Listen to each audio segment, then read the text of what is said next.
Oh, I can see you. That's where I can see you. All right. So I'm live here from. No, no, but I Uh, won't see you. I won't see you on stage. I don't know what all right. happened. God, I'm trying to put you on, but I can't see you on live. Where am I? So mine is currently to. Mine is currently in Tapeta. No, but I want for you guys to come. Mine is currently in Tapeta, Yeah, I want to and see you guys. I want to see you I'm guys back live. in Cantor. You see me. But I No, need but to I see. get on the I stage can see, but to switch I my won't put you. camera. I won't put you on the platform live. Let me leave. What's going on, so?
Something.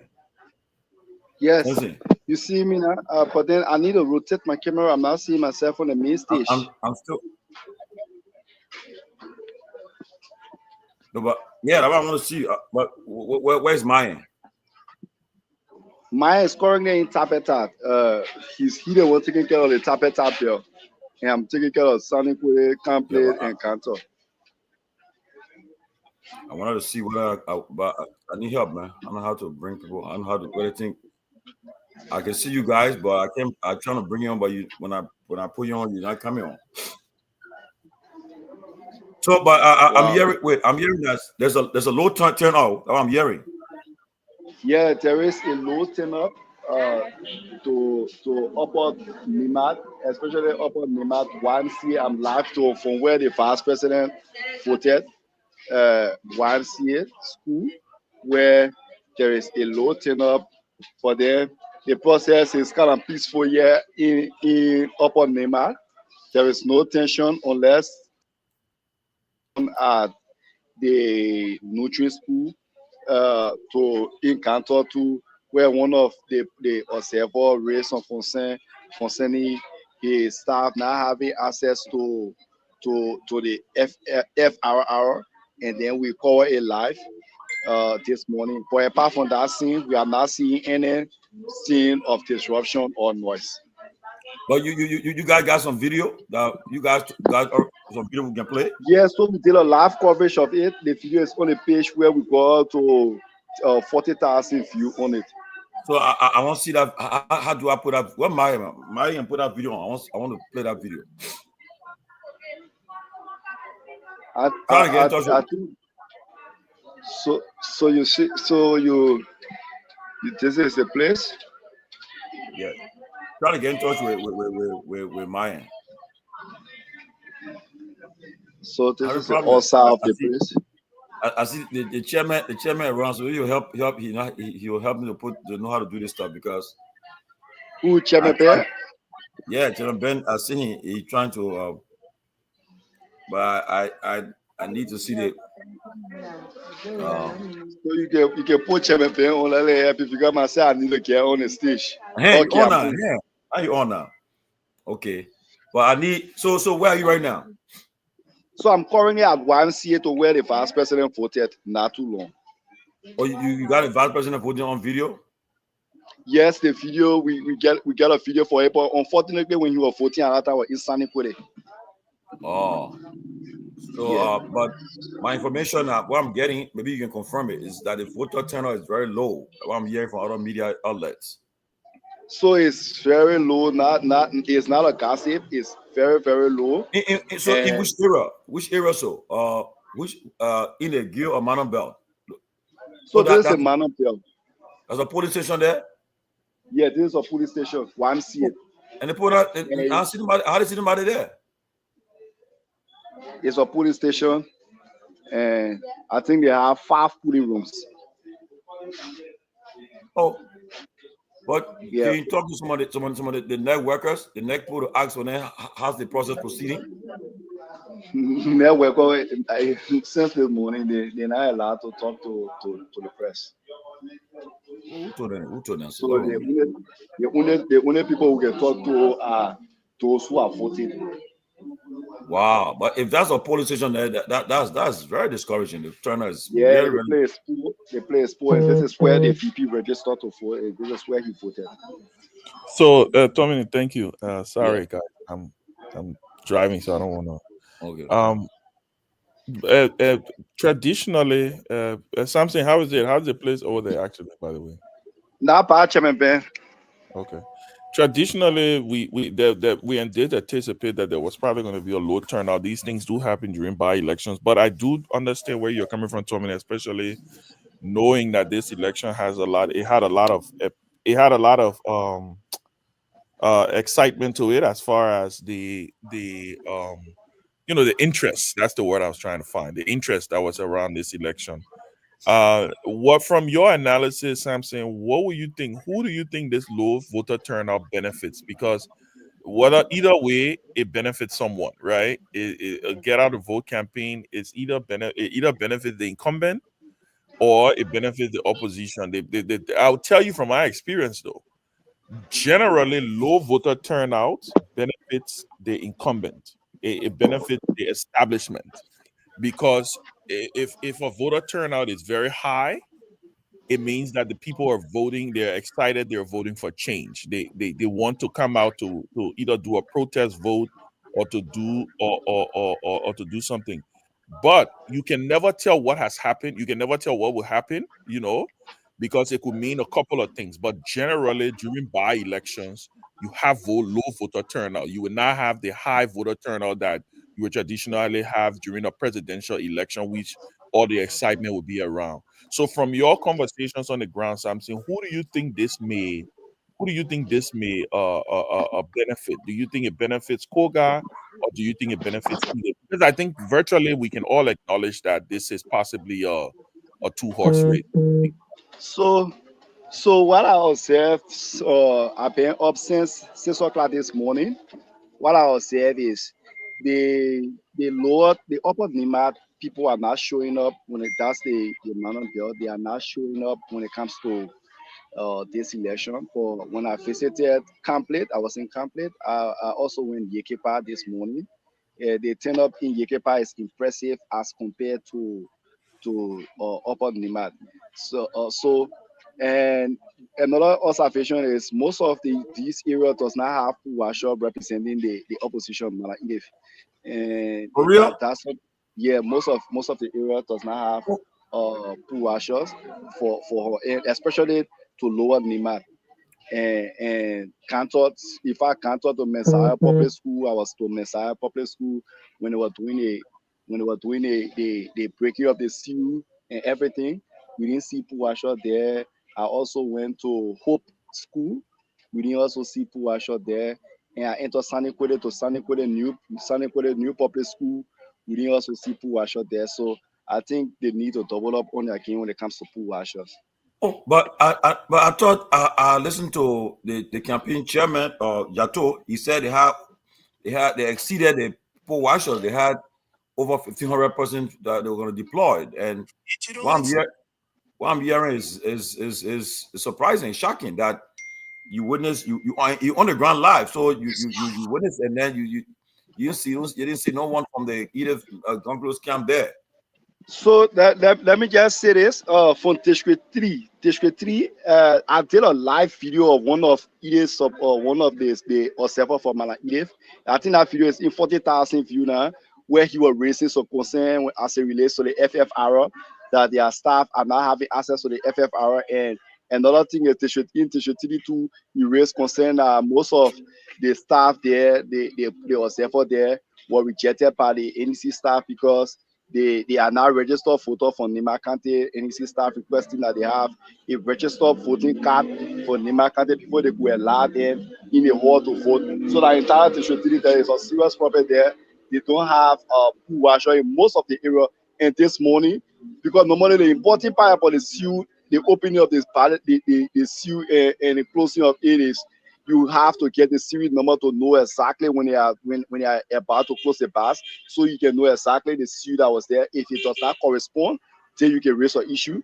But then in this case, most of the areas in Cantor, it was just this morning by 11 o'clock when the camp of Mala Edith did a press conference saying that they are working on the issue of pool washer. But most of the area that I visited this morning, you have pool washer for Mala Edith.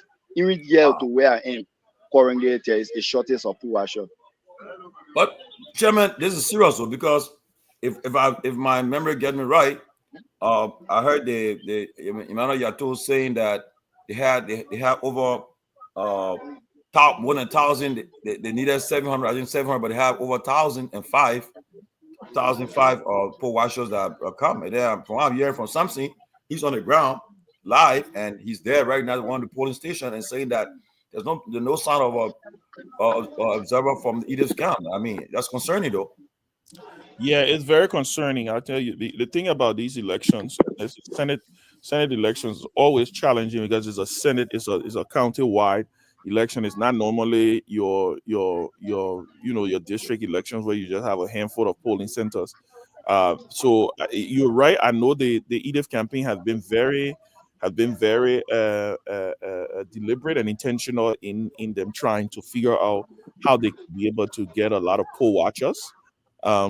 Maybe this is just an isolated incident from according to what Samson is saying. You want to hope that you have representation across the country. I mean, across the county.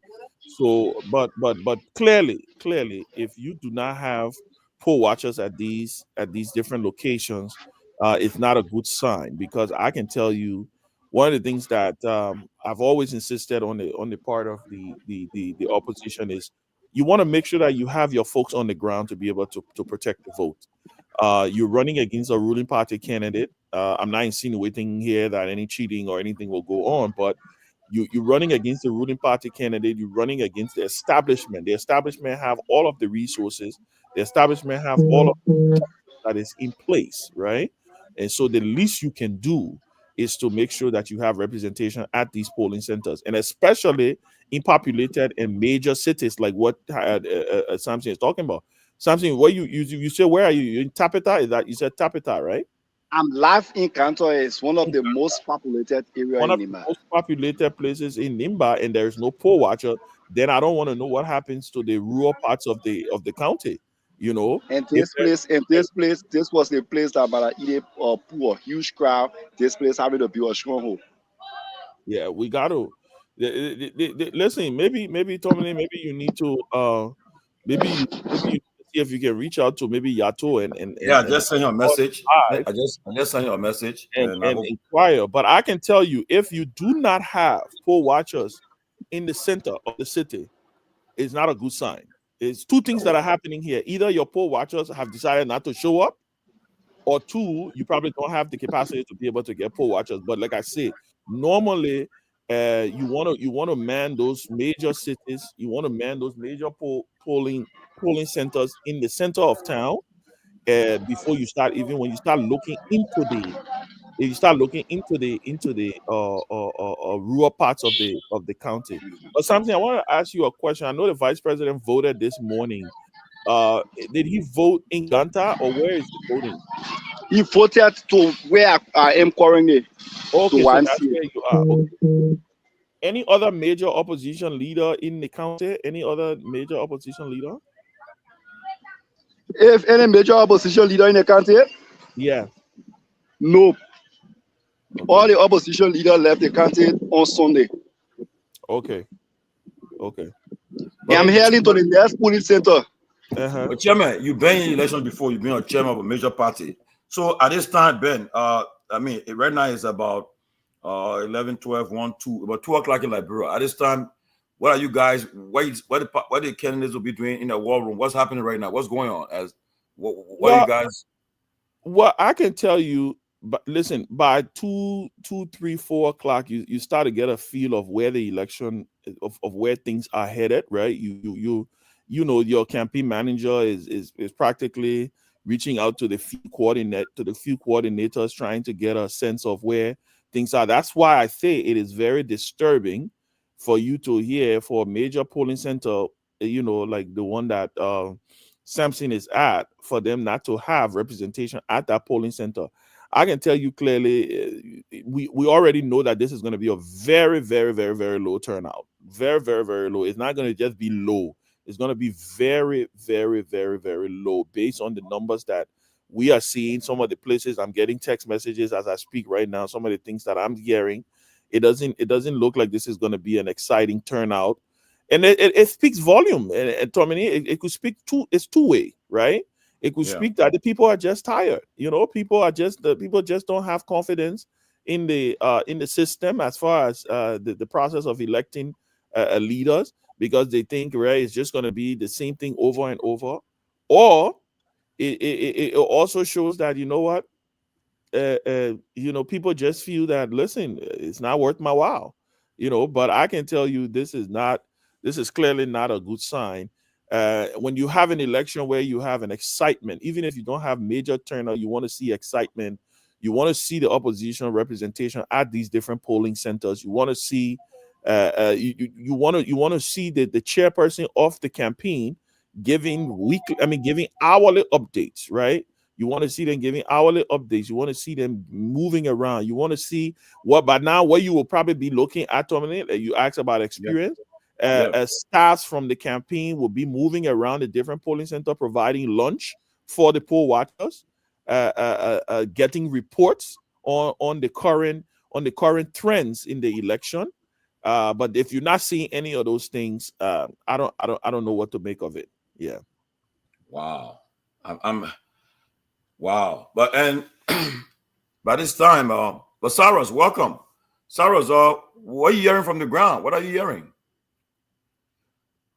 The turnout is not encouraging. The turnout is not encouraging. I think it's everywhere. Even in the Guild Belt, I've spoken to people from District 3, District 4. The only area I've not heard from District 5. District 3, District 6, they said it turned out very poor. And one of the frustrating things is the opposition community will work with. There are too many people who out there, they know everything. When you hear from the people on the ground and you try to reach out to them to take the necessary step, they don't listen. Everybody wants to prove strength. Everybody wants to add that they know everything. And I was just sleeping until you sent me the link. I'm tired. Wow. Wow. I mean, I don't know, but that Ben is saying, and he has been involved in a lot of elections. Ben even ran for senatorial election before, so he's someone who's But the low turnout is going to play against is going to play against the opposition candidates. Trust me. We observe that. Yeah, but We I just said. And I will soon be home, so I'll probably be able to come on camera, Tommy. Just give me a few minutes. Yeah. But I'll tell you clearly, and like Cyrus is saying, look, right, whether you want to agree or not, there are a couple of things that are happening here, right? Voter apathy. People are just tired. People are not excited. Normally, let's put it in context. So normally you have low voter turnout in by-elections. Normally, but this is with a huge but. There was a lot of excitement around this election. There was a lot of tension on this election. This election should have been, this election, quote unquote, may have been billed as kind of like a referendum on the ruling party, right? On the vice president. That's the reason why you saw him going there and camping in Nimba. The other thing that we could probably be watching here, right? The other thing we could be watching here is the fact that there's just maybe the messaging. If you notice that the last couple of weeks of the election, the turn in which the messaging took, it became more tribal.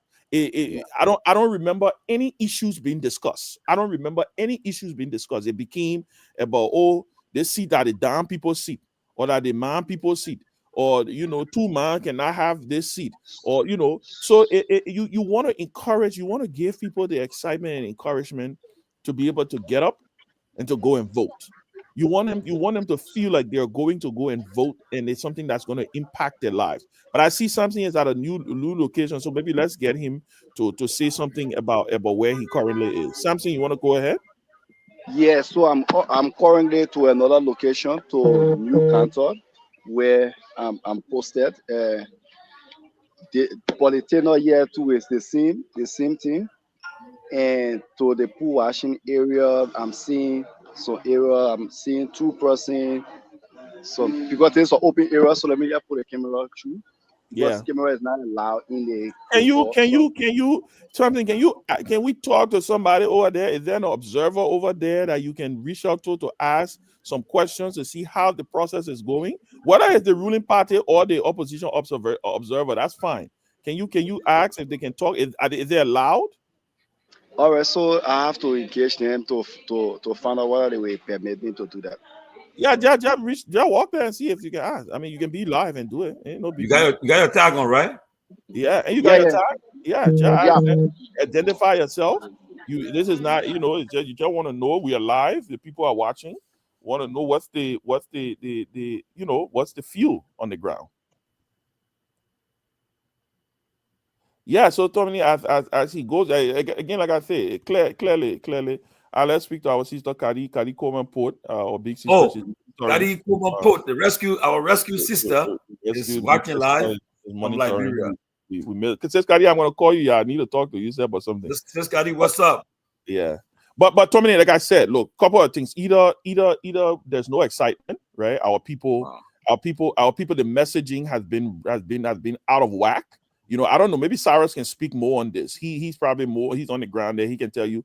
Cyrus, what do you think? Have the people? What do you think the people are thinking about when it comes to the issue of messaging? Like I said, over the last couple of weeks, we've heard nothing about issues. We heard nothing about the lives of the people of Nimba County. We heard nothing positive about what the candidates are going to be doing. It was all about they see that for the down people, they see for the man people, they see for the Gio people, they see for the Mandingo people. I mean, this whole election has just been watered down into, and maybe this was a strategy, right? Maybe the strategy may work for one side. But what are your thoughts on that? And do you think this is a result of what you're seeing today? Yeah, what happening now? Before Kun got involved, I think in the second or third week of the campaign, the election was gravitating towards Koga. People, even the very minor people, uh, many of whom were supporting Koga until Kun's involvement when he tried to use that he divide and rule method. It changed everything. It changed everything. There are guys that currently work in the government. Mhm. They support Koga on the surface, but the real thing they tell their people is that they should support either based on the messaging. So things change around last minute to time. But from the look of things, if you can see Ganta that doesn't have farming region, sending Kole, people don't go on the farm. If you can see the turnout low, I'm thinking about what will be happening in the Geo region, because most of our region, this is farming season. People have gone on the farm to work to do their farming jobs, and the result will be low. But my fear is I observed this same low turnout during the runoff election with CDC. Mhm. But when the result was coming out, the number that they were announcing, it was surprising. This is where I'm thinking, because even in a by-election with Yan, when Koga and Yan went into it, when we visited most of the minor areas, the turnout across the country was so low. But surprisingly, the magistrate we have there is a criminal, and Kun controls this guy. Kun gives him instruction and he implements everything Kun tells him. Like last night, I got an info that the previous guys that were trained to carry on the process in District 5. When they sent the list to Kuhn, he was not satisfied. He has to nullify the list to mandate one Michael Dede who works in his office to work alongside the magistrate so they can carry out another listing. So a lot of things are happening, but the opposition is weak. The guys are just on Facebook making big muff. Election and big All right, muff we'll thing. come back. Yeah, we'll come back to you. I think something has something. All Something. right. So come so. All Something. right, Go so ahead. I will give the phone to one of the observers so you can interview it. Good. Cool. All right. So, what's your name? Yeah, my name is Fanta M. Kone. And you observer for which are you the ruling party or I mean Koga or Edith or where?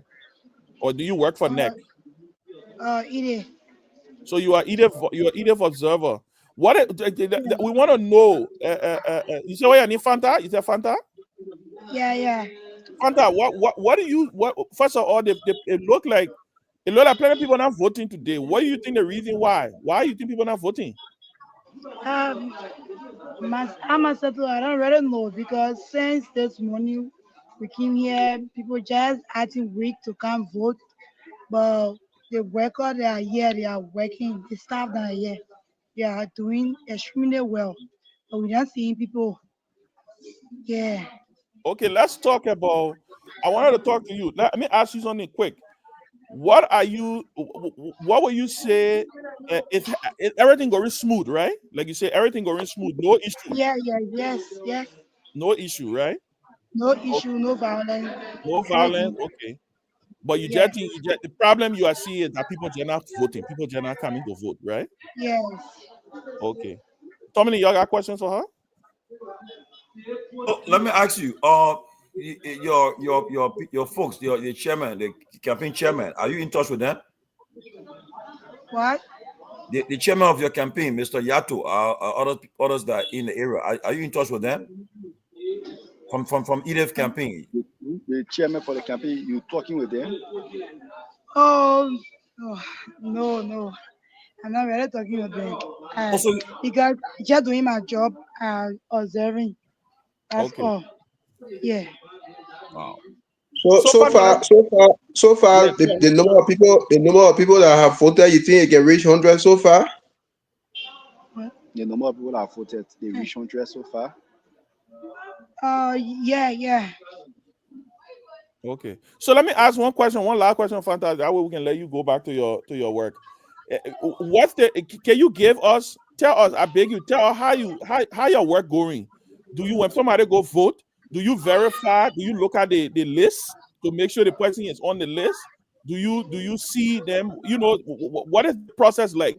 Explain to us briefly how the process working. Uh, the same way the process moving smoothly. People come, they walk in, they vote, but there is no much population. That's what I'm saying. Okay. So do they come? They show their voter card, right? Yeah, they show their voter card and they go, they vote. People, they teach them, they allow them to vote.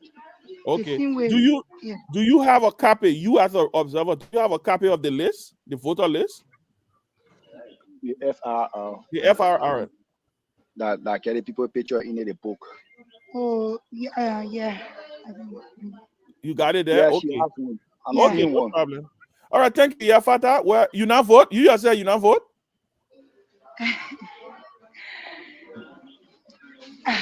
Is she They registered to will be vote the at that location? I don't think so because her hands Oh, still clean. when I see for there, Or is she observer? She vote there? no, I think they can be the last. I think observer can be last, the last. No, be the observer first to normally vote. supposed to be the first. But anyway, I, anyway, anyway. Well, thank you, But Samson. but Samson, but as Samson, for can you try to get one neck worker? Can we talk to one neck worker?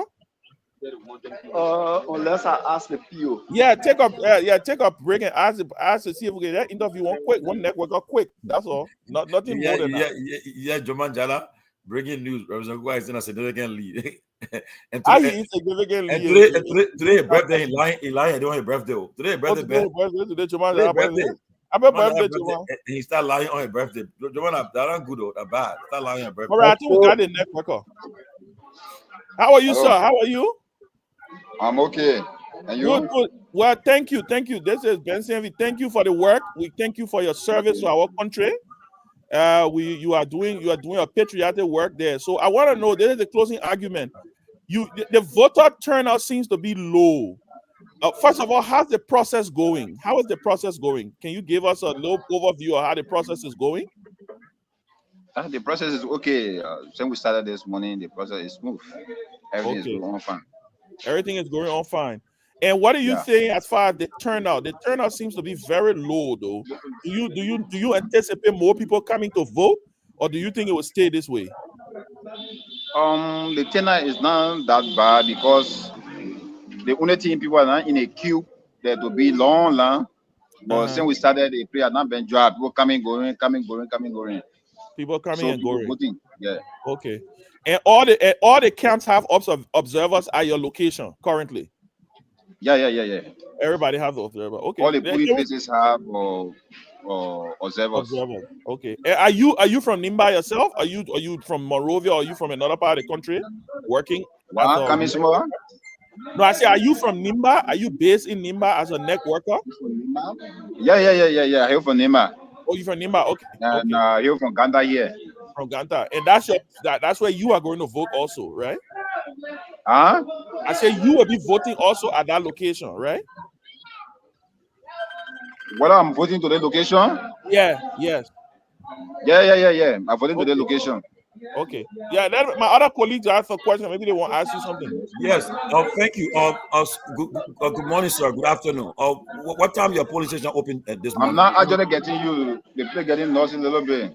Yeah. Well, what time you guys open your polling station this morning? What time? What? What time the voting started? What time this morning you started? Oh, we started by 8 o'clock. And when it will close? We close by 6. 6 o'clock. Okay. That's 6 o'clock. We close. Sarah, you got any question? All right. Thank you also. Thank you so much for your service. Yeah. Thank you for your work. Okay. Thank you also. Okay. So I'm putting my details down before I leave. No problem. Okay. So, I mean, if the voters in Nimba are listening, it's time to get out the vote. You guys, is your opportunity. This is where your power lies. Like Ben Sanvi always say, the most powerful position in any country is a citizen. So it's time that you go and cast your vote. Tomorrow, you won't say, "Oh, this person is not doing well." This is where you show your power. Go out and get out and vote. If you're on your couch, you watch it, you're somewhere, you're in the market, take that time and go and vote. It's important. Get out and vote. This is why all the candidates should be calling on the supporters to go and vote. Go and vote. Because right now, people on the ground, we are live and nobody is saying nothing about any interference, nothing about any fraud going on. So tomorrow, we want to hear that the election was free and fair. So it's about time that everybody go out and vote. Go and go vote, because you can't make up something. If you don't show up, you can't make up and say you were cheated, whatever the case. From what I'm hearing earlier, I think the candidates should have representatives to all the polling stations, because this is what it's all about, to protect your vote. And I'm just surprised that what I heard from Samson earlier from where he was before he came here, that there's no observers from the other camp, especially Madam Gongolo's camp. I try to reach out to the chairman, Yato. I'm not getting him. Maybe other members, Lofa, Julius, Emmerich, all you guys that are involved in this campaign. I hope you guys are listening and watching, and you guys, I think it's time to reach out to your guys, your supporters, to come on and vote. Well, yeah. So, Cyrus, you want to come in? You were saying something when we. I'm heading to my next destination, the next area. Okay. Well, you walking or you using or you mobile? How you doing? He gone. I spoke with I spoke with some of team members in Tabeta. The same thing going on in Tabeta. I spoke with one, confirmed that Managonglo doesn't have observer in most of the areas in District 4 at most of the precincts. So what they are doing now, they are using yellow observer, to fill the gap. I don't know. I don't know what this is all about. They, they will not even be having observers in District 4 because District 4 are interior area. District 4, District 3, I'm just afraid. I'm just afraid. The guys pay more attention on Facebook. They say all the big things on Facebook, and today is the main day, and nothing is happening. Wow. But listen, for me, I think That's like Chairman you Ben. said, So Chairman, okay, yeah. Chairman Ben, like I said, you've been in election before, you ran before, and you've been a chairman of the major party. So how do you guys prepare for election of this nature? What you guys do on the eve of election night? I'm sure all your poll watchers should have been deployed. They have been trained, right? So what? Oh yeah. And then how you guys keep in touch with them during the course of the day? What you guys do? So the way it normally works is first of all, there has to be poll watcher training. You go through a poll watching training. I think it's like a day or two poll watchers training. You go to give them a training. You give them the manual, all of the FFR, and which is a huge amount of documentation because you literally got to give each of the precinct, whatever, the polling person, the polling captain or something, a copy of the FFR, because the thing is that is the Bible. That is the Bible on election day, where they get a chance to verify who and who is not on the FFR to be able to vote. Then there has to be coordination. There has to be feeding plans in place, because when you're asking people to go to those polling centers, they're staying there for the whole day from 6 o'clock, like you heard the guy say, right? From 6 o'clock to all the way to 8 o'clock. From 6 to 6, pretty much. And then they have to also stay for the counting. They have to stay for the counting, because that's the most important part, where they stay for the counting of the ballot. So some of them are not leaving from that place depending on when the counting ends. All right. So sometimes the counting may end around 6 or 7 or 8 o'clock. They're there. So you got to have a feeding plan in place. You got to have a training session in place. And then you got to always have at least one of them got to have a cell phone. At least, because you may have 2 or 3 poll watchers at a particular center, because there are different rooms, right? Precincts within the center. If I'm saying it correctly, the precincts and the centers, one of them got to either have a cell phone that can be able to communicate with the war room, because you want to be able to get live updates at the polling as the counting begins, so that it also corroborates with some of the numbers that you will be able to get from the tally sheets. Preferably those cell phones are kind of like smartphones that people can be able to take pictures, because you want to tell your poll watcher to be able to take a picture of the tally sheet, the final tally sheet. So it's a whole operation that is in place, and that's why it requires a lot of resources. It's a whole operation that is in place. And like I say, if for a senatorial election is as big as comparable as a national presidential election, because you're dealing with the whole county. Like Sarah said, you got interior parts of the county where some places you go, they may not even have signal, right? So you got to send some of your most trustworthy poll watchers in those areas, because you're going to be counting on them to be able to take the data, to go to probably when they get done, leave the polling center and go to find signal to be able to transmit it to the tally to your command center. So it's a whole operation that goes into it. It's not a small operation. It's a whole operation that goes into. That's where resources count. That's what organization counts. And that is where efficiency will have to take its place, because the slightest thing, especially in an election that you have simple majority, every vote matters, because the person can beat you by 300 votes. You saw Akaras Gray. Akaras Gray lost his election by what? I think 15 or 50 or 50 or 10, 10 votes or something like that. That is the thing. And especially the place you need to be vigilant are mostly in those rural parts of the county, where a lot of people don't have the expertise to be able to get certain things done. Yeah. Well, that's Chairman Ben Senvi, a former national chairman of the Liberty Party, former senatorial candidate of Montserrado County. So he's an expert in electioneering and expert in this process, and hearing from him. you got to rely on him for such information. But Mayan is encyclopedia. Mayan, you lied. Mayan, can you come in and say something? What's happening in encyclopedia? Yeah, so good afternoon, good evening, wherever you are following us live from. I'm currently in Second left from Tapetan this morning, where as came live, we saw the live happening from Tapetan, where when it comes to the turnout was very, very poor. That the police officer have to take a vehicle, going from house to house, making awareness, encourage people to come out to vote. So Wow. for the turnout in Tapetan was very, very poor, where I saw so many people feeling and discouraged to go and vote. But the police officers were around from place to place, encouraging people, making the awareness to go and vote so that they can be able to exercise their constitutional function. All right. Wait, go ahead. Something you got something? Yeah. Yeah. So I'm at what's the name of the place? JWPSC, J-Terry. place one. I'm at J-Terry PSC place one. So I have the PO for this center. I want you to talk to him before we can continue what we want. But Samson, ask the man some question. You Okay. there? Ask the man some question. So how are you? I'm fine. What's your name? My name is Lawrence Desmond, presiding hospital for polling placement, JWPSC. How is the process right now? All the process is cool, and one of the things I observe is the turnout is slow and also poor.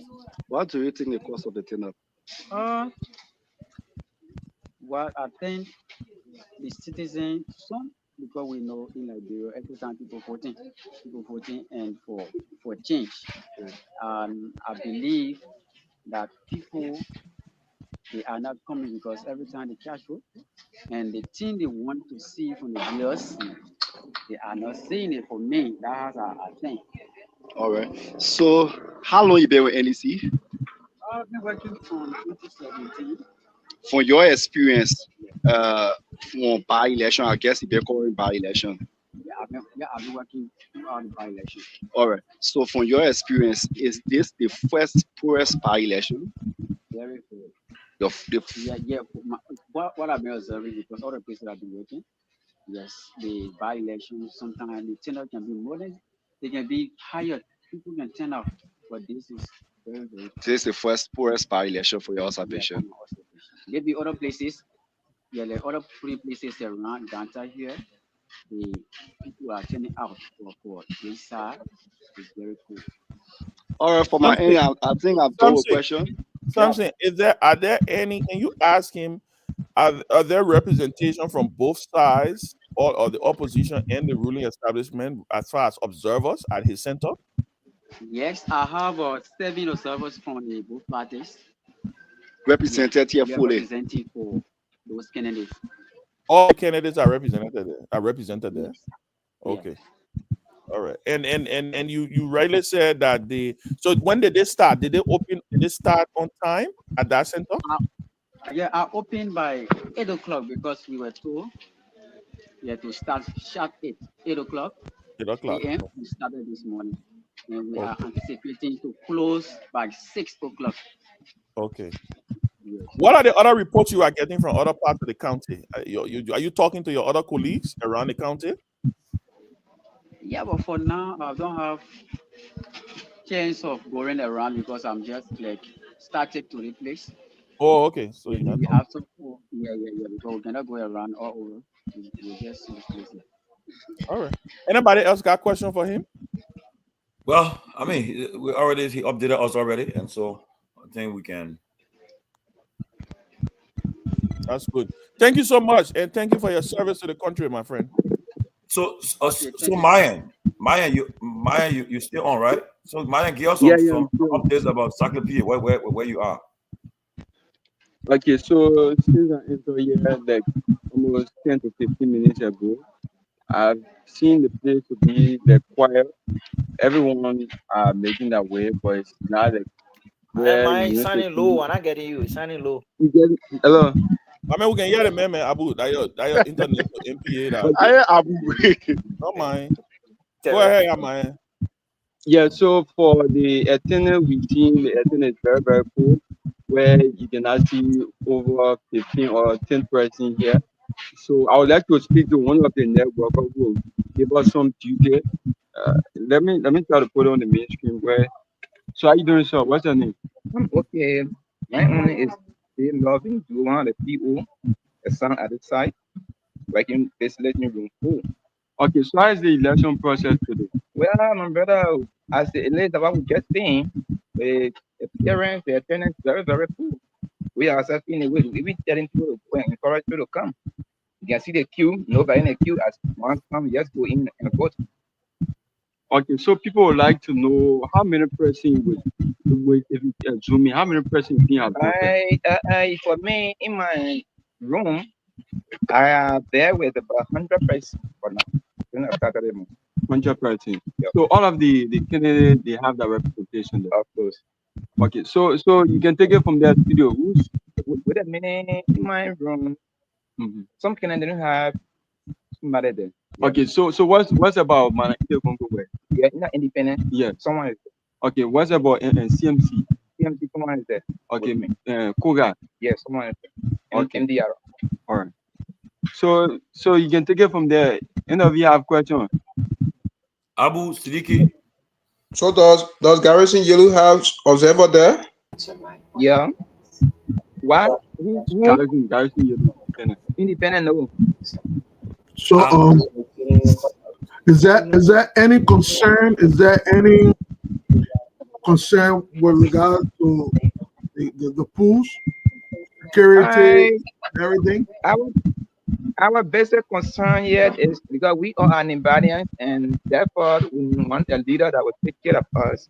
And we've seen our friends out there. Sometimes when Aspirant come around, you will see them jubilating, going around the Aspirant. But now to come and take the decision, the person of which you are jubilating for to come and make the president a victorious, you're not seeing people to come in the pool. This is my basic concern around the country. So the But pool if is all my friends are going from around the country, the same opinion against me. So that's the only concern. there's a low turnout. Is that what you're saying? There's a low turnout. Low tender, yeah, low tender. Okay. And what's about female voters? Are they Yeah, in my experiment area, females are putting to my area, the room that I'm working in, females are putting. Females are more than me.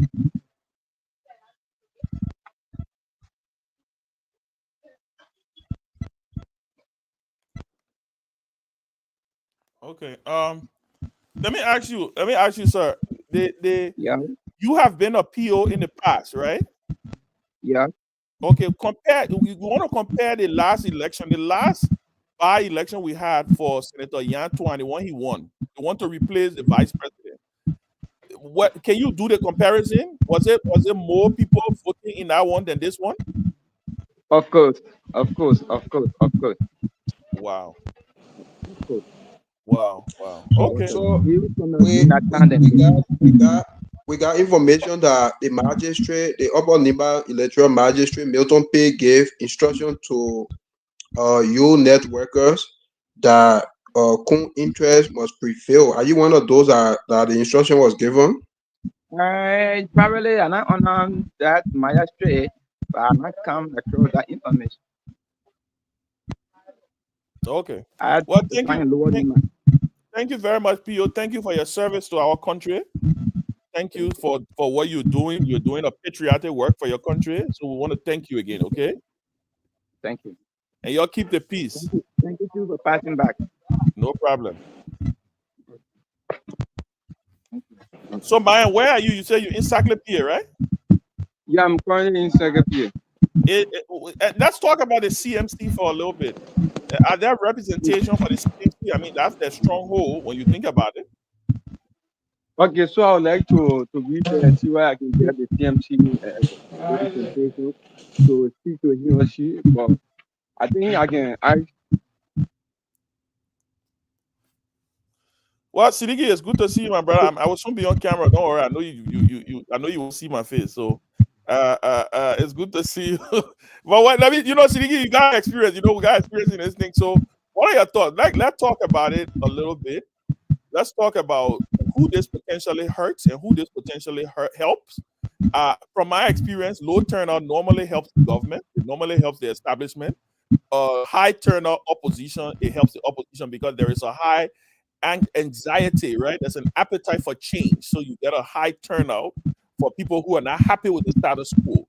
What does this clearly say to you, Siddiqui, as a political analyst, as someone who has experience when it comes to Liberian electioneering? You know, the opposition try to build this as a referendum, right? On the government, on Cone. What message does this send? Oh, okay. Siddiqui, 1 second. 1 second. Let's hear from Maya. Yeah, so Maya, go ahead. CMC observer here. So how you doing? Yes. So what's your name? My name is Nimba By-Election. Okay, please be audible. People are listening to you. Yeah, we can hear you a little bit. Don't speak a little. My name is Benito Wada. Benito, how you doing? You all right? Okay. All right. How's the process right now on the ground? Are you guys? Are you? We hearing low voter turnout. People not voting. What happened? Why are people not coming to vote? You know? I don't know the problem, but people not really coming. Yeah, sitting, calling people not coming. The place is full. I don't know Wow. what happened here. So are you? When did you? So when did you? Are you there with other observers? Is it just PMC or you got other observers there? Yeah, I got a lot of here. Okay. All right. Anybody else got something? So, says Benenda, how are you? How about it? So, before the polling place is closed, in case the guys from the ruling party suggest that since the turnout is low, we can give you small thing to fill the other stuff in our candidate interest, what would be your position? Tell me again, please. The ruling party gave us more money to leave the place. No, not at all.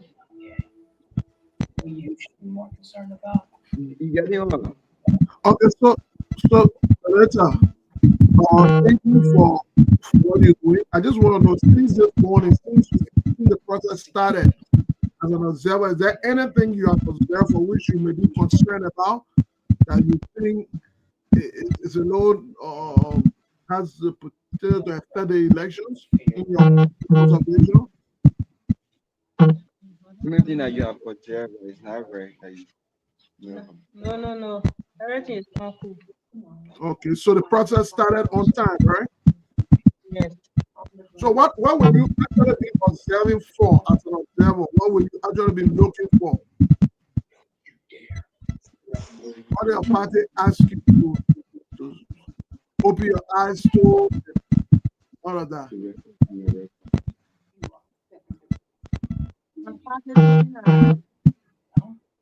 We should be observing the people. Sometimes on the screen people will enter to come bribe the people. We should be looking at them. We shouldn't allow it. And so far, no. Go ahead, sorry. Come again. I was saying, so far, you have not observed anything like that. So far. Yes. Okay. All right. Thank you very much. Thank you, Maya. Let her go back to doing her work, yeah. Okay. Thank you. Good. So, guys, let's talk about this as far as where things are and what do we think. Siddiqui, what are your thoughts on the entire process as far as just the whole low voter turnout? What are your thoughts? I think, of course, normally by elections are often like that. The turnout is not as enthusiastic as if it were a presidential election or perhaps a midterm election. But looking at the momentum we saw in the process, we have thought that turnout will be high, particularly so. And I agree with you.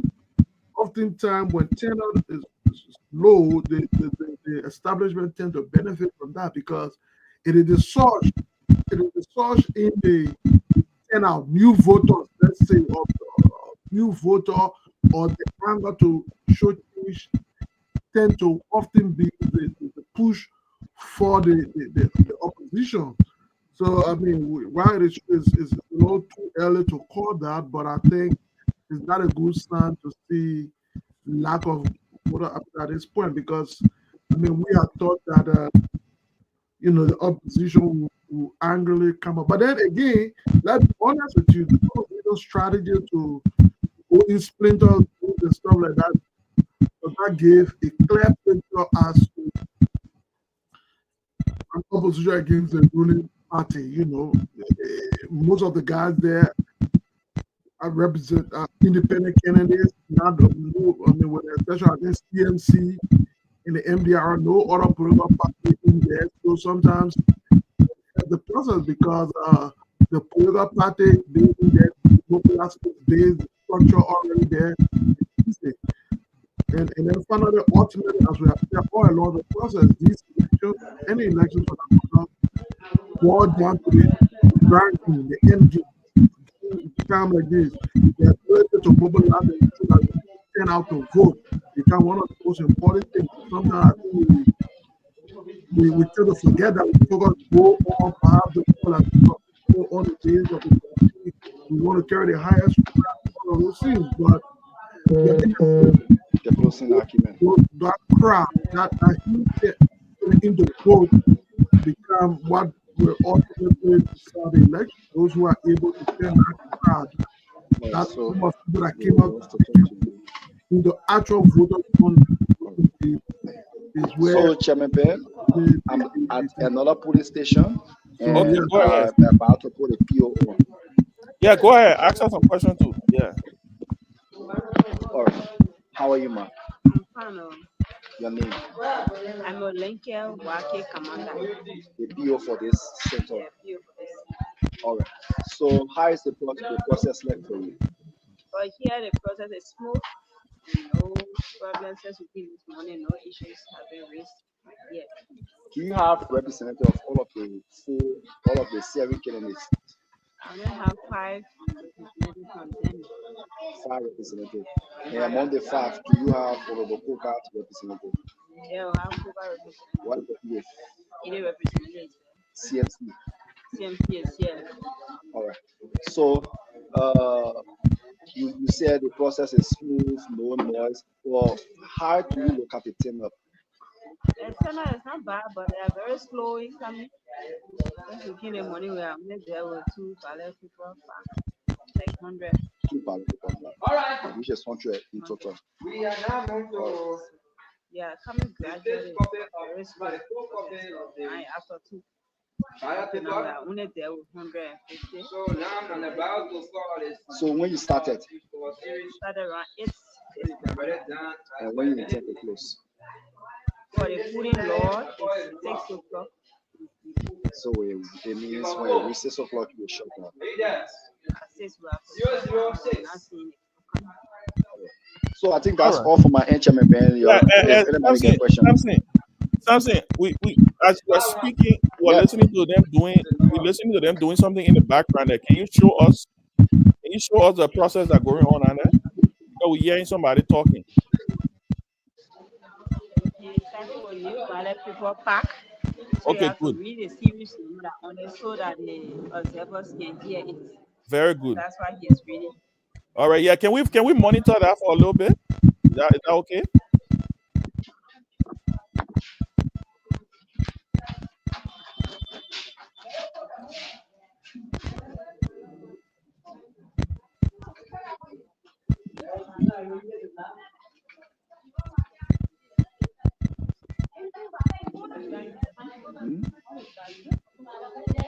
So,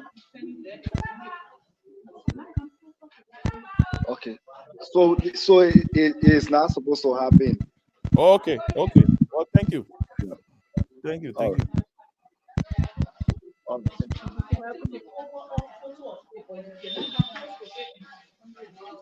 Oh, wow.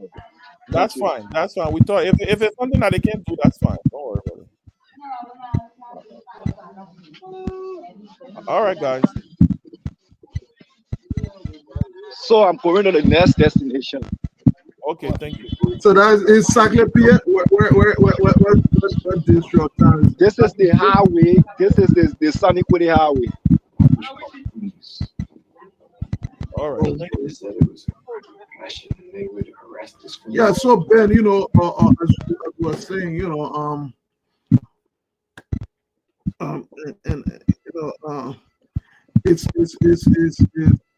it's concerning, that Nimba being a very huge county politically savvy, that participation in that regard will be this low, and so but then it just emphasizes the point that indeed there is no more a Prince Johnson. Prince Johnson is not in a race. Kota is not Prince Johnson. Edith is not Prince Johnson.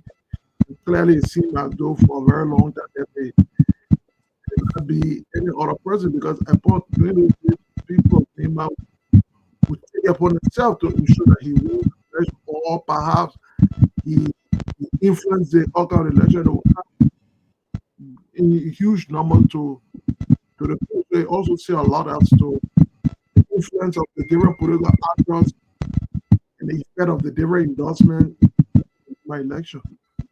Okay. Well, like Abu, you want to say something? Chairman Ben, good to see all of you, man. But again, it's disappointing that the journalist or reporter is reporting that there's low tenor in Nimba. I want to attribute that to net. I think if there were much publicity done, I'm certain the people would have turned in huge numbers to cast a vote. But it is obvious though why it's true that the tenor is low, but it's obvious that by elections, the tenor is always low. You don't have most people participating in the process. All right, thank you. Cyrus, you want to come in? Yeah, Chairman, something. But one thing I want to say, what they got, one thing I want to throw light on that has to do with somebody being a magistrate. The president was, according to one of our panelists on the show, our brother in a black shirt, talk about there is an allegation against one of the magistrates that he was instructed to manipulate the results in favor of the vice president. Uh, for me, I think that allegation is grave. Yeah, I think that allegation is grave. Noting that the process is ongoing, and short allegation have the proclivity to undermine the process. So we should refrain from that. It doesn't send up good signal for a platform like the closing argument, an independent platform for people to make those kind of statement. I think it's wrong. We should not delve into that. Noting that the process is ongoing, and this kind of election, there will always be representation both from the international community, political party or candidates representative. So I don't know how will the process be captured by fraud irregularities when the election has not ended. We got almost 3 hours to the closure of polls. So we shouldn't be saying this. It is wrong. Yeah, I think it's wrong. We should desist from that. Because doing so, you undermining the process. And so I think from my end, that's what I have to say, Chairman Ben. Thank you. Yeah, I think I agree with Abu in that regard. I think when you follow a network of this nature, sometimes it's good to confirm such information. When you have it, you don't, such information to be considered as alleged is not too correct, because sometimes. So I think it's good for the close sector to disclaim it that it does not represent the editorial judgment or view of the platform. I think that's important, Yeah. Okay. So I mean, yeah. the issue is yesterday this very platform went live in Nimba, I think in the Senegal area, and you saw the first batch of trainees that were trained to exercise this process. And it was unfortunate that you listen to them crying that they are being replaced with people who did not go through the process, people who were not trained. And I listened to, I think it was Spoon. I listened to the same thing coming from district number 6 in the Tapeta Bell, sending colleague Belige, that the magistrates have replaced them with people who were not trained. So this is the same platform that they use. That's why I made a statement. And Abu is coming from a political party perspective, so he will do everything to protect their magistrates. But I listen to guys, I listen to the children that were trained, and they raised this concern. The recordings are there, So it is just the fact, it is just the fact. And the chairman, Jeremy Bensavi, asked a question initially as to what is responsible for the low turnout. Obviously, by elections can be the same as real elections, but for this election, for this identical by election, one of the factors responsible that I want to highlight is the messaging. Most people now believe that the fact that Jeremiah Kun is supporting Honorable Koga, it's a done deal for Honorable Koga, and it weakens the other people who will want to go and vote other candidates, but they will already be saying, but the vice president has said, no matter how it goes, Kun or I call Honorable Koga will win the thing. And he was very emphatic when he said this during the campaign. He said in District 8, he said people should not waste their time. Orokoga is going to take it. He said it in District 4. He said it in District 3 in Campley. So this statement, in my mind, is responsible. And apparently, so guys who are even for Koga will say, but the vice president said Orokoga will win the thing, so there's no need that will even go and vote. So people are just reluctant by that statement. Thank you. Okay. Well, guys, we're gonna be watching. We're gonna be watching and seeing what happens here. There's a lot that's gonna be unfolding in the next couple of hours. We don't know if we're gonna be able to make a projection. Depending on the timing when the poll closed, depending on the influx of data that we will receive based on the analysis from our election headquarters. The people, the thing for me is we're gonna have to watch the trends, right? We're gonna have to continue to watch the trends. We're gonna continue to see where those votes will be coming from, who in whose benefit or who favor those votes will be aligning to see before we can be able to make any kind of projection. Let's also be very clear that the National Elections Commission is the only authority cloth with the responsibility to project, or to announce a winner of the election. All that you will be hearing on various networks will just be projections. It will be based on the analysis and the data that they will be able to get from the field. We know very well that the different poll watchers out there, observers out there, international observers, national observers. So we're going to be waiting to see. But so far, something that I have gathered from the conversation so far is that the process, yes, it may be slow. People may not be voting as they should, but the process is peaceful.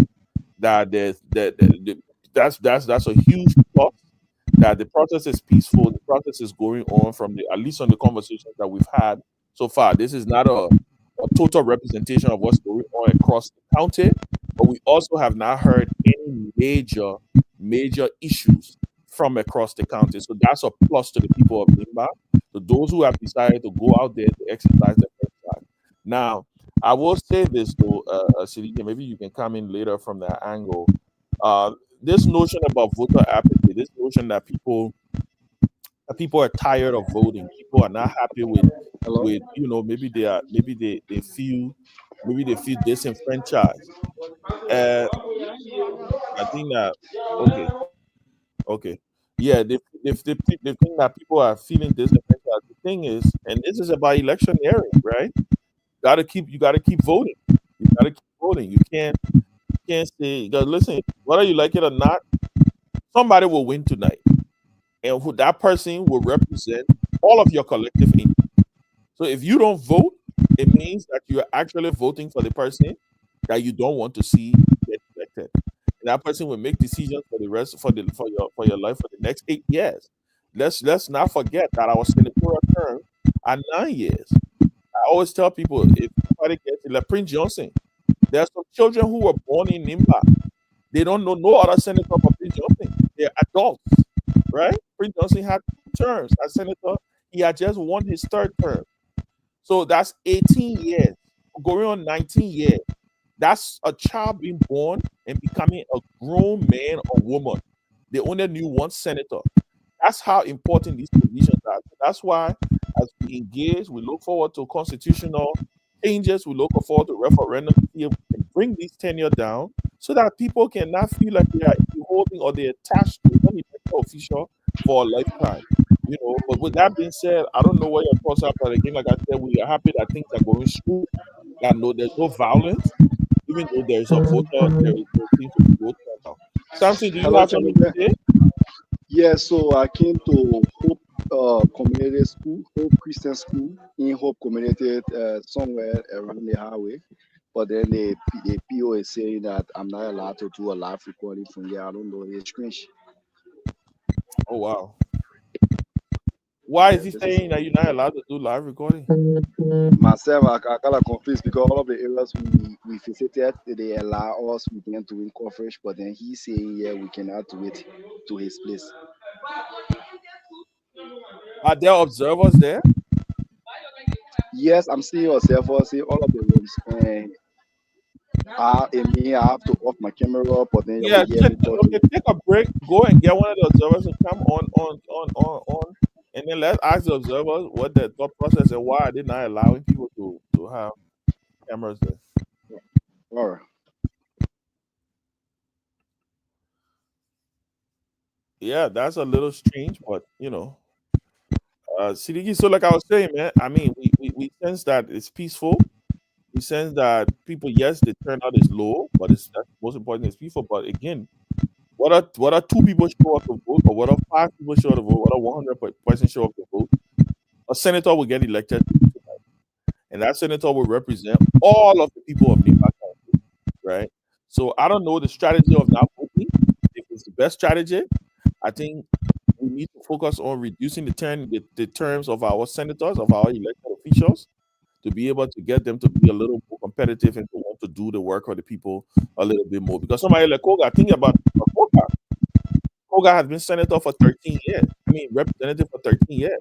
If he gets elected tonight, that's another 8 years that he's going to be senator, right? Like I said, there are children who are born, they don't know other representative of Koga, right? So these are very important statistics that we have to take into consideration. So I don't know what your thoughts on that. You muted. You muted. The initial, the first press briefing from the chairperson of the election commission. To a larger extent, she alluded that indeed the process started, and so far there haven't been any form of violence, and everything was peaceful. While she identified some late start in some parts of the country due to other late opening of homes, but in a general sense of things, I think everything has been peaceful, normal, everything, and the police presence too have been very effective in ensuring that the process is smooth and composed. But then again, it comes I back. have on camera one of the observer, so I'll be talking to three of them. One from Okay. Yeah, go ahead, talk. Yeah, you getting me? yeah, go ahead. Go ahead. Hello? Yes, go ahead. Go ahead, Samson.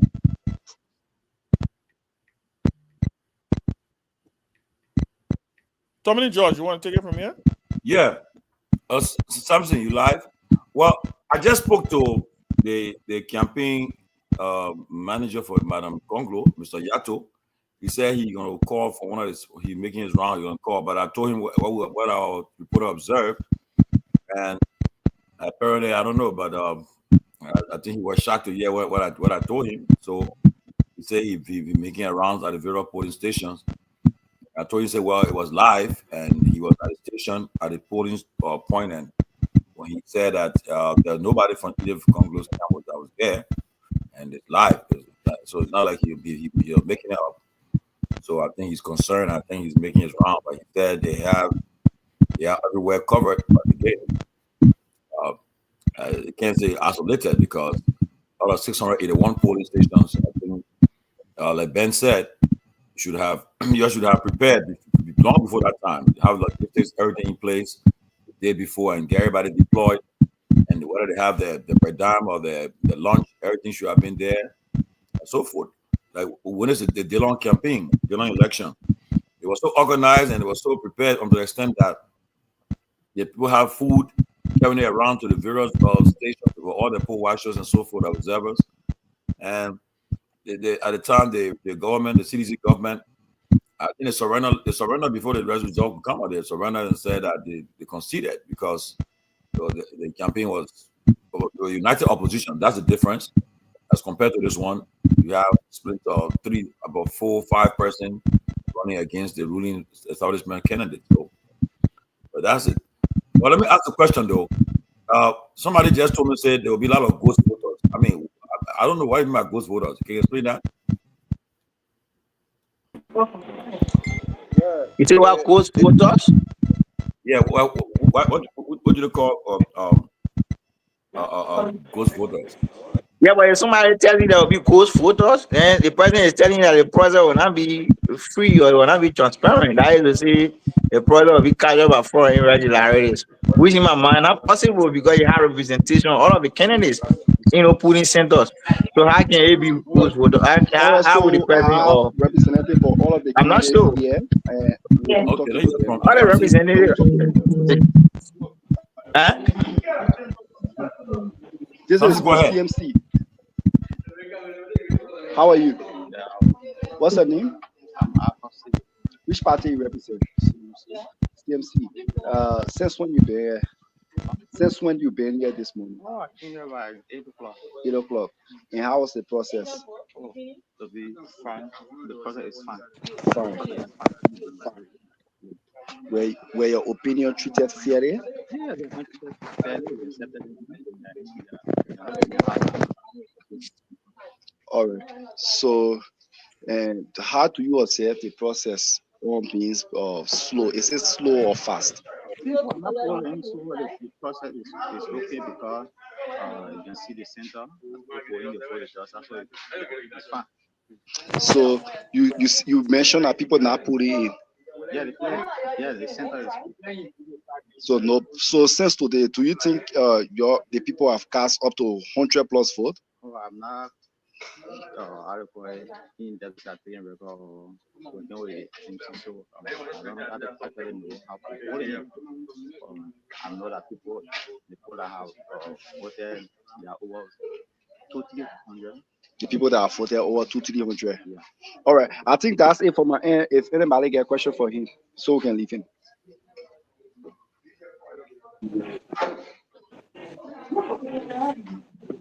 Yeah, something. Are you there?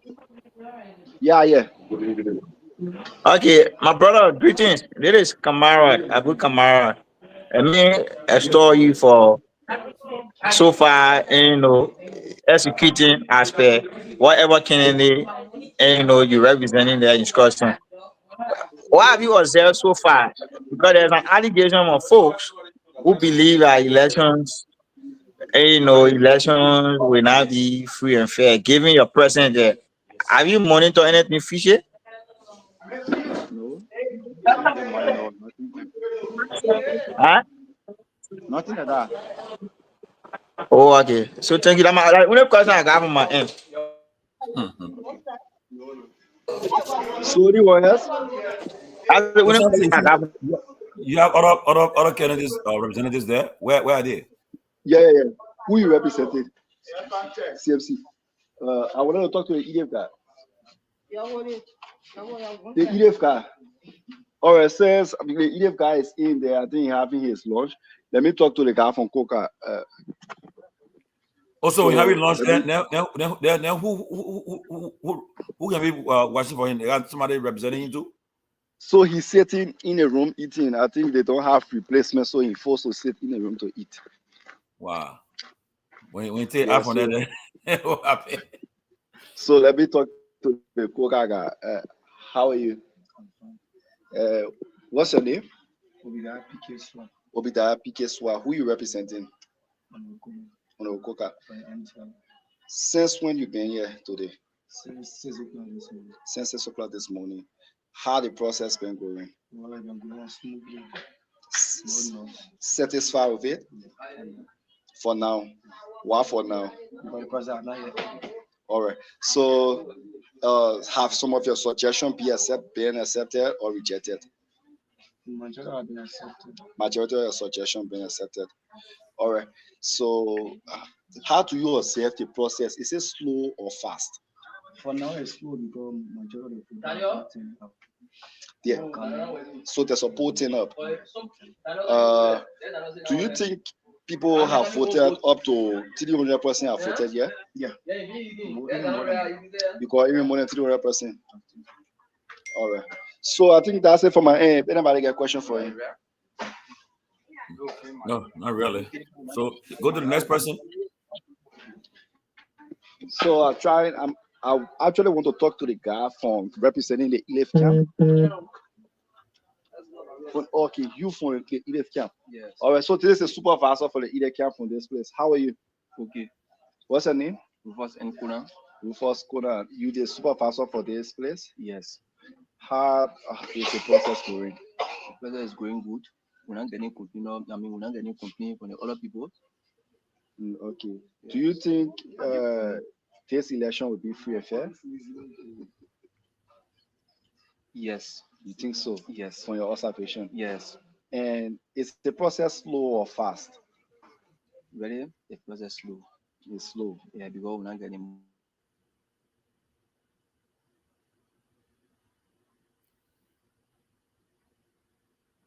Wow. More than that? Yes. Okay. And the process is kind of a little bit slow because people are not in the sense when you've been here. Since I've been here. By which hour you came here? I came by 6:30. 6:30 you been here? Yes. All right. And you were here when they opened the ballot pass and closed it?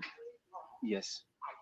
Okay. So you make any suggestion to the NEC staff?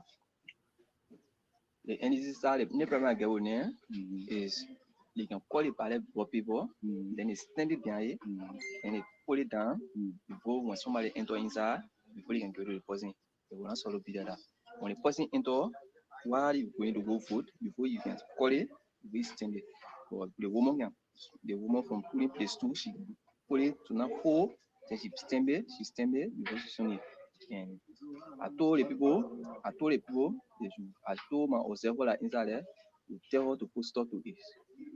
You know, so that.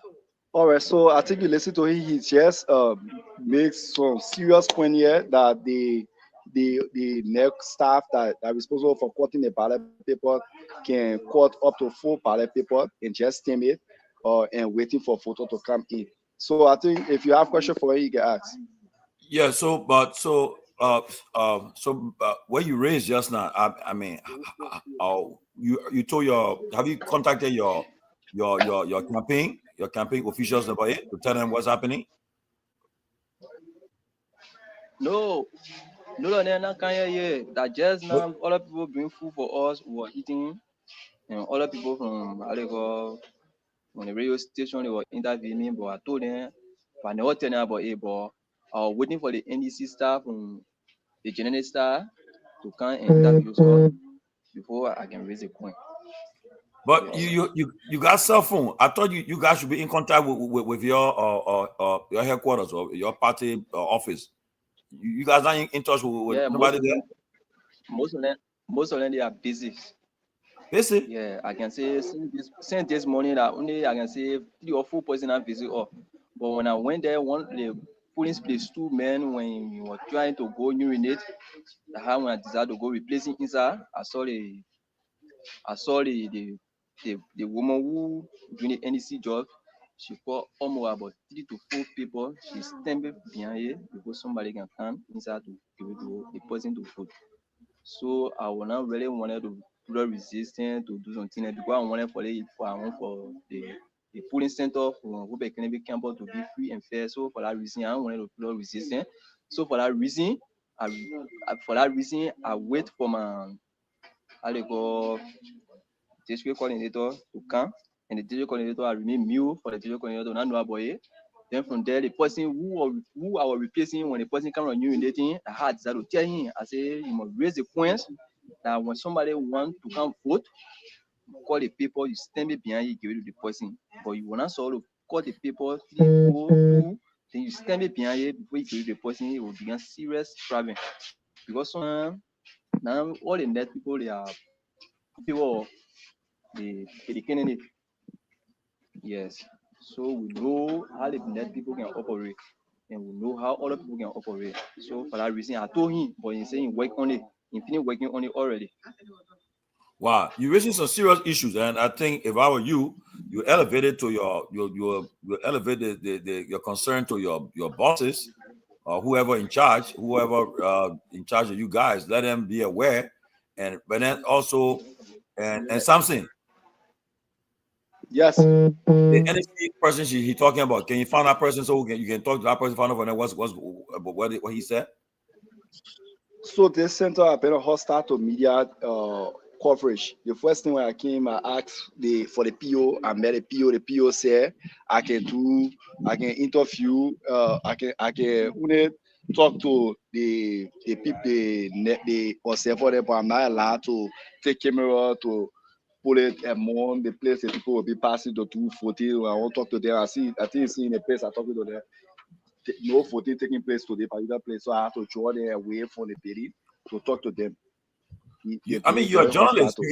He can restrict you. You're a journalist. You're doing your job. He rejecting it. First of all, he rejecting it. They are rejecting it.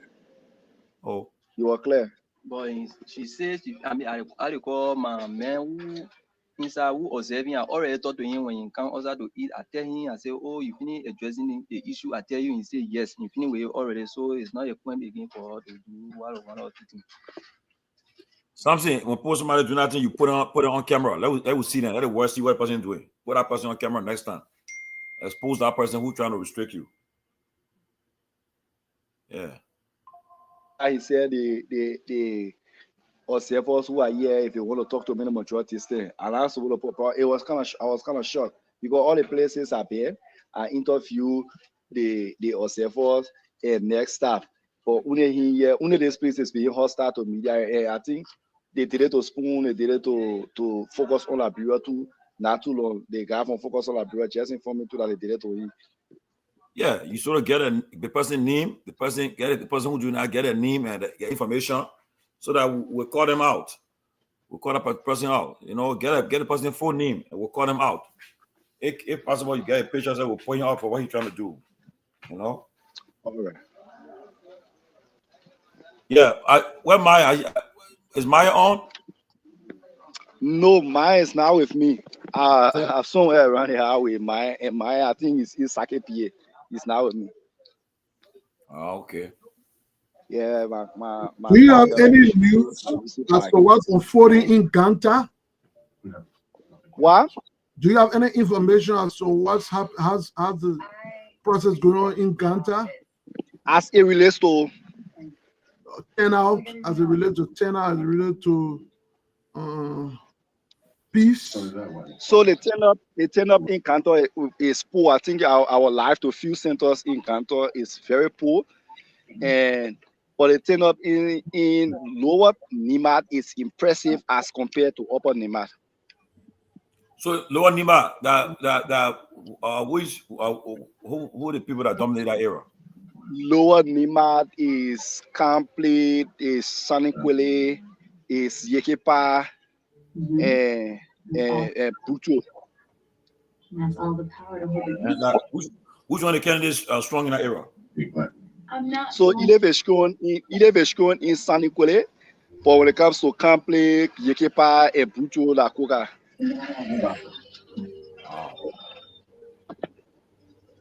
Why are you so serious?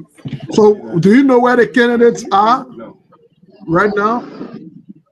So for Madam Ilef, she's currently at her home trying to put this in place, and for Onokoka, he's currently at the vice president farm. But is there a way you guys can reach out? You can get hold of them? Where? They will not take interview. So that was the first place we went. we went there this morning to talk with Honorable Koka. In fact, Honorable Koka said if he was not even interested in media coverage while he was voting. And Madam Edith said the same thing this morning, that his campaign closed, so she waiting on the process. If she have any concern, she will call on the media, but for now, she don't want to talk to press. Okay, you guys continue. Let me try to reach out to them and see what I can get a word or two for them. So y'all continue, guys. I'll join you later.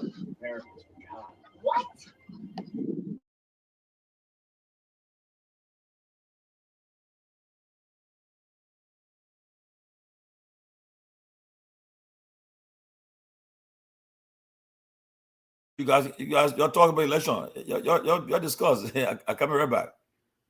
Oh, but Timothy, where you going? I mean, why you see happening? What you think? For what I'm noticing is that first of all, the turnout. Everybody says the turnout is low, and as a politician, if you are a political person, whenever people are complaining about the ruling establishment, this is where you I mean, you are live in America, okay, and you know whenever we just saw it recently in Wisconsin, in the when they had a special election for the Supreme Court justice in Wisconsin, and that's a place that it was competitive. If you look at it, the margin that Trump won in that era was very wide. But then, to our surprise, the Democrat candidate for the Supreme Court justice in Wisconsin swept it convincingly. Which said that the people said that they cannot buy justice. Then in the Florida era, in a Republican district that have never, I mean, that district have been a solid Republican, and Trump won that district, I think, by over 60 points. But you saw the margin was close. The Democrat candidates came very close. That shows that they were voting, showing the expression of the satisfaction on the ruling on the Trump policies that they started since he took office. So usually in election of this nature, you expect to see everybody complaining, opposition, say the Union Party is not doing good, complaining about them.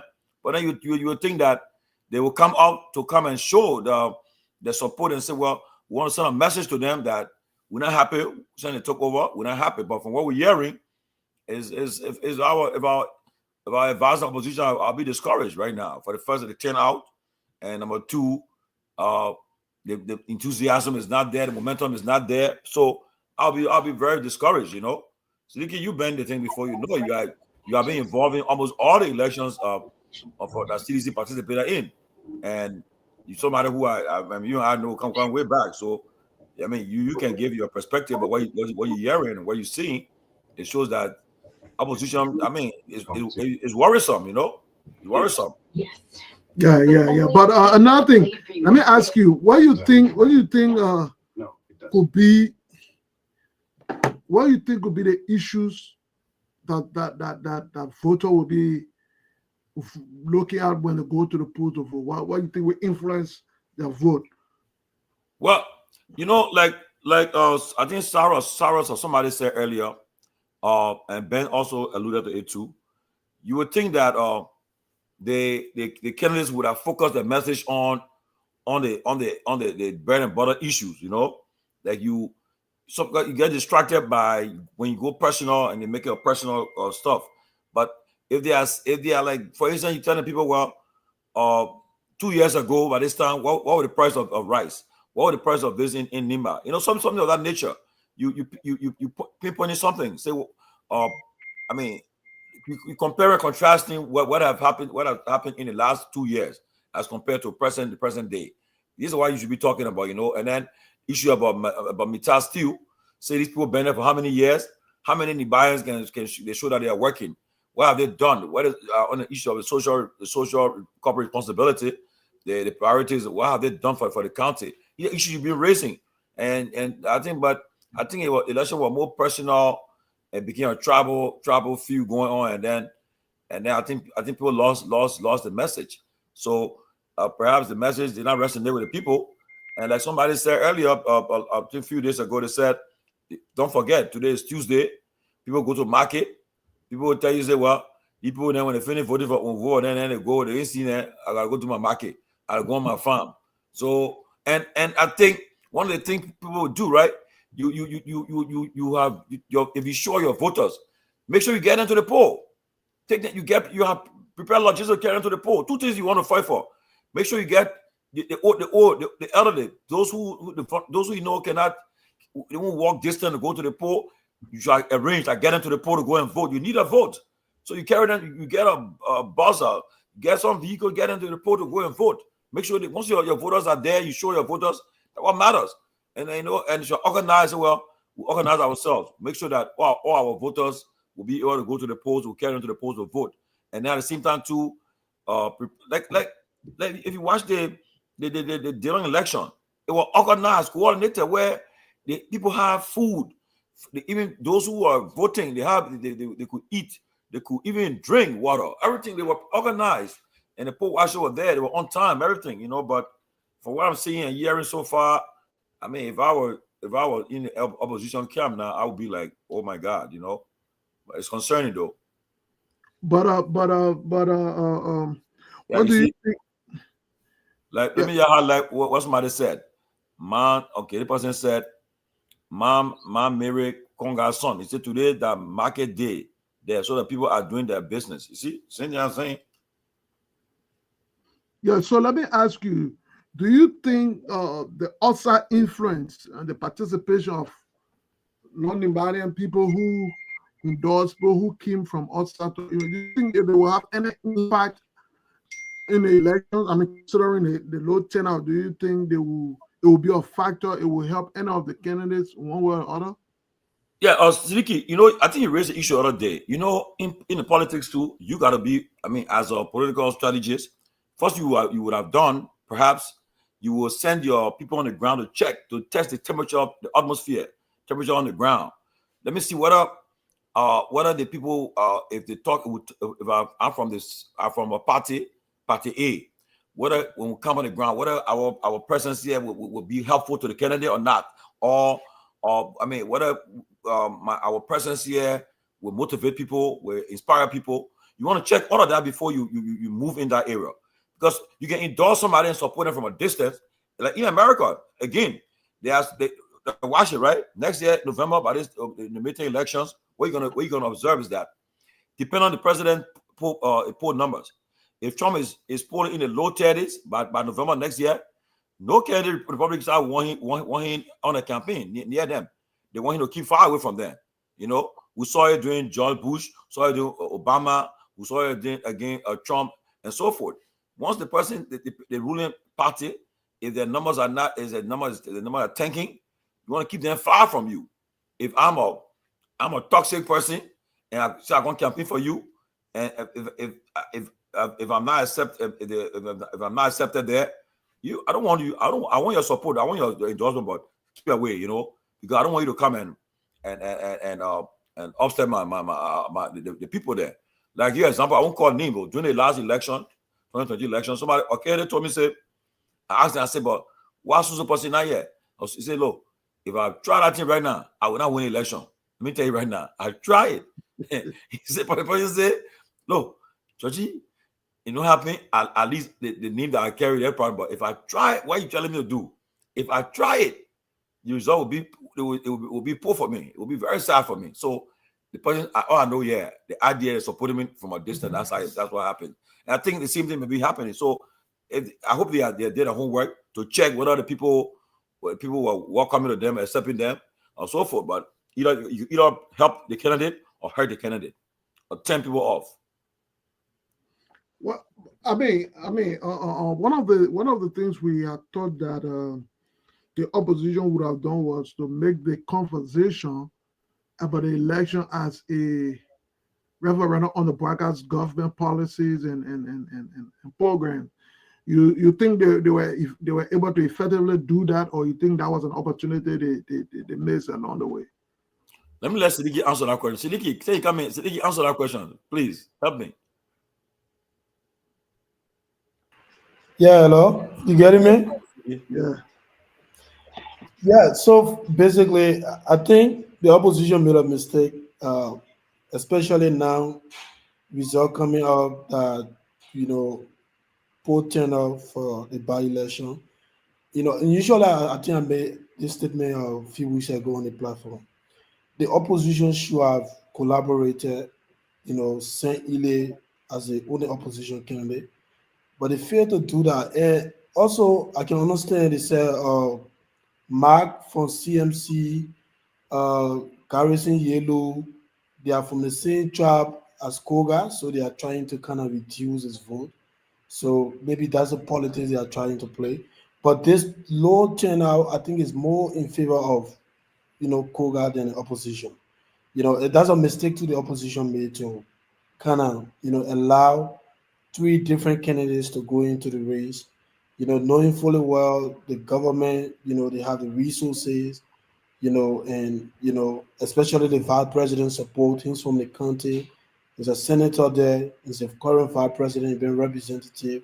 So obviously he has some vote. He has some support there, influence. So I think the opposition made a mistake. And the point you try to raise about the outsider or the non-Liberian influence, I don't really think the people who are now registered member, in Nimba, or people who are not Nimbalian who endorse Ile, I don't think they have that kind of influence though.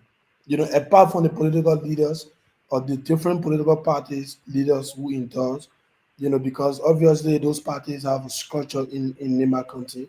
But the independent voices we saw endorsing Ile, I don't think they bring anything to the table. But personally for me, I really wish she can win this election. But with the result coming up from Nima, the poll turnout, it's in the opposite, the government interest, which is Koga. But I think that was a mistake, but it already happened because today's the election.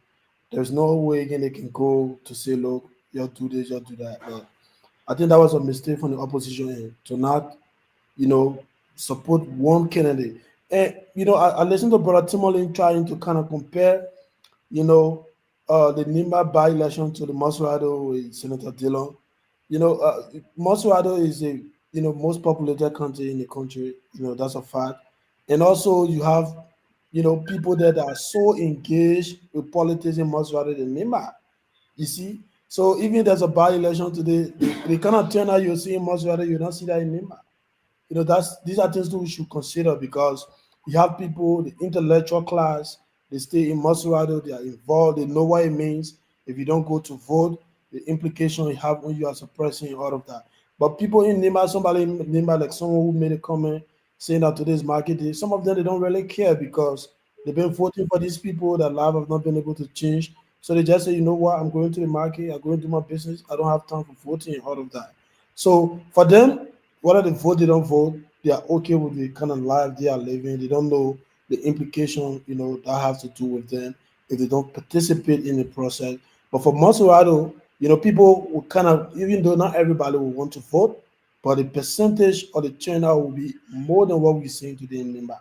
So basically, for now, I think whatever that is going on. And one of the things I wanted to raise too, I've been following the show yesterday and 2 days ago from the closing argument reporters. They've been coming on giving a lot of reports, and I think one of the reporters said they saw a lady in Nema who printed a lot of voting cards to sell to people, in order to get money and all of that. So that's the kind of problem too I think we have in Liberia, and sometimes we just look at the people who are elected into office, but I think we as citizens too, we have a part to play into wherever because why in this world you just go and print a voter card, just to sell it to make money.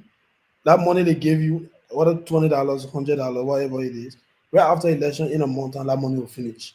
And then you give the person an opportunity where they will serve for about 9 years. They get millions and millions of dollars at the expense of giving you just a few dollars. So I think these are conversations we should be having to kind of electing the people, man. You don't need to get yourself involved with that. Just go and vote. If you don't interested, you can stay home. But as it stands right now, personally for me, I wish Ile all the best. But the low turnout is actually because obviously the government will want to do everything they can do, but that can only happen if we have more turnout into the process, and then people coming or really having strong pull action too as well. We should not overlook that. I hope she have people. And one of the things I would want to close on is also the people who left Monserrado, because I heard that most of Ile pool washers are people who are not Nimbalians. So she brought those people from Monserrado and other counties, and maybe too that can help her because if those people they are loyal to her, trust me, they can protect whatsoever vote she has because that's a key here. But at the end of the day, the low turnout, people coming up more or low, whatever it is, there will be election and then there will be result that come out. Even 5 people vote, there will be winner. And then obviously there will be a senator into this by election. But it's just so sad. The opposition should learn from this, going forward. No matter what happens, we can disagree, but this, we should not, allow so many candidates to go into any by election or any upcoming election again without collaborating, no matter what it is. But I can understand the tribalism stuff in Nimba, people trying to kind of trap Samuel Koga vote down small because of the tribe he comes from. No matter what happened, don't disregard that too, because those people they are too sentimental. They will say, oh, you know what, Mag is a Mano man or Gil man, or Garrison is a Mano or Gil. So we definitely obviously those guys will take some numbers from Koga tribal background because they all share the same tribe with Koga. So I think that's the only advantage Ile has into this process.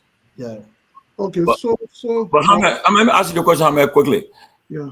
Hamed, okay, for instance, like you, like I said, you are a veteran of the elections and politics. So what would you have? Tell me, anytime if you are making the calls, what would you advise to if you're in, like say I know you're not in Liberia now, but if you are in the CDC place and position in Liberia, what would you have said advice to have gone because Yellow, Mike Blinwan and Edith also put in the CDC in the last election, especially Mike Blinwan and Yellow in the first round in the runoff.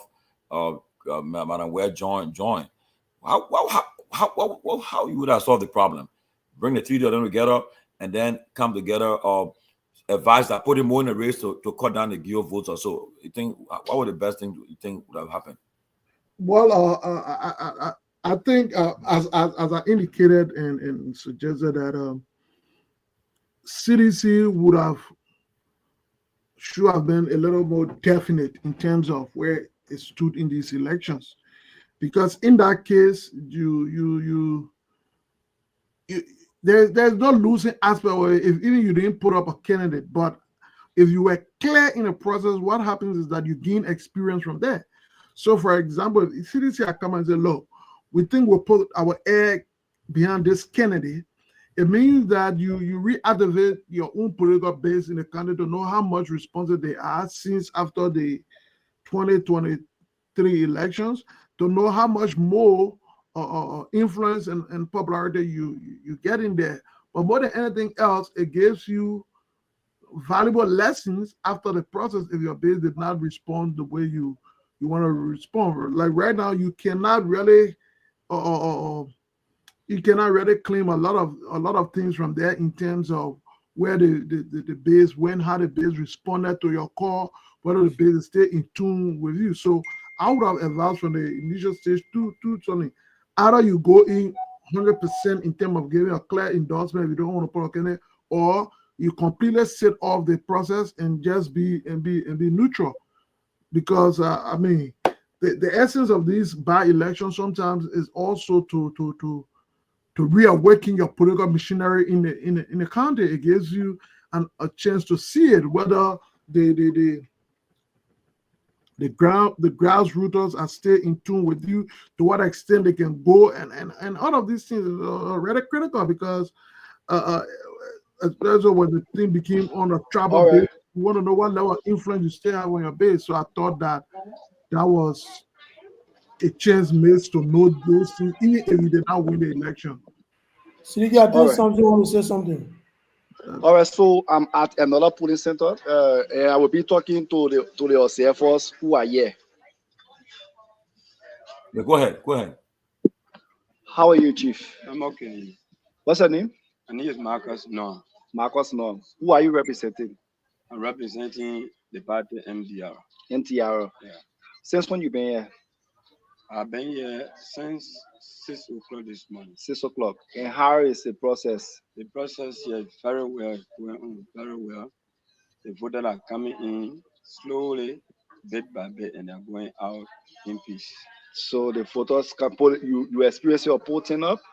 Yes, from the starting, they were coming in fully, but in our setting, the kind of election, people slow down because it's not general. So from 3, they are coming in now. You can see people coming in with motorbike, voting and going out. And so far, have you made a suggestion to NEC? No. You don't have any problem with their process? No problem. So you have not made any suggestion? No. All right. So I think that's it for my end. If anybody have question for him. Yeah, you got a question for him? No question. Okay. All right. So let me no question. So thank you, Chief. Okay. Let me talk to the other guy from the ELF camp. Let me talk to him. How are you? So he's representing. I'm about to talk to one of the EAs of the. How are you? Yeah, I'm fine. What's your name? I'm Jerry Kofa. Jerry Kofa, Yeah. representing Either Bungalow. All right. So how's the process like this after though? Yeah, the process is smooth. Everything is going smooth, but the tenor is not as huge as we expected it to be. Okay. Yeah, like for many people didn't turn out to vote, but we're still observing the process. Because at times some people can say they're waiting for last minute to town, and but then money process of queue everything. But we're not like as the tenor we're not encouraging. So has there been any issue between you and the NEC staff? No, not really. Was there any suggestion made to them since today? No, but we had our complaint file in just a minute ago. What was the complaint? The complaint was there's a guy bring ID card to vote, and the ID card was duplicated. Oh wow! So we scanned the ID card, and then our one Sicilians, and so we just 47 is a Kumba female, and a male bringing the vote. But the police were able to handle the issue, and I think the judge has got that into the police station. All right. So did you make a follow up that he was escorted to police station? Yeah, I did do because the judge put him back again. All right. And apart from that, no other concern or issues you experience here? No, not yet. Until further move. So I don't know if anybody have question for him, but he just raised a serious concern that one of the photo was duplicated a photo card, and he was arrested. When they scanned a photo card, they noted that the voting card belongs to a female who is 47 years old. So if you have question for you, guys. I have a question, but it's for Simpson. All right, go ahead. My question to the guys, Yes. after you observe this, have you informed your party or your head, your bosses about this? I was just taking note on it as when the general came for interview. I was taking note on it. So after that, then I will place call to them. Okay, that's good. Go ahead, Siddiqui. Yeah, something. Yeah, go ahead. Yes. Yeah, so today we saw a post on Facebook from different media outlets alleging that Jeremiah Conson Yekezi, who ran in District 10 in Maserado, voting in Nimba. Is that information true? For that, I have not verified yet. But what I know is when Yekesi is in Nimba County in his hometown, District 8. Yeah, because I've been seeing that information that he's, they allow him to vote because he ran in District 10 in Yeke District. Yeah, I know he registered in District 10, but he have not. I have not verified that information yet. But I know that he registered in District 10 and he voted in District 10. But then he's here in the county. He been here since Friday in the county, and I cannot verify whether or not he actually voted. And one of the issues, okay, thank you. As I was taking a tour, I saw Dr. Key coming out from Jackie Hotel. All right. With sticker on a cars. Yes. Sticker of who? Of Perfect Key. He Perfect Key carry a sticker on a car. Yeah, all on a car. So I don't know what it may harm or because I believe that campaign finished. All right. And probably it can be the influence over voters. I saw the car coming by in the front with sticker all around it, black Jeep. And I saw him inside him Perfect Key or inside. But you also notify the police. Let the police all these things are happening. You document it. If possible, take pictures and have so tomorrow you have evidence. So tomorrow you have evidence. I was like distant, but I saw I was distant for him, so there was no way to take picture. So what's your general view about the process? You think it's fair? You think it's free? But now, for my observation, is free and smooth going on for now. Until order, but for now it is free. Smooth going.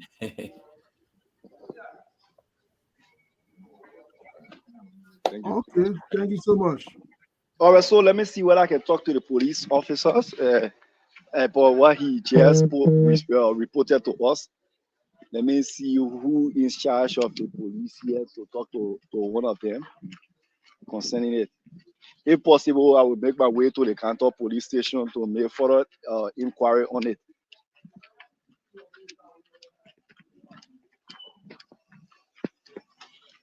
Where's the police officer?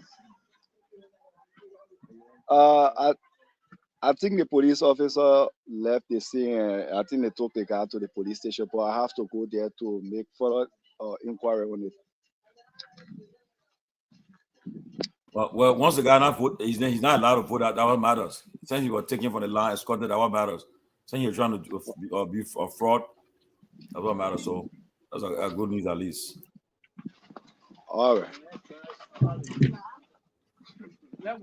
So Timberlake Josh, what do we know? Finances are critical for any electoral process and all the kind of thing. But with regard to this distribution of money, what impact? What you think that will have in the election, if any? Money. What do you think the impact money will have in the election in terms of inducement?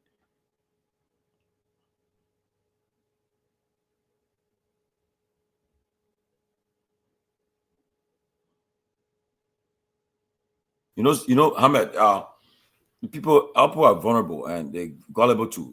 Because of the poverty, people get enticed by this kind of stuff, and some of them don't know that just for that moment, because so many people give you money after the election ends, you won't see them again.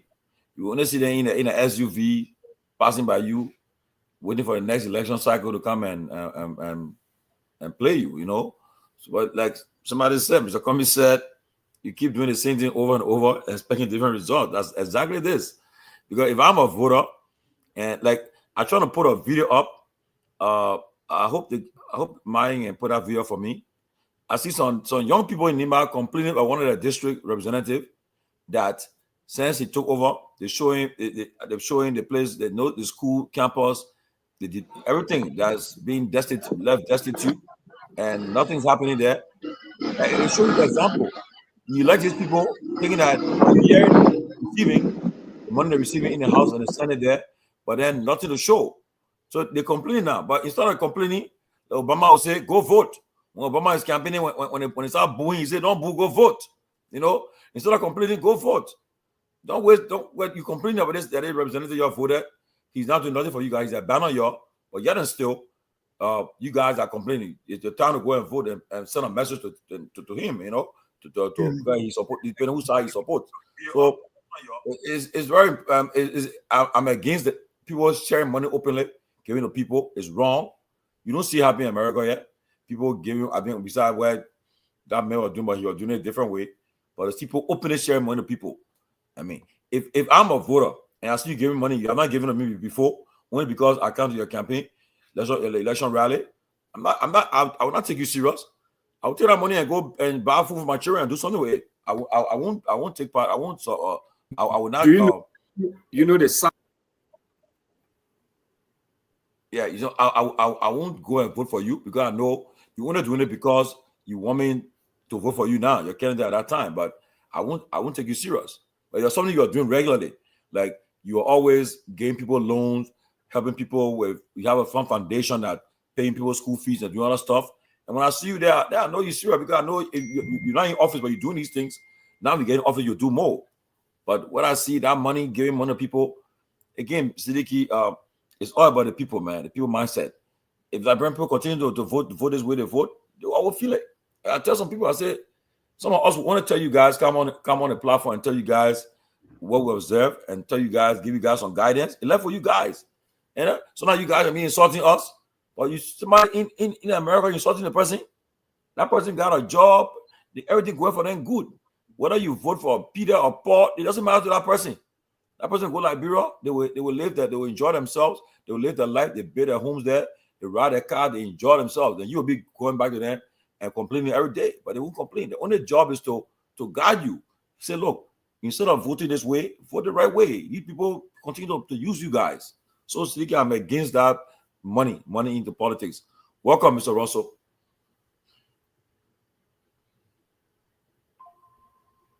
Mr. Russell? I think he's low. Yeah, I'm in the same problem yesterday again. I think if you're watching, you want to call and participate in the program, the number is on the platform. You can call that number, and we'll hear your thoughts and what you wanted to say about the election that's taking place. Call the number, and I have here one of Liberia's best political strategists, Ahmed Fofana.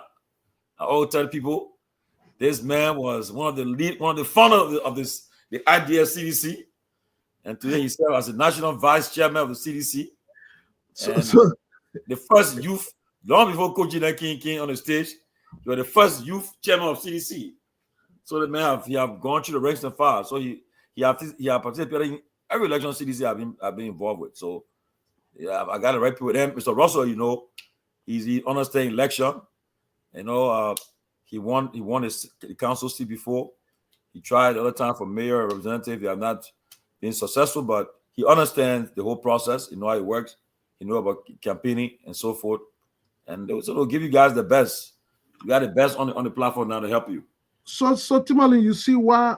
Anyway, that welcome Mr. Russell. He just coming in. Perhaps he would like to. I got a call coming. Hold on. Caller, go ahead, caller. You live. Good morning, Mr. George. Good morning. How are you? My name is Robert. Yeah, go ahead. You live on the closing argument. Go ahead. You live. I lost that person. Go ahead, Mr. Russell. Yes, hi, gentlemen. How you all doing? Good. So it's about 4 p.m. right now in Monrovia. I just got off the phone with someone in Nimba, and they are telling me that things are calm, relatively calm. Voter turnout is currently low, but people are trickling in. There's a huge police presence across the county, and they're waiting until the polls are closed. I mean, folks are suspecting that in the next hour or so there will be a rush to various polling stations for people to cast their ballot. But for now, all day things have been pretty calm. There have been no major incident to report. So that's good news. That's good to hear that people are exercising their right to vote and participate in these elections.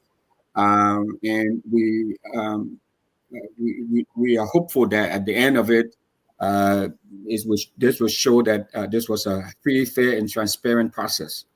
So it's good. It's good news to report that things are calm and moving very orderly in Nimba.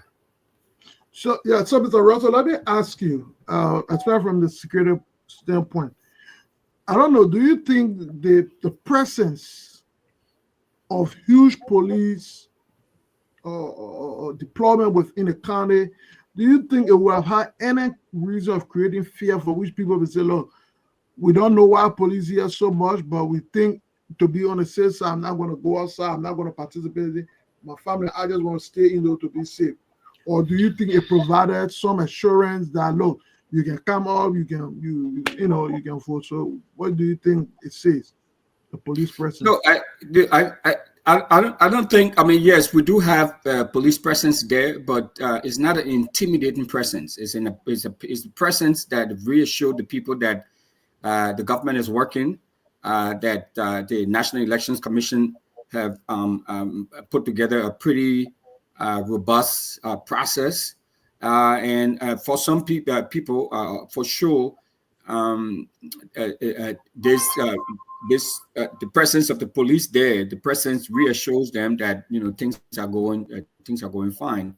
So I don't think in any way that because these are not menacing looking people with like guns, across their shoulders with bullets and all of that. I mean, these are just your regular everyday community folks that you see around. They just happen to be in a uniform, in the police uniform, and so there's a very calming process, and there's a calming nature to the presence of the police around. It's not an intimidating nature of it.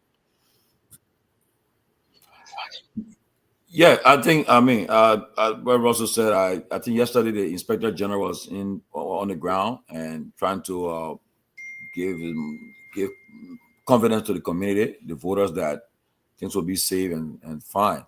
And even if I was thinking that if the police even found somebody who was trying to engage in fraud, I don't think they should manhandle the person. To because you manhandle, put some fear, but if you arrest the person, take them out, quiet, take them, let people see you taking them out in handcuffs, it'll be good, so that when you are taking off in handcuffs, people will not try it. It's a deterrent. But I think the police presence there, I think, should give the people. It depends if like I heard the police inspector in general said that they are being engaged in community policing. That means the police and the citizens should be on the scene, on friendly. I shouldn't see a police now. I get afraid. You should build confidence in the citizens so that when they see you, they feel relieved. It shouldn't be like trying to see police and you get afraid. The presence there, even one police officer present somewhere will deter people from trying to do mischief. I have somebody in line. Bring the person in line. The person just call. Go ahead, caller. You have 1 minute. Go ahead, caller.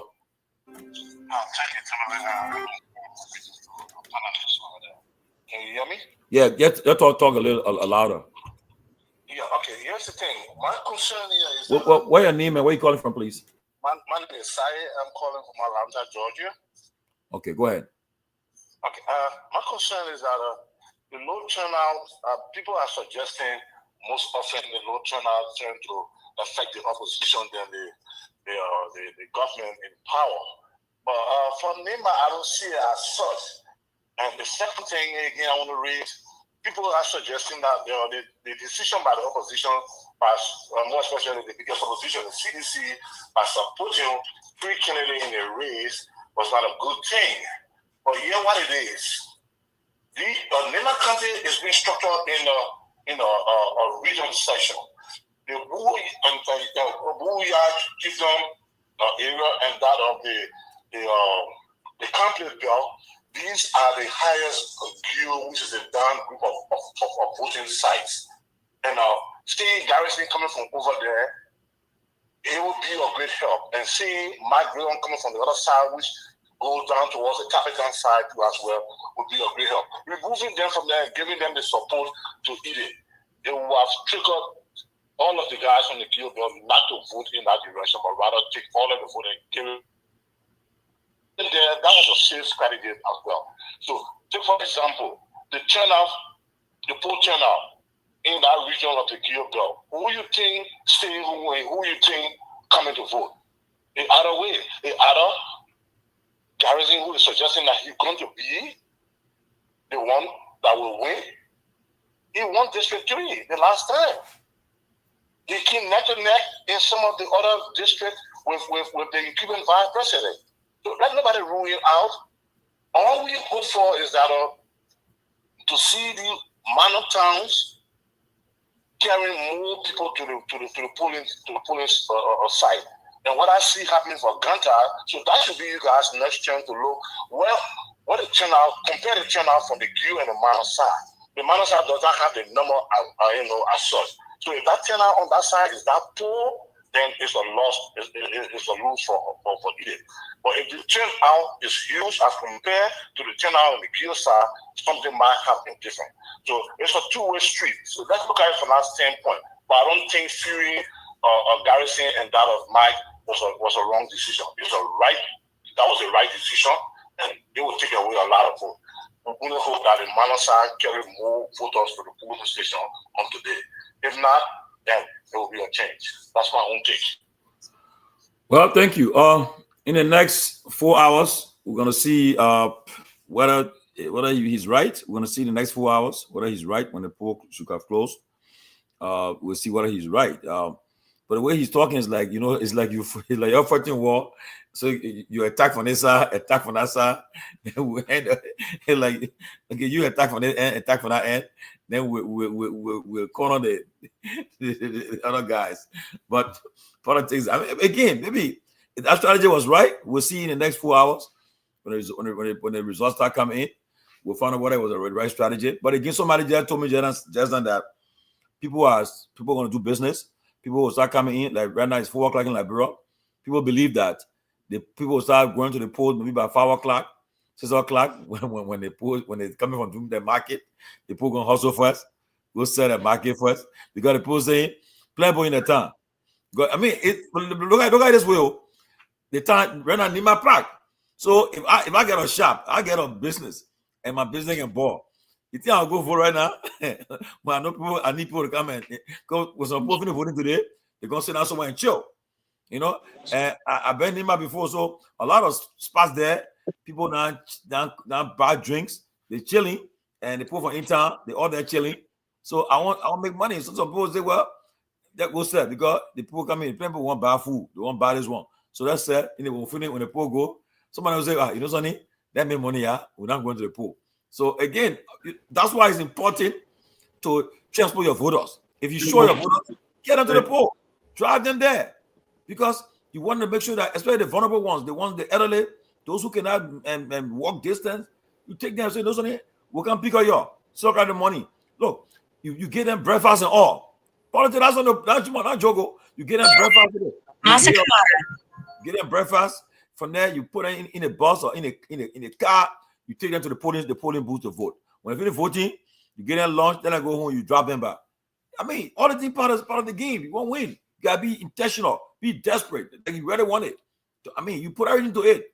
But if you just relax it, so tomorrow the vote compromise vote the food you give in. The idea, right? If I show my voters, I'll show my voters, right? I want to make sure that they, instead of person say, me, I go in a house on to go vote right now. I'm hungry.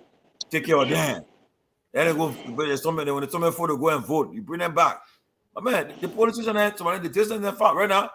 Something driving up for 1 hour 30 minutes to go to another place. Okay, because it's a distance. Not just. I mean, they can talk to me. Russell can talk. They've been anything before. They know what.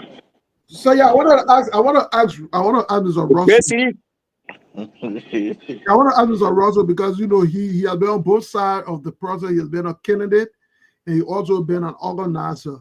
So, as a candidate in this process, you go to what does it say when there is low turnout in a general sense of things? I mean, we all knew that this would have been a low turnout. I don't know if we talked about it on the show or not, but typically, by elections or non-president, outside of like a non-presidential election, there's always a low turnout. So that enthusiasm to get folks out to vote, it becomes critical. So the whole GOTV process, as we call it, get out the vote, it becomes critical, or what we say in Liberia, a ground game. So and from what I'm hearing, that Mrs. Ware team, they don't seem to have a lot of poll watchers around. They don't seem to have a lot of folks around monitoring the process. So that's scary. I mean, that tells me that she did not have a really good ground game.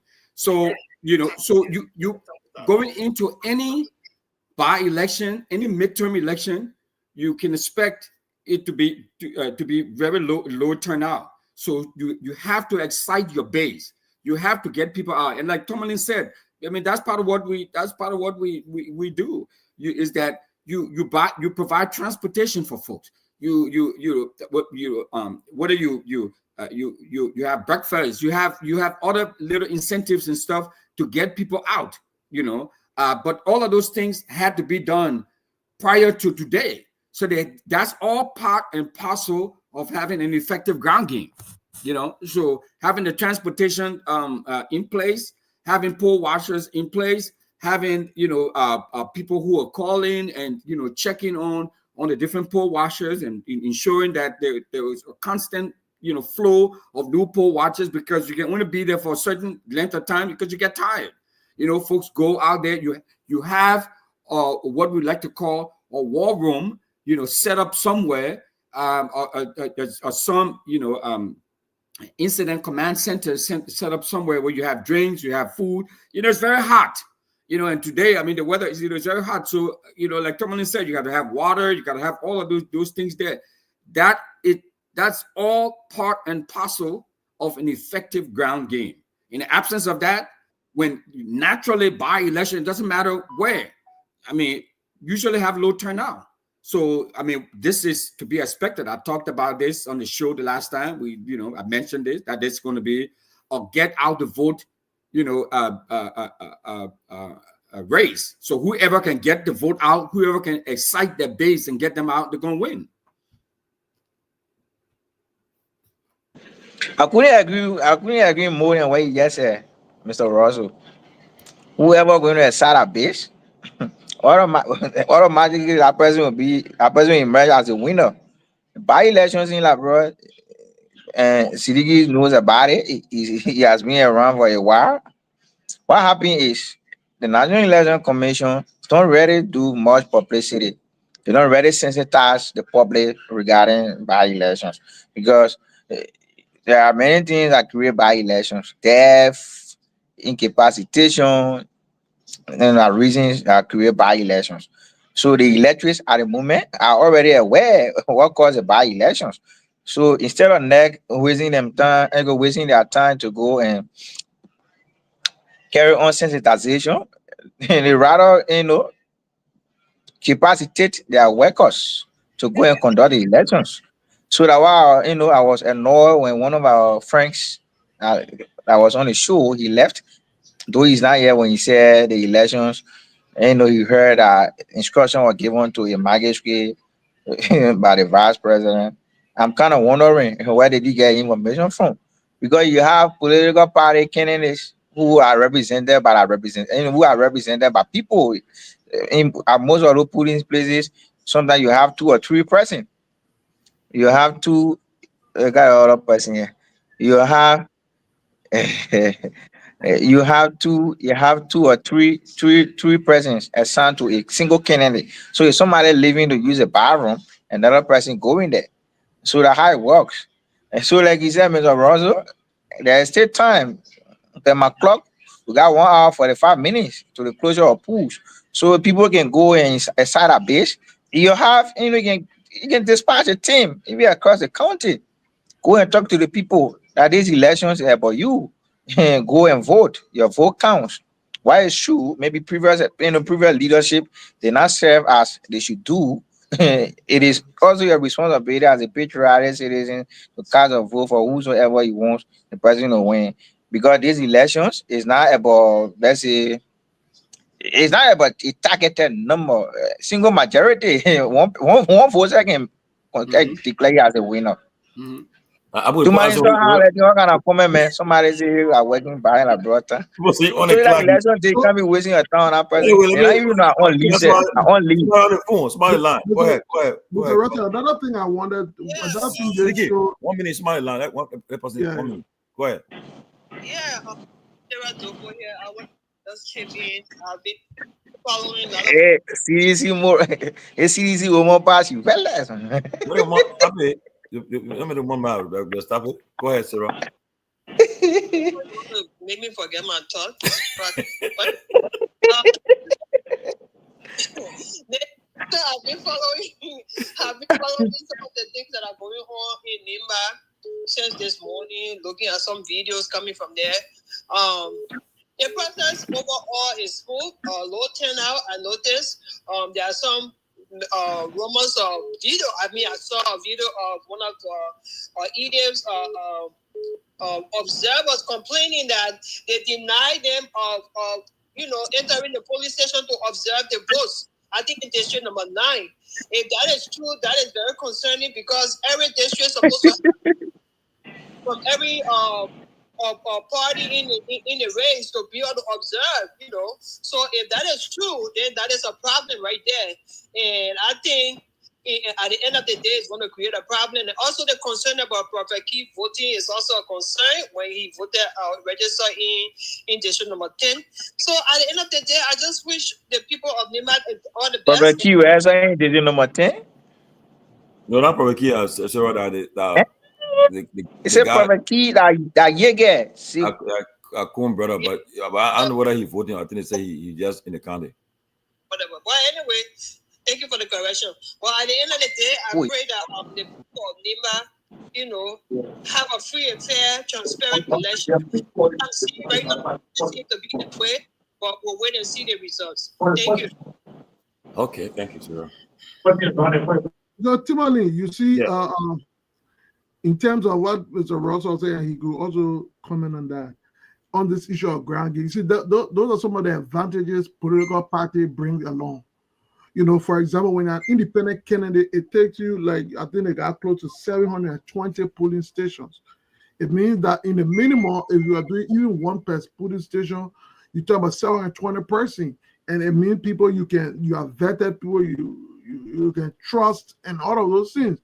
So, but when you're dealing with the political party that already got a political missionary on the ground, it becomes a lot easier to be able to recruit poll watchers, to be able to recruit people who are committed to that cause and go there. So sometimes when you go as independent, you have to work 2 times harder than when you representing or you're on a party ticket, because then the party could use its membership, could use its already structure within each district, towns, and zone to provide some of those support along the way,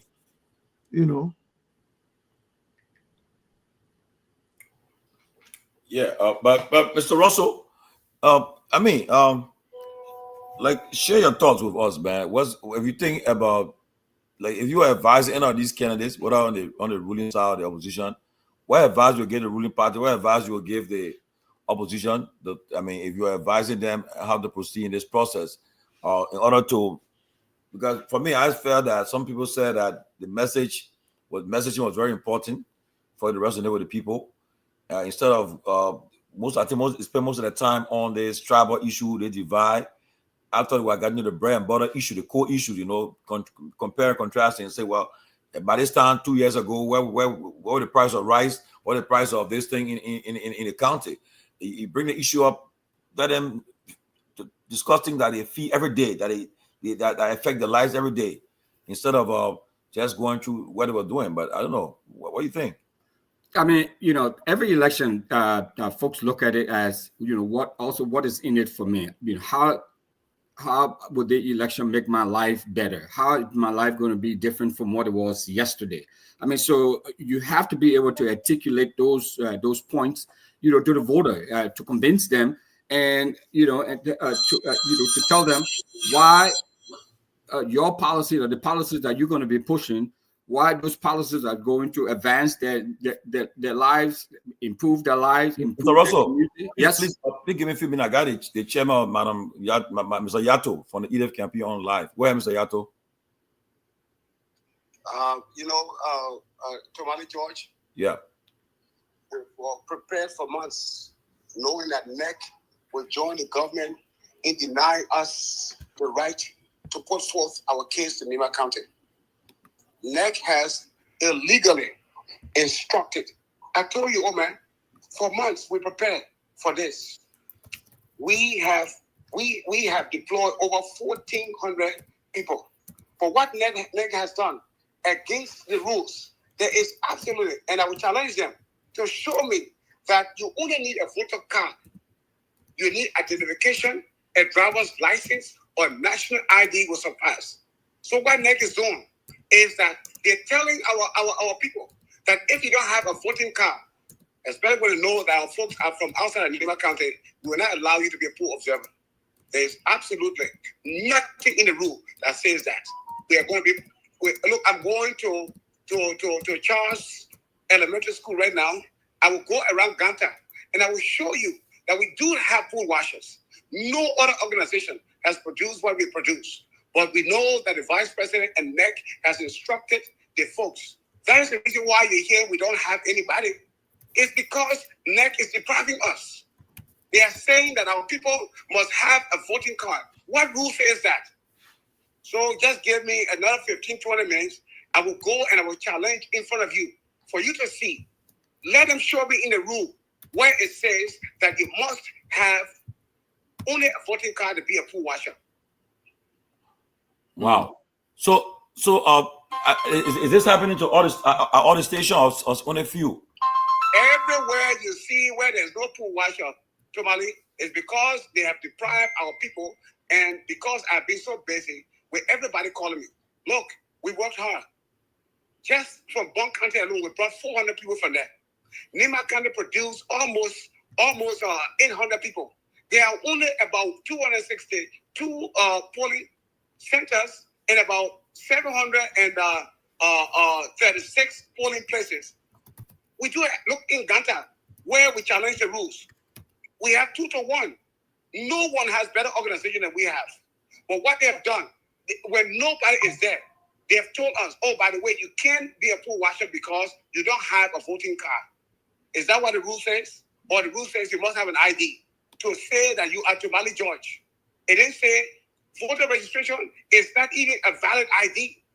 National ID card is a valid ID. Passport is a valid ID. We don't use voter card to go and identify somebody. So NEC has now instructed its people to go ahead and deprive Edith of the way.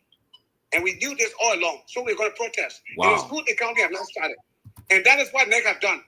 Because they have the instruction of the government to deny Edith. What's going on? And I understand that the chairperson of NEC was in Nimba County to instruct our people. So if that's the rule they're going by, then we'll challenge that rule. Wow. Mr. Russell, Ahmed, any question? Yeah, quick question. So as it stands now, will you accept a result out of this election that there's no accepting of results? I'm going on every radio station now to show how the NEC chairperson and Kong has connived to deprive us. We're not going to take it. Yeah, so I agree. Send somebody to the South Center, and you will see that we're ready to contest. We are ready to challenge them. So, in other words, you will not accept the result of this election and it's not in favor of your candidate. What kind of results? There will be no accepting of result, not accepting of result. I'm telling you, before we count, we will challenge that. There will be no counting. I will guarantee there will be no counting. We will not be denied the right to participate in the counting process. So I'm telling you now, we'll start. We're not going to go to court. We will challenge them. Then there will be no counting. Because until they show me in the NEC rule that you must have a voting card to be a counter, we will not accept it. And we will sit there. They will have to throw out. And let the police show me in the NEC rule. They're enforcing a law that is illegal. Wow. Mr. Russell? Yeah, so is the police that is enforcing that, or is it the NEC that is enforcing that? Oh man, it's NEC. The police, if you see how they're not even fed. Okay? The police don't know the NEC rules. Okay? Yeah. I'm telling you that NEC that's what I know. To illegally stop us from participating in the process. Because they're instructing their supervisor to do that. Wow. And hold on for a second. T-Max, what is a NEC officer? What police center is that? Speak loud. Now, let me explain. The people were 8 years, 2 girls left. They said they're not well. So by rights will be 2 to each of the room. So 2 persons have been denied. They said they don't have voting ID card. So we call record out to send additional 4 persons to be. No, I'm coming there. Don't send nobody there. I'm coming there because guess what happened? There's nothing in the rule that says you must have national ID card. So it's an ID card or the observer card. Voter registration. The voter card, because that gave accreditation of voting to observer. Is that what they're talking about, or you mean the actual? No. We have accreditations. Yeah. Your accreditation must be matched by a voting card, a voter card, not your ID. Oh, no. And no rule says that. We don't recognize voter cards ID. Yeah. Okay. You must show that you have the right to participate through your ID. I want us to identify you as Somali George. And where do we go? Don't we go to national ID cards? We go to passports. We go to driver licenses. We don't go to voter card. We know the fraud in the system. So they're turning back on us and say, oh, by the way, the voter card now is a national ID. We have the tax. And I've told you, we double up. For every polling place, we have 2 persons. So they're denying our people so that if somebody leave and they go for rest, we always substitute them. They say our substitute cannot participate in the process. So when you hear, they don't have that line. Oh, man, well, I will be right here and I'll be right in District 1. And I will sit here and I will not have poll places. Everywhere I've gone, I've told them, we're here to abide by the rules. But we challenge the rules. We're not going to wait for a court case. There will be no counting tonight in any police that deny us.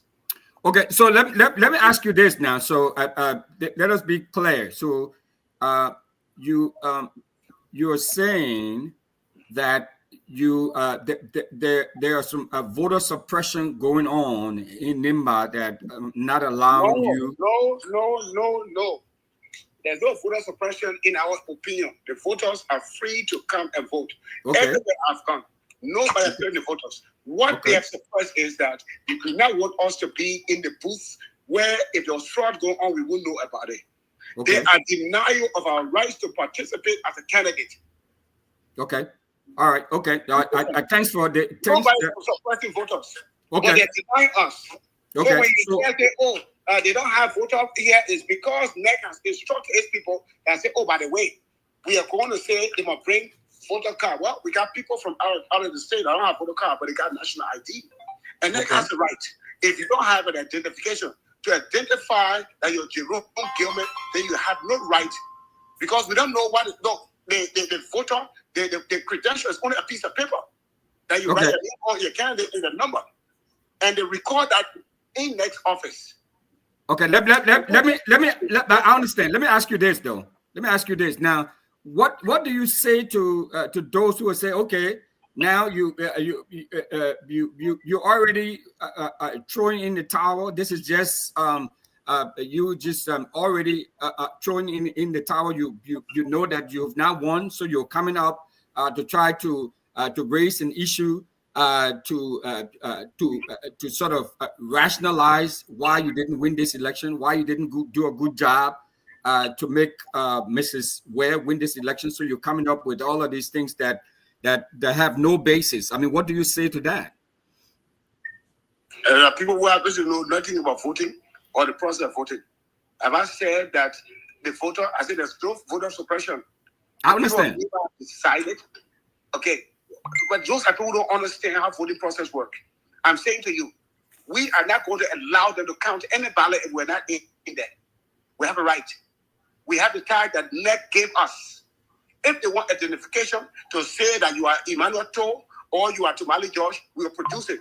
And the only form acceptable to the government of Nigeria is a national ID, is a passport or a driver license.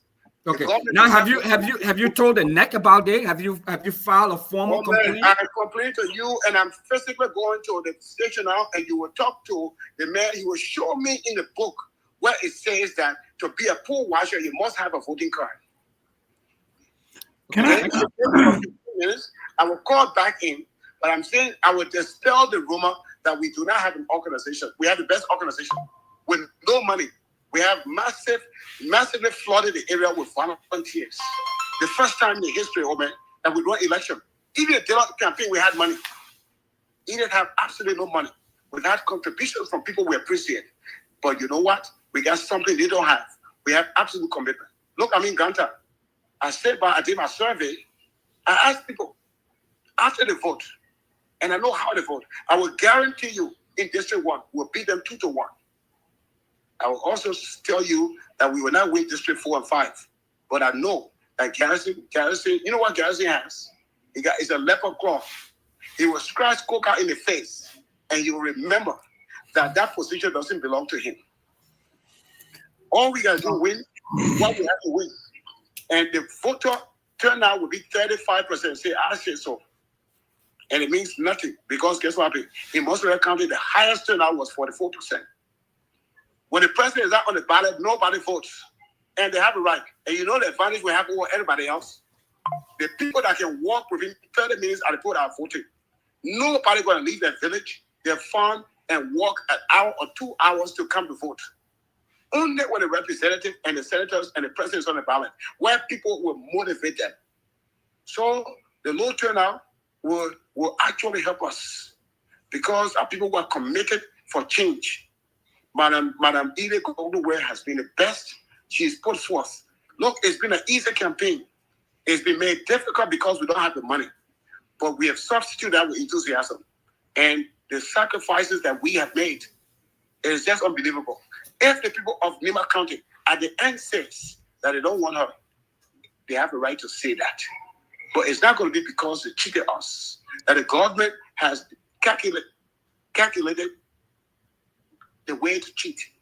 Oh man, when a whole vice president will come and say, I will do everything. What do you mean I will do everything? Do you think after this election they've done life?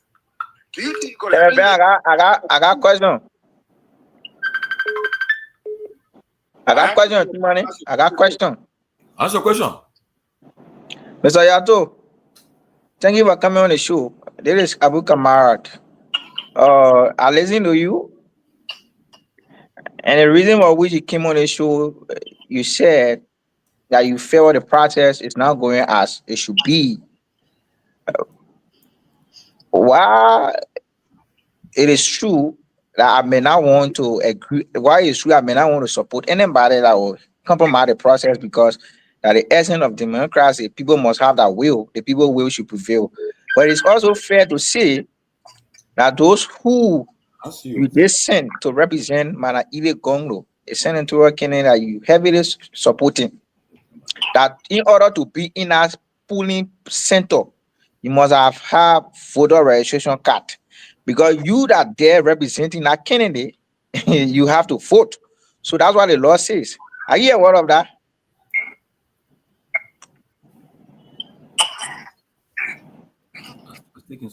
Oh man, there's no law that says that man is a choice. Oh man, No, that's what the law says. As for presidential elections, you can send people. I come in, chief. That's an absolute lie. No, but that's what the law says. You must have a valid voter registration card and be a registered voter within that identical place. What law? Is that what the law says? Abu, to be a poll watcher? Because you can't prove it. To be a poll watcher, Come in, Ben. I come in. As a poll watcher, you do not have the vote. NEC has the right to deny you to vote, but NEC does not have the right to deprive you of watching the polls. Let me tico what I said. Let me tico what I said. Listen, Chairman Yato, calm down, chief, calm down. Calm down. Yeah, but can you finish? Oh man, do not steal a falsehood on national TV. I trust, okay? I trust this station. That's why I'm coming on there. If I didn't believe you have value to add, I won't be coming on. So okay. As a person, who's a but listen, Chairman Yato, you may not know me though, but I know you as a supporter of the ANC. Right? My point is, I serve. Listen, Chief, I serve as pool washers before as a representation of my political party, even during the past immediate elections. When you serving a pool washer, and the reason is just simple. Before the pool closes, the last batch of people that cast a vote are the pool washers. The reason for that is because they want to be attentive. They don't want the process to be seen as compromise. So if you are not aware, that's a formula. That's a formula. But again, I don't want to waste my time on that. Wait. I see why ANC can go nowhere because they just tell me By ANC, man. Wait 1 second. I see why ANC is where they are. It's because of people like you, your mindset. Show me in the by ANC, man. Okay. By ANC. I'm mad because it's people like him that caused this country to be where they are. Show me in the rules, and I will relent. Okay, Chairman Yato. Why than everybody else? This sentiment on all of these things, boss man. That's how it works. What kind of sentiment? And you haven't said one thing yet. Chairman Yato. Y'all let's clear the air. This is very important. This borders on the line of potentially causing misunderstanding. I want us to be very, very clear. Abu, I'm not sure which law you are quoting. I'm not going to sit here and say because I haven't read the whole election law back to back. But what I do know, and except this has changed, but what I do know, you do not have to be. That's the reason why even when we were interviewing some of the people, I asked them. But I do know very well that you do not have to be a registered voter at a particular place to be a poll watcher. You have to be a registered voter to vote. If you're a poll watcher, if your party sent you, I agree with you, Chairman Ben. Because because I agree with you. This is very important. Because I know many times people can come and volunteer to be poll watchers. People will say, well-known people will come and say, you know what, today I'm a poll watcher for Dillon. I remember we did that thing during the Dillon time. Say I'm a exactly. Dillon. But all of the people who were poll watchers were not voters in those respective places. But they have voter card. No, you don't need a voter card. No, you don't. Because your voter card is only needed for you to vote. All you need is an identification and your poll watching tag. The officer at the polling center should be requesting your poll watching tag. That's why they can give all the poll watching tags to the campaign. The campaign has a responsibility to distribute the tags to whoever they feel confident to be the poll watcher. So NEC has no business whatsoever, as far as I am concerned, to the knowledge that I have, someone who has participated in Liberian election, who has chaired a national political party in Liberia. The National Elections Commission has no business denying any poll watcher because that poll watcher is not a registered voter at a particular location. That is not how it works. Because if that is how it works, you will not have people volunteering from Monserrato, from River Says. There are people who volunteer from different places to say they want to be poll watchers for their county. So it's very important that we make that clarity. I don't know, again, like I said, I don't know if they have changed the laws, but I know the last law, you don't need, and this notion that the national ID card, there are several identifications. You have a passport, you have a driver's license, you have a national ID card. Yes, your voter registration can be used as a national ID card, but it's not the only national identification for you to be able to identify someone with. So I think NEC has a problem here. Chairman, it is equally fair to say before the election comes or before the date of the election, NEC can ask for names of people you wanting to send a pool watcher. Isn't so? No. You see, you're missing it. You're missing it. You NEC and Chairman Yato, you coming on in 1 minute. I just want to make it clear. NEC don't get names of poll watchers. No, they don't get names of poll watchers. What NEC would do is they will ask you. They have a set number of poll watching tags that they will give a campaign. They will tell you, say, we got 300 poll watching tags for this campaign. You have your listing. You would then go to the police. You will send your people with your identification and your polling tag. Sidiki, you know we've had elections in Liberia. Everybody go to the campaign headquarters to get their poll tags, and they go man the polls for the people. But I hear what Sidiki, I mean, Abu, you're not allowed to. Let me end. Oh man, Right. Y'all let the man finish. Abu, please keep quiet. Let the man finish. Let me end something, bro. And I apologize for the outbreak because, oh man, we are winning this election no matter what obstacle they put our way. The people have resolved. Winning way again with nothing. Abu, I will take you from the platform. You can't do that. Abu, you can't operate like that, man. You can't already think you get that heavy lie and then you disrupting the man. Let the man finish. The man's a guest. Let him finish on the line. I said, hey, I'm going to school. That's what you had to say. The photo is jail. If that God do not show me, if the God do not show me in the book, if the God do not show me in the book where it says that you must have a card, there will be no campaign in a police center. They'll say they put you in jail. It's because of the misinformation. And that is where we get ourselves into trouble. I'm saying to you, NEC has the right to deny you. NEC gave you 1,500 tax. Okay? And no tax is lying. I will end this. And when I get there, I get there maybe with the situation. When I get there, I will give you the supervisor at that polling center. And he will tell me where in the rule it tells him that you must have a voting card in order for you to vote. Okay. So I will talk to you in about 20 minutes. Okay. Thank you. Let hear from Samson. Samson, I'm live from the home of Madam Kongo, and she want to talk to us, but then she said I should off my camera so she can just talk without the camera. Yeah, no problem. No problem. All right. So she want to. Good evening, members of the closing argument and member of the public. How are you this evening? Good evening, Madam Moya. It's good to Great, hear. we're great. Okay, so what's up? What's going on? So Madam Moya, good, and it's good to hear from you. This is Chairman Senvi.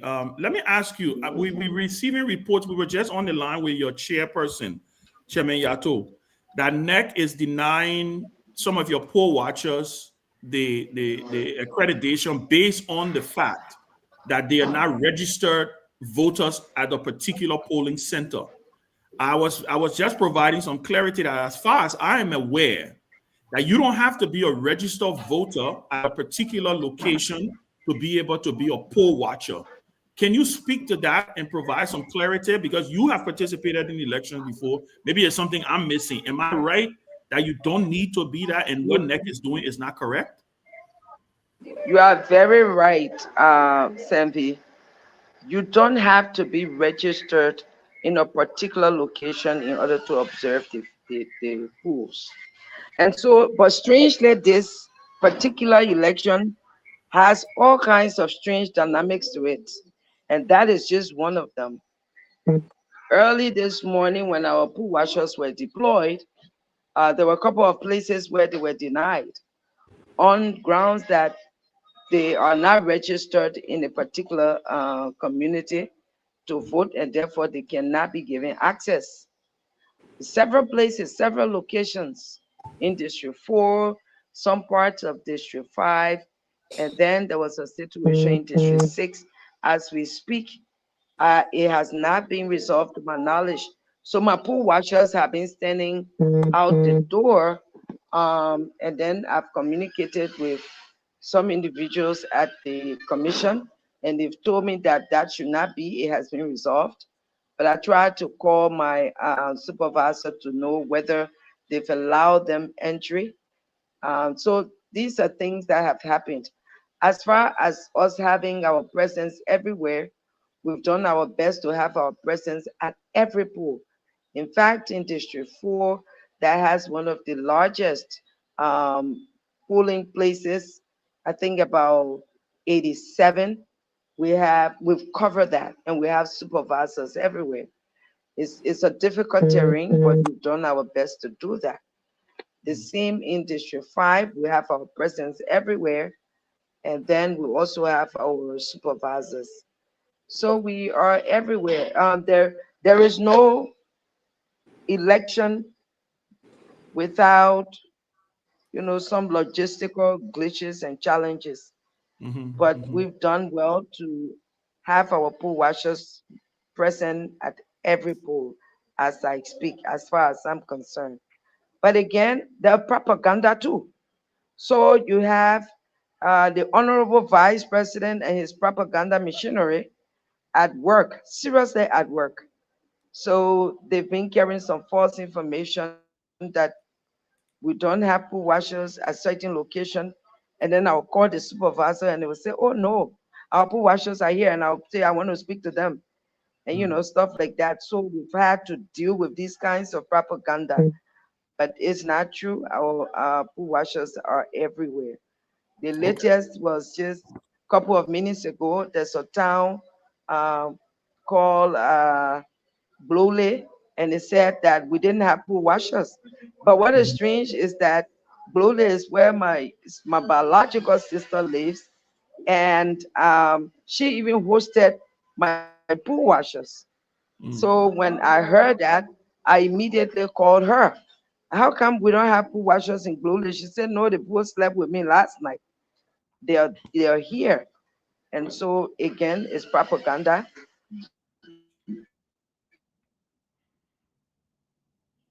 In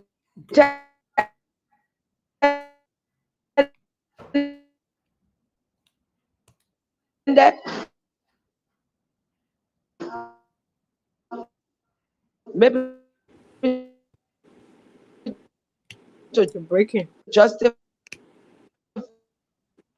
some of tonight and no I think we're having an issue. Or them down until standing before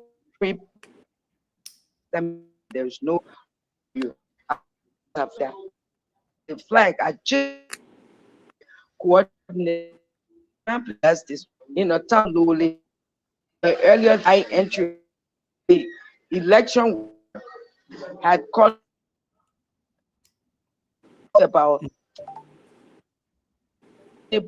something if you can yell if we're having some glitches. Probably need to change the position. No time back and so I just meant take it down. I'm sorry. Okay. Yeah, we lost them. They will come back on. But yeah, I think it was important for us guys to provide that clarity. There's no law. I'm getting text messages just now. I just reached out to somebody from NEC. NEC law is very clear.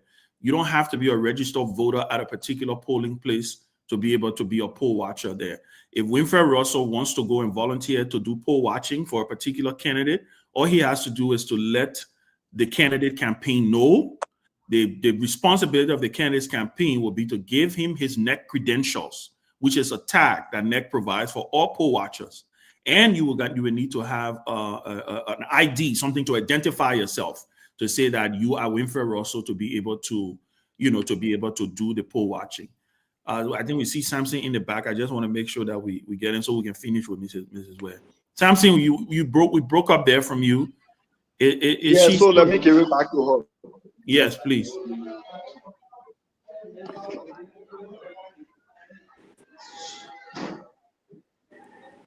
And is she available now? Yes, she available. Okay, yes, so Madam West, sorry we lost you there. So my last question, so we can get to the rest of the guys, just so they can squeeze in their questions to let you go, because I know you're very busy today. If it is established, right? Because we just spoke with your campaign manager, Mr. Yato. If it's established that this is a pattern across the county where your people have been denied, What actions are your campaign willing to take? We heard him saying that he's going to be attempting to stop counting at these locations because they're not going to be doing the counting without your pair of eyes watching and monitoring it. But what from a larger standpoint, from a holistic standpoint, as a campaign, have you guys discussed any remedy, any actions that you're looking forward to taking?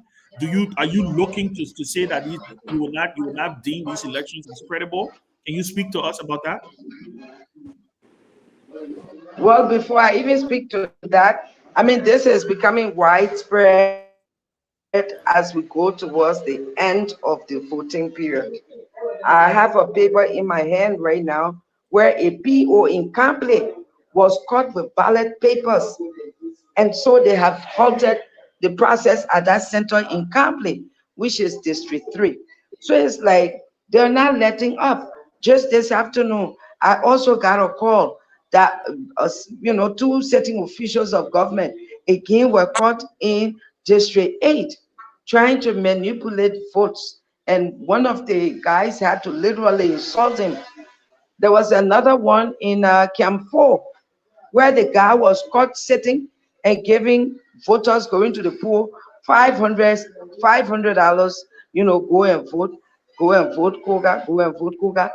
And one of my supporters just randomly went into serious argument that almost ended into fist fight, and he jumped in his car and ran off. So I'm just saying that there is an attempt from the government of Liberia, but I wouldn't even say the government of Liberia, mainly from the Honorable Vice President's office and his, accomplices to ensure that this election goes the way they have planned. And so there are.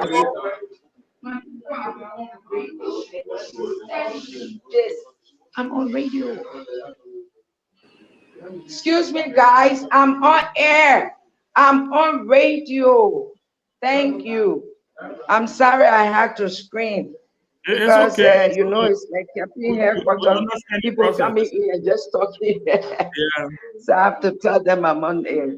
Okay, so now to answer your question, what we're going to do is left with the campaign and ourselves to make a decision. To the best of my knowledge, as I receive these calls, I tell my poll washers, just ask for the complaint form and document them. Don't call me. Do what you were trained to do. That's what I tell them. If you're calling me, oh, they're doing this, they're doing that, I'm not there. I don't have a third eye. Just follow the rules, call for a complaint form, and document your complaint. So if in the future there is a need, if at all, then we don't have to rely on verbal, recitation, I should say. So yes, that is a decision that will have to be made depending on On the campaign. Okay. the magnitude of most of these advised. Yeah. So pretty Okay, much, Tommy, you yeah. want to come in and then we can. Mr. Yato is also here too. Yato, you also live too. Yeah, so Chairman Yato, we have the candidate on, so maybe let get her off, and then we can bring him back on. So anybody else got questions for the candidate? Yeah, I got a question. Go ahead, Sarah. Yeah, go ahead. Yeah, Madam Ware, I want to say thank you so much for your resilience in this process. We are all praying and hoping that, the result will be, what we want it to be. That is for you to be the winner of this election. But I'm kind of a little bit confused because the chairman was talking about people not, the election, the night people not allowing observers to go in there to watch, especially in District 9, because I watched that video. And then I heard you talking about propaganda in process. So is it a mix of propaganda and the real truth? Is it true that people are not being allowed, and also is a propaganda on the other side with regards to other polling places? I'm a little bit confused on that. No, so the complaint of not being allowed is true. Okay. But to say that, oh, Madam Way, deliberately does not have gotcha. pool washers at these pools is what is propaganda. Okay, gotcha. Intended to cover up. Yes, intended to cover up all of their sinister moves. Okay, But we gotcha. have had our pool washers present everywhere, except that in most places they've been barred for entry. Okay. And let me just say this: come what may, I consider the people of Nimba and myself a victor in this election, because this is supposed to have been a local election. Instead, the government has nationalized this election. It has almost become an Edith Gonglo way versus the government of the Republic of Liberia. So my mind is at ease. The fact that the government literally emptied its coffers, and they are still doing it. As we speak, they have marked vehicles tonight to take money to every polling place. We don't have the infrastructure and the mechanism that they have. You have ministers, you have representatives, you have senator, you have superintendent, you have local government officials, and then you have the vice president who are engineering these things, and they have plethora of means to do it. They have the vehicles, they have the logistical power, then they have the financial power, then they have the human power. Everybody, they are spread out. So it's almost like I'm fighting I know. among these powerful people. So whatever it becomes, we've won. I see myself as a national hero that the governor of Liberia went to every length to fight me at this level. So I'm not even going to throw any pity party. Instead, I'm going to throw a victory party. That's right. Okay, Mr. Yato on the line. He won't provide. Mr. Yato, go ahead. To my Josh, Yeah. didn't I say to you earlier that you need facts and not innuendos? Guess what happened? What? The magistrate at the school have reversed his decision, and our man is now fully represented because he understands you cannot deny anybody that does not have a voting card. He That's has right. to. He has to count the ballot. So we're very happy. I'm going to every polling center in Ghana, and I will show to you that we are right on this one. And we are saying to you that no matter what happens, Nimba has spoken, and their voices will be heard. So I'll say thank you to everybody. I had to go because I just want to prove to Abu that the law says you must have an ID. It didn't say you must have a voting card. And until he shows, and the supervisor could not show me, so he's reversed his decision, and our team is fully represented now. So thank you to everybody. Thank you. Cindy Ben said. That's Thank you very much. And to Chairman Yato's point, the only sad thing with that is we missed several hours of representation. I was going to say. That's right. That's right. At many polling places. And the opening of the ballot box and the breaking of seal and the resealing, they are all important activities of the election process. And we missed most of that. It didn't have to be so. We cannot account for what happened all that time before 3:30 or before 4 o'clock. So it's a part of disenfranchisement of our people and ourselves. But again, like I said, whatever happened, we've won because we've won against the government of Liberia. Yes. Mrs. Ware, thanks for your appearance, and we wish you the best of luck. I have two quick questions for you. This is Winfred Russell, by the way. My first question is, how would you describe, or could you describe your ground game? Could you describe the ground game of your team, your party, your candidacy? How would you describe that? And then the second one is that, what do you think is responsible for what we're receiving from the field, from in Nimba and all over Nimba, such low voter turnout? What do you think is responsible for that? So, first thing, I think we had a pretty stringent but great campaign. It was short, and we had to put a lot of mechanisms in place, but it was good overall. In fact, it became like a citizens' movement. It was a citizen movement in that you will hear the most famous song now being sung in Nimba. We will eat our money and vote for it. You know, it's because of what obtained in the campaign process. There were times where young men were giving money and they would run straight to our campaign headquarters and say, Mama, I got my 50,000, yeah, 5,000 for you, yeah, 10,000 for you. That shows that the people of Nimba minds are made up. On the issue of the low turnout, first of all, there was almost literally no civic education, no awareness, no public awareness, literally from the Elections Commission standpoint.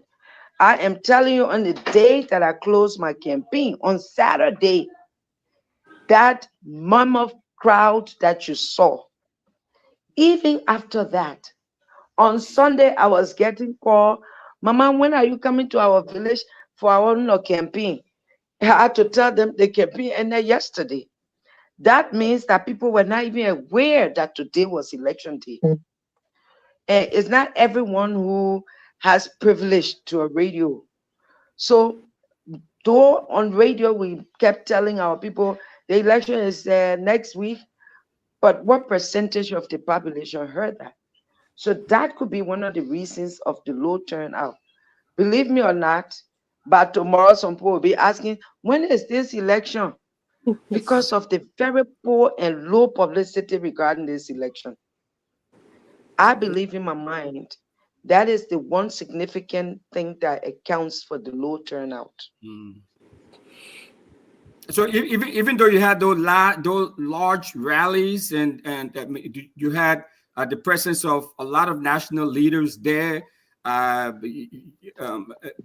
are a lot of movements, a lot of activities. I mean, that was not enough to get to the deeper crevices of the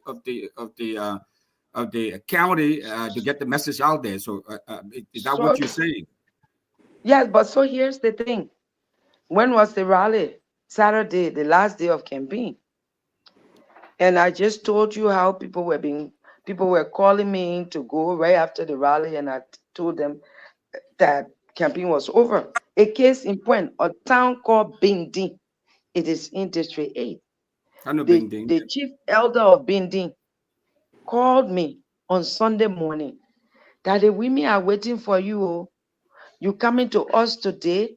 And I had to tell you, I can't. If I do, I will be breaking the law. Even though my opponents on the other side don't believe anything called law and rule of law, they will go right ahead and campaign. But I like to stick to the rules.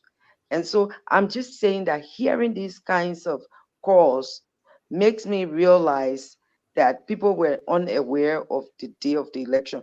And the election commission did not do any, you know how you do jingles, come out and vote, this day is the election. Again, also historically, by elections, always all over the world have low turnouts. Yep. You know, have low turnouts. But I can tell you, we excited our base enough to want to vote. What I do think is they were unaware of the actual day of the election, except for people in the city like Ganta, maybe Sanikole, you know. And then the third reason is that unfortunately, and this has to be legislated, when we win, this is something that we're going to fight against. This whole idea of voter tracking, where every campaign, national election time, representative candidates track voters from everywhere and take them to their district. But did you track voters as well? Are you one of those who one of the candidates? I don't ever track voters. First of all, I always say that's a waste of money because this is a county-wide election. So why am I going to track voter? But people who are in representative elections do that. Yeah, it's But it mainly during affects the the representative. Yeah. yeah, it affects the vote during by-election. Because Mhm. now people who truck voters are not in the election, so they can't truck them back unless where they are aligning with one of the parties within the county election. Then they bring their people that they truck before to vote for their candidate. But Okay, I'm so saying that Mrs. it Ware. impact turnout. Yeah, Mrs. Mhm. Ware, just hang on for a second. So even though, okay, we appreciate that you may not be one of those who are in habit of trucking voters in all of the elections you participated in, but as part of your ground game, as I asked you earlier, did you provide transportation to voters within your district to go to? Because even here in the States, as you know, we provide transportation. It's one of the things that we do to voters, and it's part of our ground game. So, did you do that? Did your team do that? If not, why not? Well, I wish I had the luxury of the unending financial resource of my opponent. That the money was coming just like the national bank had been broken open and no seal on it. I wish I had that luxury. But so I had to wisely use what I had available to me, what I had raised by myself and friends and the like. And so trucking is quite expensive to get one, even to just uh, move your pool washers from one location to another. You're talking about tens and hundreds of thousands of Liberian dollars, and sometimes thousands of United States dollars. That's just movement of pool washers. If you add the dimension of voters, it gets really pricey and expensive. So that's one of the reasons why I've never really done it. Would I like to do it? Maybe, perhaps, but I think it's not good because it tends to disenfranchise people. Yeah. And then it undermines true representation. So if you are from a district and I'm supposed to be the one you represent, but you bring people from Bakolu, you bring people from Cape Mount, you bring people from Morovia, you truck them to District 1, for instance, in Nimba. Even if you win, are you really truly representing me? Because the people who voted you don't live here, and you can care less. You really can do nothing if you wish, because the people who voted you, you pay them and they don't live in your constituency. So you owe them absolutely nothing. That is why I will proffer a bill to change that. If you want to make any change in Nimba, then you better live in Nimba. You must be resident in Nimba. If you want to make a change in district number 4 in Monrovia, you better be resident there. But you cannot be trucked there and stifle or strangulate the views of the actual residents whose power or representation going to impact the decision of that representative, going to impact them. Now you who came from Kawe to vote for them in Zubatan, for instance. So I think it's just all around wrong. It shouldn't be. And then it disenfranchises a lot of people. Because Siddiqui, like you the got a senatorial question? election, there were a lot of people crying that they want to come and vote. But then, the other person carry us 2023, and now they're not here, we won't come vote. Come on. Okay. Siddiqui, you want to go ahead with your question then? You muted, Siddiqui. Yeah, I just want to ask one question, but first, I just want to thank the candidate for coming on and providing this insight to the closing argument. I just want to know your perspective with regard to this election. Every election you participated in, is there anything different with regard to its organization, with regard to its potential similarities and all of that? What's your perspective compared to A different? huge difference. A huge difference. Unlike other elections that I've participated in before, I have not had to go against a sitting powerful government official. This is the first time. And I thought that it brought a different dynamic to the people of Nimba. A huge difference, because there's no election that I've participated in that the government, through its second most powerful person, will issue or implied threats. And that chiefs are calling me overnight. Mama, I want to come to your rally, but I'm afraid for my job. Oh, Mama, we will vote for you, but I can't show my face. A case in point. A guy who was serving as my coordinator but works for one of the ministry called me the day before yesterday morning that his boss had invited him to Kanta to be questioned because he had heard that he was supporting me. So this election had a lot of different factors to it, and very interesting dynamics that became a teaching moment and an eye-opener for future game, to prepare for the future, because from what I see, it makes me want to be a Stacey Abrams to change things. That whatever the results of this election, we're going to stand tall, we're going to remain with our people, and we're going to hold the feet of people whose feet need to be held to fire for account. We will change this county. We will change this country county by county. And if now is the time, I'm prepared. I am prepared. Well, Madam Ware, we want to thank Good you. thing is God has given me the strength, the resilience, and the wherewithal, and then the love to do what I do. Yeah. But guys, Yeah, election day, so I'm Madam Ware, receiving plethora of calls. one I quick need to end it question. right here Yeah, and go Madam back to Ware. my phone lines. Madam Ware, I beg you. One last thing, and this is from a personal standpoint. How are you doing? I know we immediately started and just started bombarding. I mean, this has been a roller coaster ride, I'm sure, for you. This is not your first election. But I just wanted to ask you from a personal standpoint, right? Oh, I think we lost them. She gone. Yeah. Yeah, but anyway, we want that's a good question, Ben. That was very good. Yeah, look, and Winfrey, the reason I did that because I mean, you've participated in elections, and I think I have too. So sometimes we forget that these people are human beings, right? And I heard she wasn't feeling well too. Yeah, they have families, and just her well-being, her mindset. So but anyway, we thank her for the time that she was on. But yeah, guys, I think Ben, I got Mike Blue on the line. One of the candidates. Oh, Mike great. Blue. Great. Mike, you live. Go ahead, Mike, you live. Yeah. Thank you. I want to say good day to everyone, the panelists, and all of our citizens in here. We are happy. Canada, Yeah.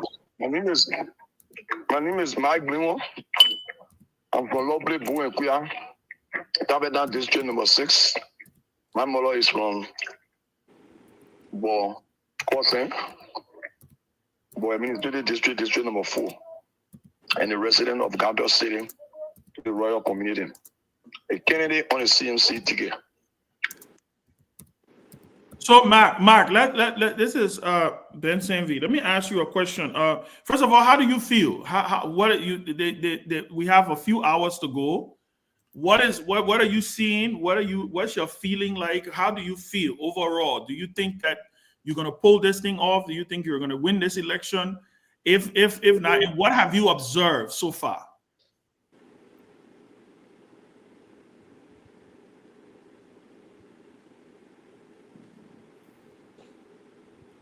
Is he on? Dominic, we can't hear him. Yeah, he on. I think he got a call, but he on the line. Okay. No. Well, we're gonna be talking, guys. Like I say, I observe the process. The process is okay. We're moving smoothly. All we are calling for is a peaceful Nimba campaign. Everything we do, we have been conscientizing our supporters. Now, after election, there will still be a Nimba. And Nimba being our common denominator, we should always prioritize Nimba. And let know that library is where we cannot be deported from. So we call for the peace messages today on 16 radio stations across Nimba. And for this process, what I observed, and I had to call the people from NEC, is that they brought in a strategy that the ballot paper issue, they all in the voting rooms, cutting the ballot paper in their numbers, folding them, stemming them, keeping them. So as the observer is not paying attention because they are human beings. They are sitting all day long. So they sometimes feel asleep. And so now they get tired. By the time they twist themselves to go to another place or to look in different direction, they will add 2, 3 of the ballot papers together and give it to someone who they got interest in, that the person is a government candidate to support us.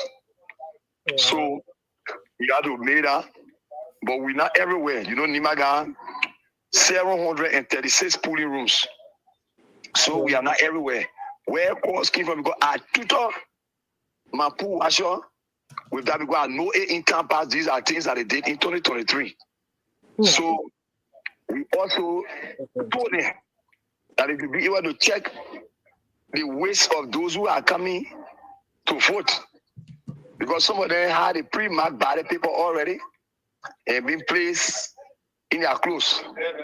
So for the issue of cutting so many ballot papers and stemming them, keeping them, when the information hit me, I called the NEC big person and I was able to inform him about that. That was not a good thing. They should be able to refrain from doing that. And immediately, where it happens, we decided to put stop to that. And that was the same place that they were putting the pool workers out of the place. That you saw someone from the camp of Mana Ide Gonglo where started going live on certain platform today. Jolina in Ganto. And then to several places they were doing that. So I had to call the 2 magistrates and inform them with specific references. And as they said, that's not going on. But we are watching the pool so keenly because the biggest thing now the ruling party is doing now is to cheat. They have money in bag everywhere. All of the 262 polling centers that are in Nimba, there are people have been dispatched with huge sort of money in the bag to even bribe our supporters who are poor watcher to us, because money is very evil. It turns you against your parents. Then what more about supporters? So they have it everywhere. Currently, as I'm speaking, I'm in my born town. Those who came with son, they are sitting in the Paramount Chief's house.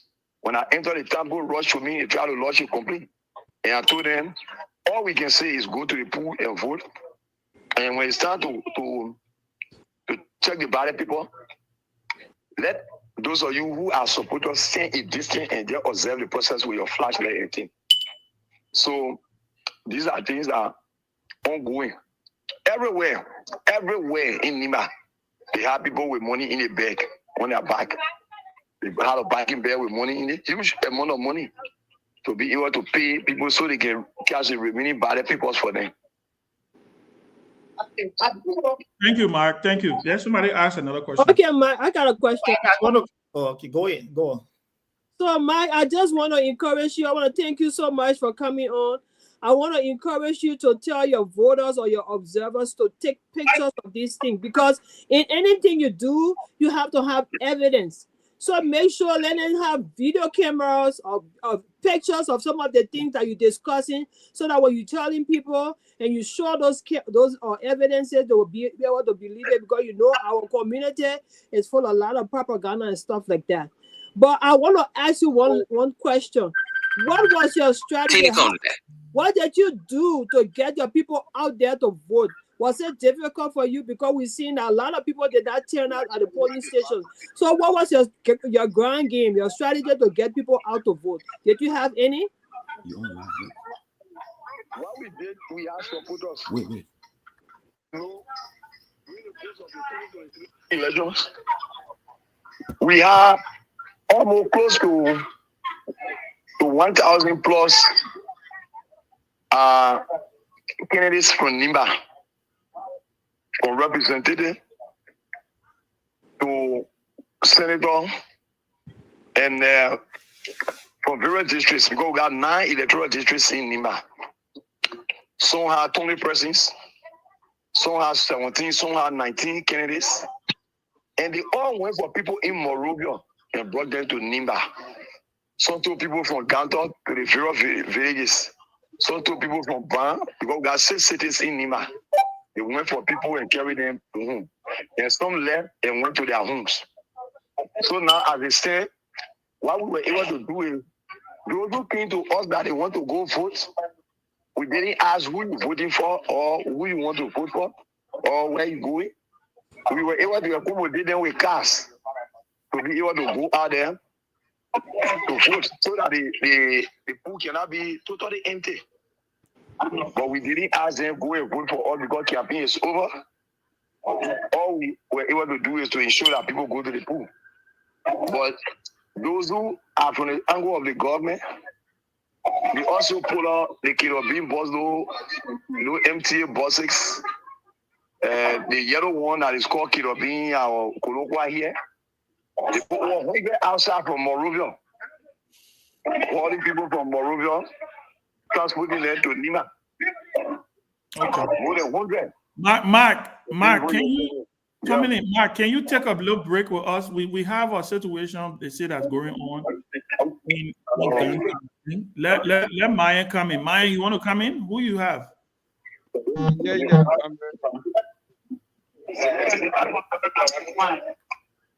You getting me? Yeah, go ahead, Maya. Go ahead. Okay, so we have a situation in Ganta where someone called me and I have to rush on the scene to know what's happening. So I'm here with this fellow. So how you doing? What's your name? My name is Winsome Dawiseke again. Okay, so what's actually going on here? Who is he representing? Where is he? Who is he? Where is he representing? Who is he? The guy I was talking about from Manaide Gonglo West Camp. Okay. Yeah. So what's really going on here? Our observers again have been denied just as they were done. I mean, it was done this morning again in district number 3, Lule. On the ground that they don't have voter card. So they have been denied again. Before we put out of this place for more than 2 hours by people, he don't get voting card, so he can't allow him. I don't know which the electoral law is saying this. My people, and we came even police claiming now to be even a partisan. We say we want a complete sheet here now, but the police are even denying us on getting complete sheet. Right? So what is going on? So people like to be in representation. Yeah, because she is the mean. Eyes from there.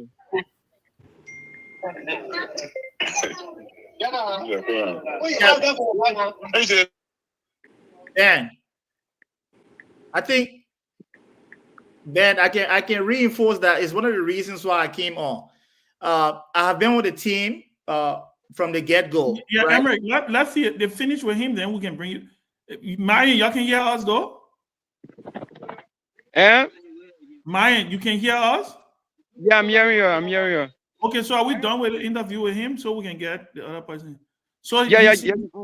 So he's saying that the same thing is happening. They're denying the poll watchers. We denied this morning again at Lole district number 3, and we also been denied again on access to for the polling place because we don't have voter card.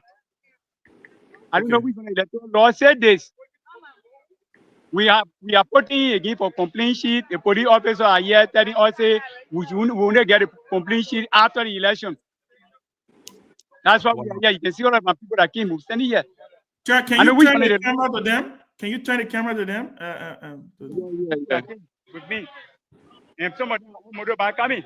Yeah, so we are seeing presence of more people here. More people coming. They deny our our pool washer in this place under the pretend that this person do have voter card. I know which one the electoral law said that. It is a person that a citizen of this place. Just under a clear law to just create a situation to put the ballot paper there because that's what the boss said. Wow. Have you reached out to your campaign? Have you spoken with Yato and the other people, the leaders? I'm the lead person here. I'm the election advisor to Madam Ide Congo West. I even called the election magistrate. He said we should make it, official, and the official now, which is the complete sheet, they are refusing to give for the complete sheet. Wow. Okay. Officer is telling us we should wait after the election before we write our complete sheet. This is the officer that told us to wait after the election. And yes, the intimidation is too much. Even at job places, someone have been threatened to be taken from job. Why? Because we support them and either Congo. Why? I'm not saying it with fear and favor. Where do you work? I work with Minister of Education. Wow. Wow. This election is not going to be free and fair. I'm sorry, guys. It's going to be. If anybody fire you, the minister will be here. We'll go after. We'll find out why they fire you. We'll investigate. Yeah, but I think I need to come on and reinforce what he's saying, right? Because we work in the phone lines, and we major part of the whole campaign. Yato and us, we are communicating, we are working together, coordinating, and making sure. And people don't know, my mom from the Belige area, Campley, Lole, those places. I'm well connected to those places. I got a complaint from one of our people, the NEC representative. There was a whole noise, and the evidence is here. Prince, okay, Lole Public School. The precinct is 33118. 33118. Next, one of the next officer have 50 marked ballots that he attempted to put in. The noise and the police protected him to put it in there. And the police, I would say a partisan police, you see, is the thing is widespread, right? Oh, let me tell you this. This whole election, we already we call the election out. The reason why we call it out is not strong in Nimba. I'll be truthful. He's not strong in Nimba. The low turnout going to work in favor of Madam Ide Gonglo Ware, because if you look at District 3, 4, 5,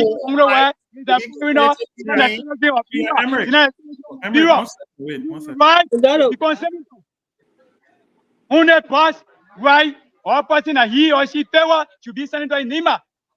13 people, 13 chiefs, 13 our mom, our mothers, our sisters. Wow. What is going on in this election? It's too much. It is ridiculous. Stop this. Liberia is a country of law. What is going on? My people, international community, you should come to our aid. The rescue today now, we have been surprised, depressed, and oppressed. I'm telling you, this is ridiculous. Wow. All right, Maya, thank you. We're gonna get back to you, Maya. Okay. If you see anything else, just let us know. We'll bring you back on. Okay. Okay, Ben, you're close on Mr. Blue one. You're close on him. Yeah, let's close on Mark and then Emmerich will finish. finish. Mike, go ahead. Live. You live. Yeah, Mike. Mike. At the Ganda Police Center today, around a school called Zukese. Zukese is one of the public schools in Ganda. So, while in the process, a guy who was brought from Morovia was seen with a voter card that carried the image of a lady, and he took that and he raised the woman image and placed the image on the ID card and took it to the pool to cast vote. And it was caught by my observer. And I told him to send a copy to me, and he took the photo and sent it to me. It's currently with me. And then, there have been this rumor around. There's a guy who I've been working with NEC from 2005, who is currently in the office of the vice president. I was using the going election to do the ballot covering for the Unity Party in Nimba. So he and one generator now have been elected seen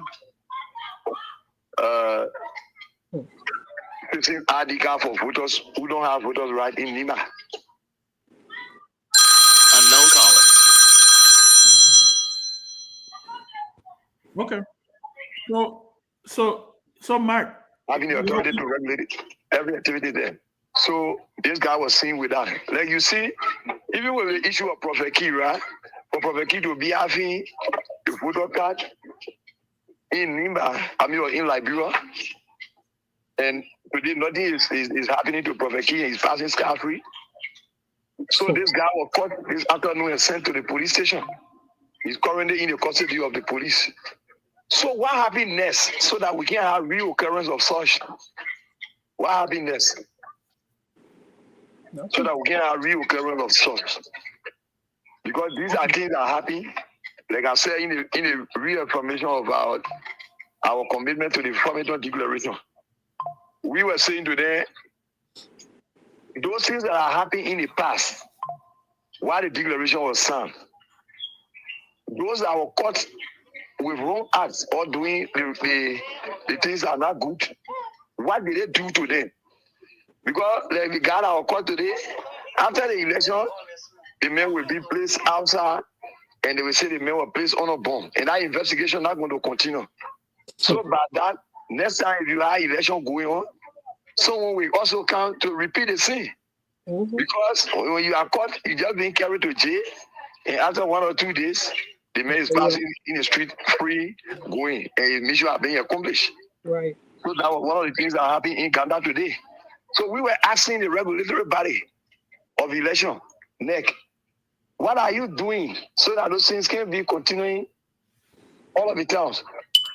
So they didn't give us any reason. What they said was someone will do something, and the person will be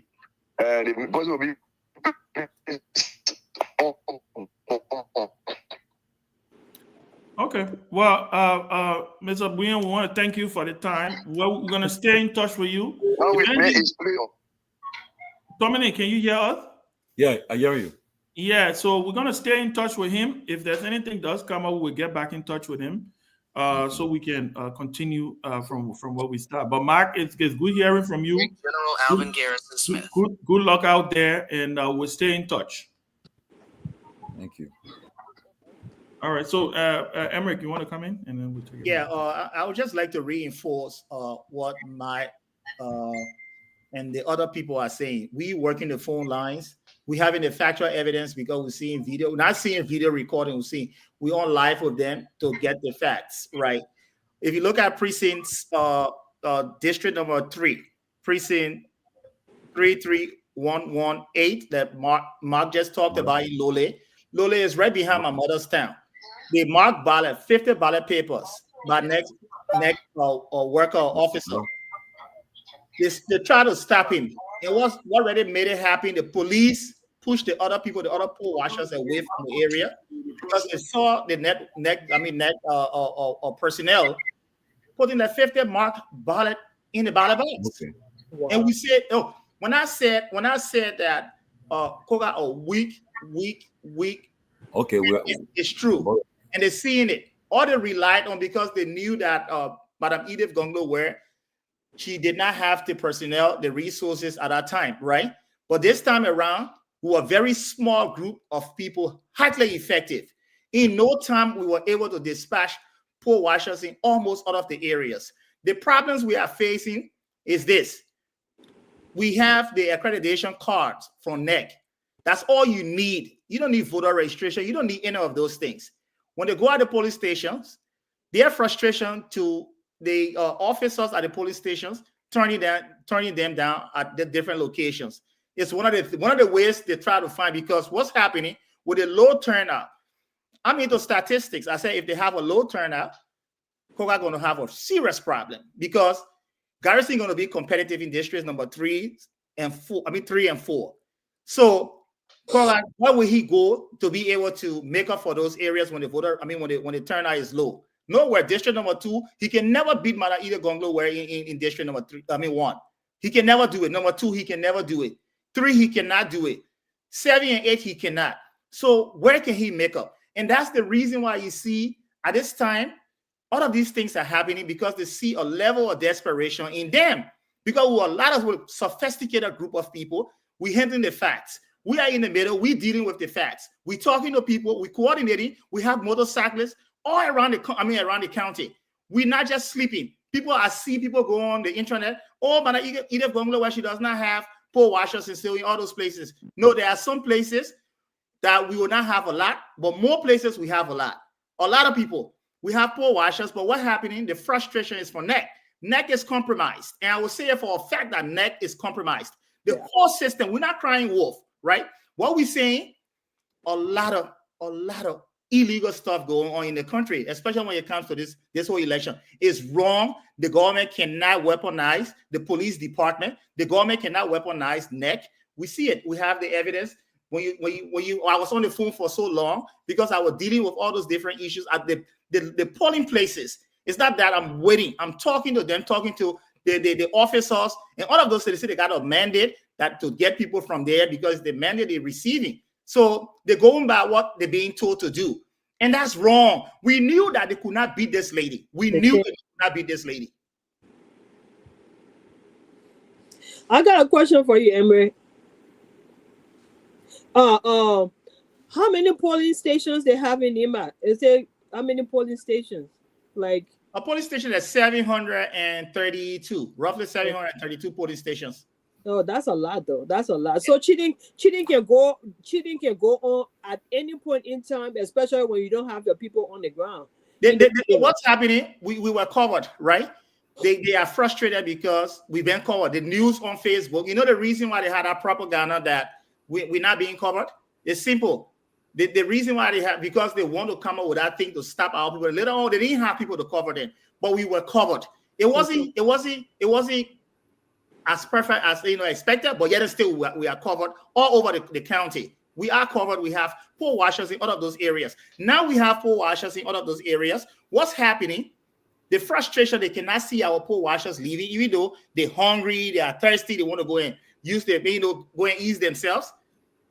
Now they are saying, oh, once you go and ease yourself and come out, oh, you can't accept it because you don't have voter registration card. You cannot come there anymore.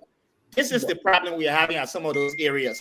And we have a good coordination. We have a small and very effective team. Motorcyclists moving from one point to the other. That is hard. So most of the things being exposed. And it's embarrassing on the government. It is embarrassing. I mean, the sad thing is, Emery, the sad thing is at the end of the day, what happens? What happens when you guys catalog all of these discrepancies that is going on? What happened? What is the end result? Good question. This is what they used to. They wanted to go to court. Because you know what they do? They want to play the same old game that, oh, she can lose and then cry in court. But if you look at it, this lady had always legitimately won everywhere, right? But because she does not have the resources and people in those places, right? So she's like an antagonist. Yeah. They antagonize her. And we see that she has the natural attraction to the people of Nimba, whether you like it or not. Madam Edith Gonglo Ware, people are naturally attracted to her. When some of the children were talking about supporting UP, they call me and they show me, they say, Emery, we're supporting her, but we'll not say it. Those are the kind of voters the lady has. You cannot take that from her. Naturally, she gravitates to them.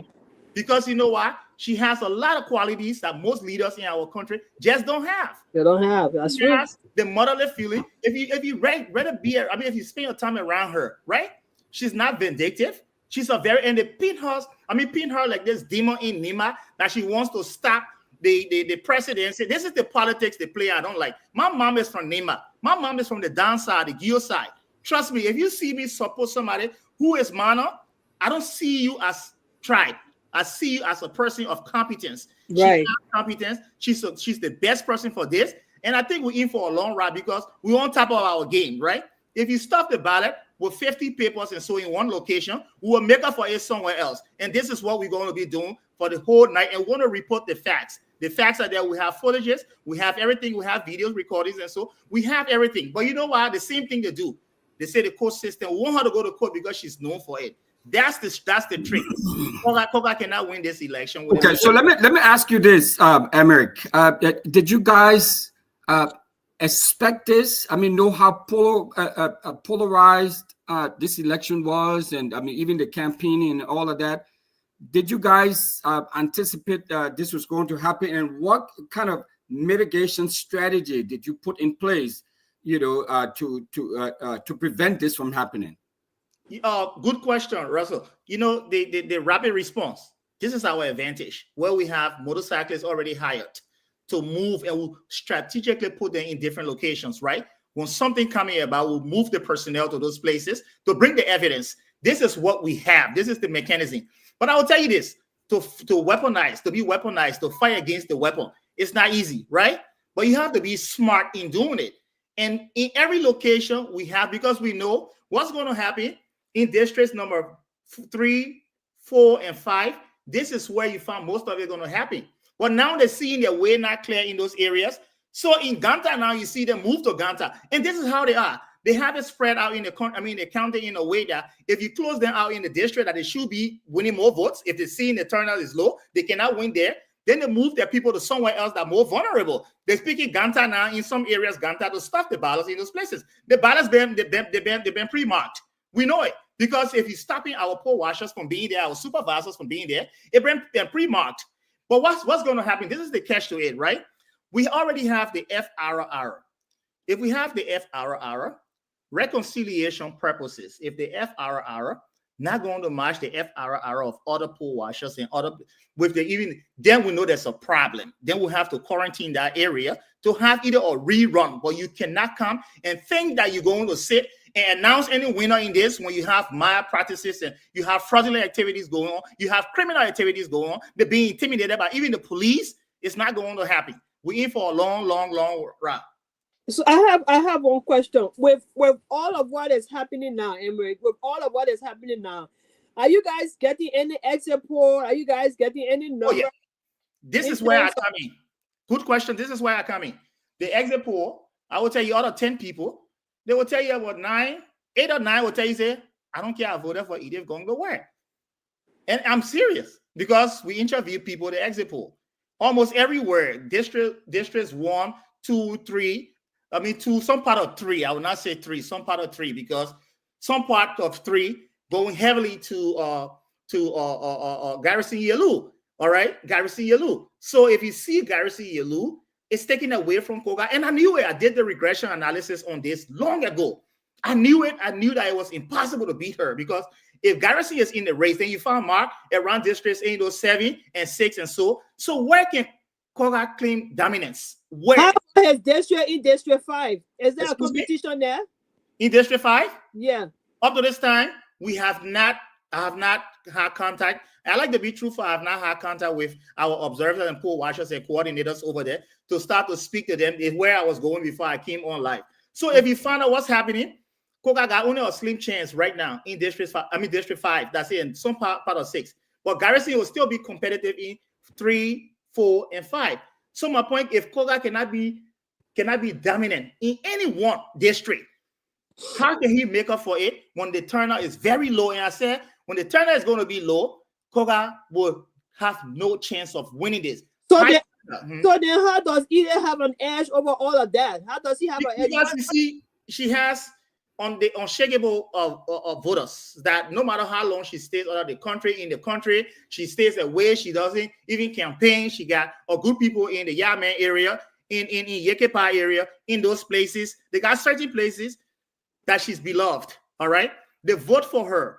They're gonna vote for her.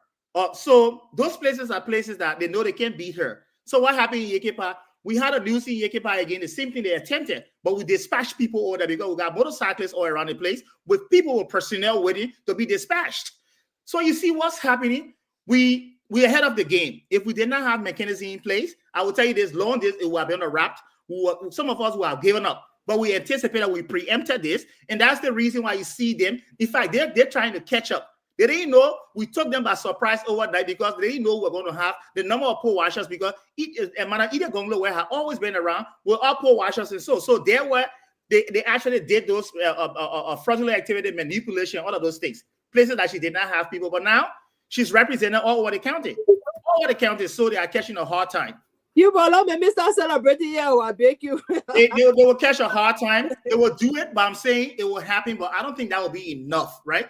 Unless you have unless you say you want to bring in something that is unconventional and say, I will abort the whole process here and give Koga the whole vote to Koga. That's the only way Koga going to survive this. He got no means. He's not popular. He's not a He's somebody. He does not have you don't even know. Lofa, can you mute yourself? What Lofa doing? If you look at Koga, let's look at him. When he ran, all the times he ran, even in District 5, let's be real. Go back and look at the history. He could not even dominate in District 5. He trucked people from Ivory Coast. We know it because we have. Is that possible this time around for him to truck people from Ivory Coast? It's a hard thing. He did not even dominate in district. His own district, he did not dominate. Because if you look at Koga's district, they will say he's not responsible for role, but he has oversight duty, right? If you have allocation for those things to improve the lives of your people, and you cannot do the due diligence by having oversight to build the roads and all of those things the people will keep them. Don't mind them. Don't think our people are stupid. Don't think they're illiterate. Don't think that this. No, they are very brilliant. They're very smart. And what's happening now in this election?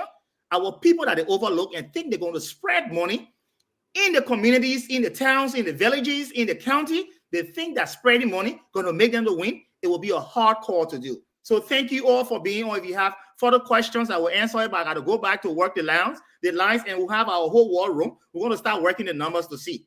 Okay. Thank you, Amber. Thank you so much. Thanks. Well, this is the closing argument. The poll closes in the next 2, 3, 4, 5. It's 5 o'clock in 5:47 in Liberia now. I think the poll will be closing. I think the next 1 hour, less than an hour, will be closing, and we'll start getting the first results coming in from our exit polls coming in so early. But let me say this though: if there's evidence that the election is fraudulent, there was some fraud that took place. Yeah, in 13 minutes, Tony. Okay, whatever the case, if there's evidence, I mean, real evidence that the opposition can prove that election was not free and fair, and if nothing is done about it, if they don't do nothing about it, I can tell you this is a prelude to 2029. They have to test the resolve that if there's evidence that they come with tangible evidence to prove that the election was fraudulent, or there were people were disenfranchised to vote, or the process of observers were not followed. This and if they can produce the evidence that yes it, and then nothing happens, the opposition allowed this to just be okay, we put on the rock. I can tell them 2029 they should forget it. These true. Guys will test the resolve now. That's true. I believe that. Test for 2029 to see whether, if anything, but I'm saying again, it should have the evidence to prove that okay, here's the evidence that it was done free. Here's the evidence that police intimidated people. Here's the evidence. All the things got to be provided with evidence, not just talking. But if they provide this evidence, in fact, I got a video we're about to play too. We'll hear from someone too. If there's evidence that this election were pressure, like that man complaining for education ministry, I will get that man number. If that man is fired from his job, Minister of Education, I know her personally. I know her. For disclaimer, she's my kid's aunt, the education minister. I will not rest till I get to the bottom. If that man is fired, I will definitely pursue it.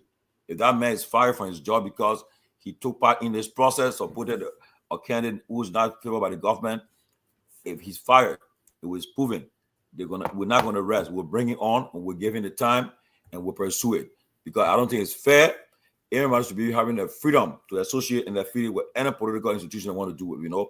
That's why it's important. So we'll this is the reason why our country is backwards. So I say again, opposition, if they prove that this election wasn't fair and things happen outwardly and just let it slide, they should forget it. 2029, they will do the same thing. Imagine it is said that. Well, by the time people the election will be called all the people lies for these people. The first one happened 2023. And the ruling party, they still had the people took it from there, and then they said so we're watching though. So we want to see what happened. But normally, I told you that this election will not be free, fair, and transparent. I said it. I said how eager these people are for power, and at the end of the day, they're just going to leave the masses like that. It's not about doing anything for the people. It's about what they can get.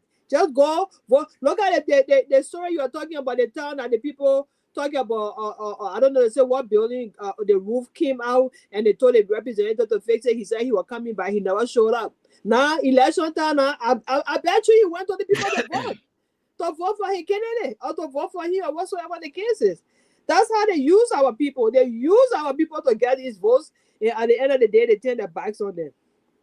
I really pray and hope that we can have a set of Liberians who will be resilient, who will be, you know, who will know their worth and know that if you can't do something for me, I cannot vote for you. That's it.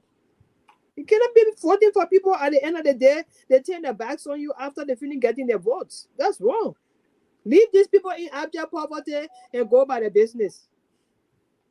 Right? And for the 5,000 car and all that kind of thing, and when time comes to vote, they come and lie to them to get the votes. It's wrong. People need to stand up now. Our voters need to stand up.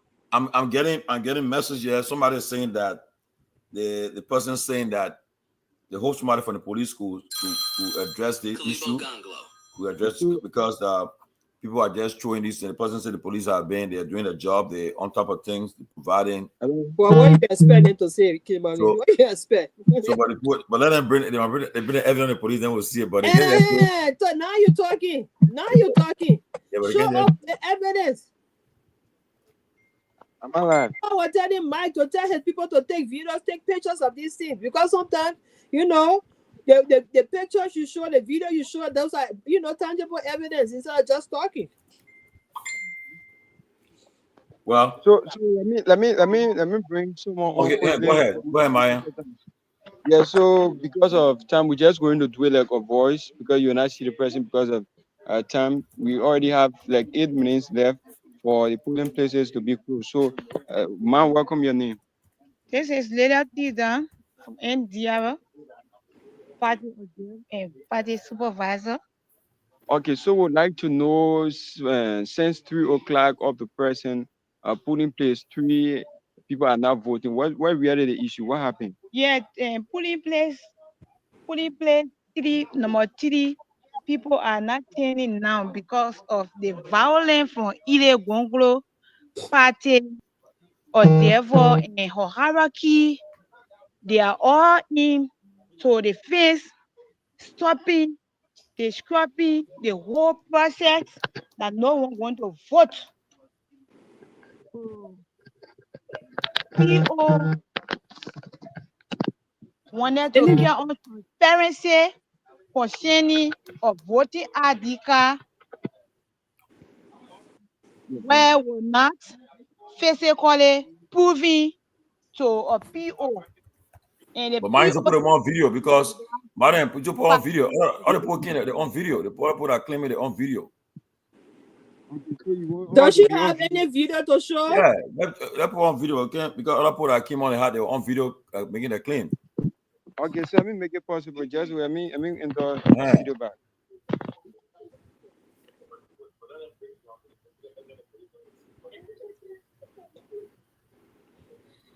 Well, again, you say something you said? Hello? No, just quick. Okay. Everybody not talking, man. Either not talk or the poor not talking. Here, one time again. Anyways, go ahead, talk. No.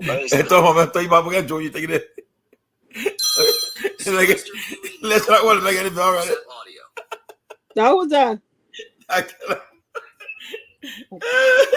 But Timothy, you said, man, why you telling a minute? No, I said, ever, you don't know. No way, ever. Hello, go ahead. The India woman I was talking just now, do they have videos to watch? I was saying, they were talking, you need video about it. But go ahead, man. I mean, you live on the show. Stop it. Oh, I will be on for how many hours now? We'll be on for almost 4 hours. Oh, I mean, we'll be on for 4 hours. All the people will be on. We can check the chat room. Everything. We'll be on 4 hours. I gotta go to work. Everybody might be on. Everybody been calling, and the guy been live. Yeah, the pool will be closing in 5 minutes. The pool will be closing in Nimba County. Closing. with the ruling party, back candidate Samuel Kogad replaced under Prince Johnson, or with the opposition, the main opposition CDC candidate, Madam Webb, Mike Blewan, Garrison Yeru, make history by taking the seat occupied by the late Prince Johnson. We'll see in the next 4 minutes. We'll get our first exit poll reeling, and we'll find out what other people are saying, who voted for what, for whom. So we'll find out later in a few minutes. What happened to the lady that was coming on? She's not coming again? Yeah, I mean, I can say they more for MVR. She complains, and we just then Oh, she God, no thank show. me.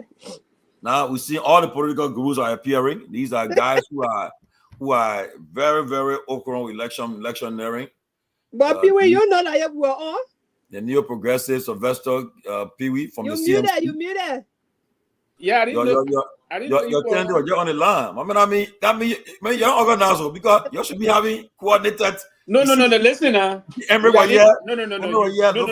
That's not fair to me. We are in the. Don't say. We are in the U.S. The bro is 4 hours ahead of us. But how about Emmerich and Lofa? The America. I'm coming. 4 hours ahead, and the business line we need to get up this and we can't. We need to get all I want we hear now. It's CMC. Yeah, we need to get some. Yeah, but I told you something yesterday. Yeah. And I said that there were going to be serious voter appetite, right? Yeah. You saw what happened today? I got that small information that the tenor was very, very low. Yeah, but it's always period. Like many people say. But this one was too low. This one was too low. Madam West, West said, right? You know, during national elections, the representatives and everybody, what they do, they pay for that. They truck their voters in, and now if people register to vote in certain places, you see what happened? How it's not fair to the county, because when you take me from way Bannersville, I can't in your constituent, and I registered to vote. That voter registration, until we have another town voter registration, I carry that same voter card. So now only those who registered to vote in the last election are the ones who are voting in the election. So the people you take in from a particular district, they're not there because they came from other state. And now, except where the representative will take that person back to go and vote. And most of the representatives, they didn't care. Once they elected, it's done. They said there was no way for Koga to bring people from Ivory Coast. That whole place is sealed. No, so right now, I think now they turn the entire process about voter trucking will also hugely affect, and that's why the country will have to go to a certain stage of the politics, and that's why we intend to even intensify next election to significantly reduce voter trucking. People vote in their constituents. People vote where they live. Yes. Someone to vote where they live. Election day, they will find from 8 to 6. They will find at least someone telling me they go and get a line. Yeah. But I mean, if you truck 5,000-10,000 persons into Nimba from Monrovia, or maybe 20,000. I mean, we are not cutting you off. You can clearly see how some people been winning elections through voter tracking. Yeah, it is. There's some everybody in the bureau, almost not everybody, not most all the politicians, but 95% of the politicians in the bureau benefit from voter tracking. That is quite unfortunate. Take people because listen, if I wanted to contest in Lofa County, why should I take people from Monrovia into Lofa when I believe that there are the voters in Lofa I can convince? Because if you speak to the voter and they elect you, they did it from the passionate basis, from the basis of your manifesto and all those kind of things. But again, what I would have done, right? For instance, if I was you advising or candidate in this race, based on the district of I think Nimba has 9. That people the polls are officially closed. Oh, okay. Officially closed? Yes, it's not. Polls have been officially closed in Nimba. It will actually be officially closed because there was a low tenor, nobody in the queue. So if polls have officially closed. The 6 o'clock in Nigeria. Kiwi, I want to know. 2 o'clock in the United States. Where there's low tenor. Who has the advantage and who is at a disadvantage? I will say this to you: the locals on the ground are going to be the one to determine the voting process. Okay. So with the low turnout, I want to know the the districts, the low tenor, in my thinking, at this analysis, there are certain districts I know low tenor already hit, and it will affect the candidate of those districts. Actually, like, I mean, it's embarrassing to really see. Wait. So which one of the districts really had low turnout? Like in this, I know this. I just got a call from the NEC chairlady, Madam Brown. She said she'll call me back. So I hope she calls. The NEC chairlady just called. She said she will call me back. Yeah, I've been trying to get her to find out what's happening with NEC, all the stuff we're getting. So it is actually going to call call me back, across. so we can get her on the line to speak about these issues we're talking about, the NEC or whatever they're saying. So hope to do it. But again, the voters okay. If now the election, if I was, for instance, a particular district, right? Let's say Sarah in District 1, if Sarah is supporting me, I'll go to Sarah. All the people that voted for Sarah, that her voters roll call and supporters, that try to get them and drive them back to because some of the people them keep all the state. I mean, I can tell you, I was in Liberia. I saw it my own self.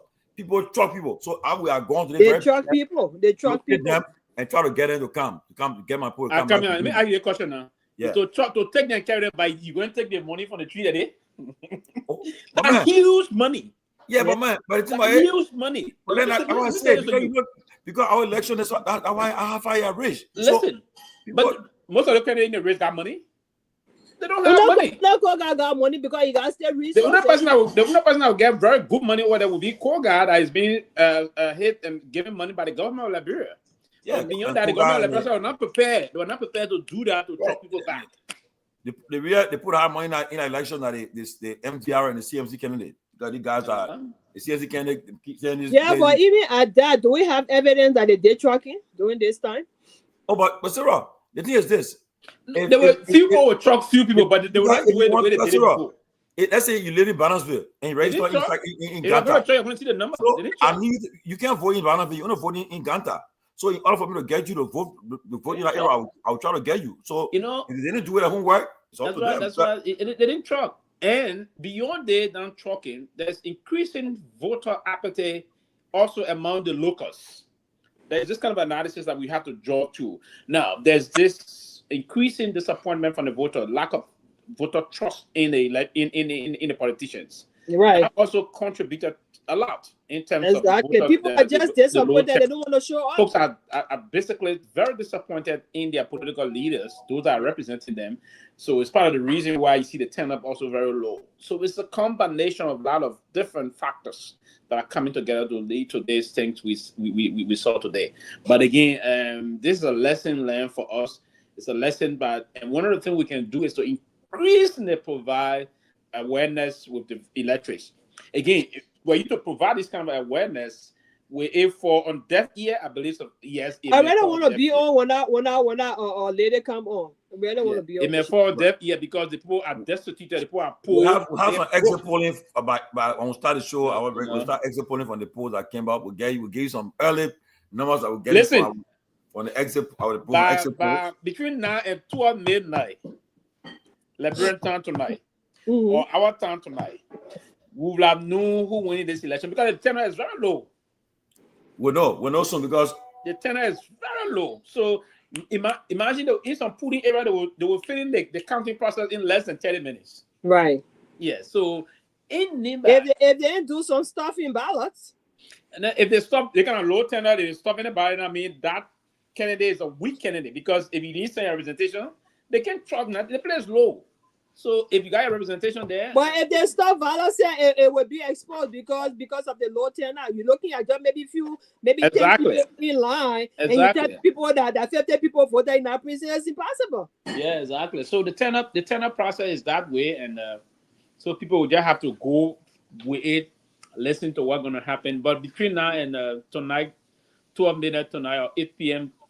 Local time here, we will know actually who winning these elections because there will be more results in already. If not all the results, because all of the polling places, and if they have their close polling centers, if it is correct, it's across the county. It's 6 p.m. between 9 and 10 p.m. there or 12 p.m. midnight. We will know where the votes going. So by tomorrow, people will know that who's going to be the Well, Senate. but I'm sure by Day. 5 o'clock tonight, people you got you member of the CMC. You have. But Timothy, I didn't have to get up and come back at our regular time. Oh. Yeah, we'll come out. We just winding up now. We'll see what happens. But again, let's see whether the lady will call. I will wait for her. If she didn't call, I will call before the show. She said she's gonna come back. Yeah, she should call me. She's busy. She's very busy. And I believe her because the poll just closed, and everybody should trying to make sure she's in touch with her people all over the county. So right now, I believe she's right. She's very busy right now, but we'll see. But I can tell you again. I repeat. If the opposition if they have evidence, tangible evidence, real evidence that the election was not free and fair, and they allow it to just slip and go and it just like okay, another one. Trust me, it's a prelude to 2029. Yeah. Okay. Yeah, and again, especially with the people, mind you now, by next year, the president will be appointing a constituting election commission. All the tenure will be over. So we'll have a brand new election commission. Now, we know what President Baga will do. You do what Madam Salih did, or President Weah did. What they did was, I think, they consulted, like the chairlady now today. Who's the chairlady? When President Salih was president, she asked the CDC or somebody to recommend somebody. I think she was the one that recommended her to represent the common the neck. And I think the representative also floss, you got to call floss say your thing. I doubt you people do that. They will not. Yeah, there's a prerogative of the president to do it, but if you want to do it, like you say, civil society. But it has to be in a way that you want to civil society send me somebody. You tell the other parties, the opposition say you're 72% for your record. We're hearing that the president want to carry Josiah Joker. I keep hearing. But with the CDC accept Josiah Joker when he openly came on and said he can never accept Joker as president. Exactly. That would be a serious chaos in the country. I think the CDC should not accept that kind of person to hell the neck because he's on recording saying that. Record saying that. So the he's already compromised. Yeah, he's compromised. He compromised. So again, that's the only reason that wouldn't see what's going to happen. It was to a city want to appoint him. I don't think we should accept that in any term whatsoever because this is a man that came up openly and stated that he took a side, so he will still be compromised if he were to be appointed. So it's one of the basic things we just have to follow. So again, the polls are closed in Nimba County, where today Nimbayans went to the polls to. But call Maya and get some updates from them. Let's get some polls. But the final report are closed. Call them to confirm. So they coming. They're driving back to that. You know, it late now. It's almost the train before they gotta get to where they. Man, sister class. These are journalists. They should be journalists can be on weeks. So right now that the town gotta be careful because they say anything. They say anything that they were like they will come out of there. Gotta be careful. Yeah, go ahead. Yeah. Timothy, I don't lie to you. I will tell you the truth. I've been involved in this war campaign. Yeah. It's hard to be here. The only thing they depending on what they depending on, they're suppressing it all over now because the voters trying to play against Koga. So and the cheating so blatant, right? So open. It's so open. It's so open. Who's speaking? Emmerich from the Edith camp. Yeah, but Emmerich, get it. Emmerich, I can say cheating. I get everything. Emmerich, you guys gotta have all the.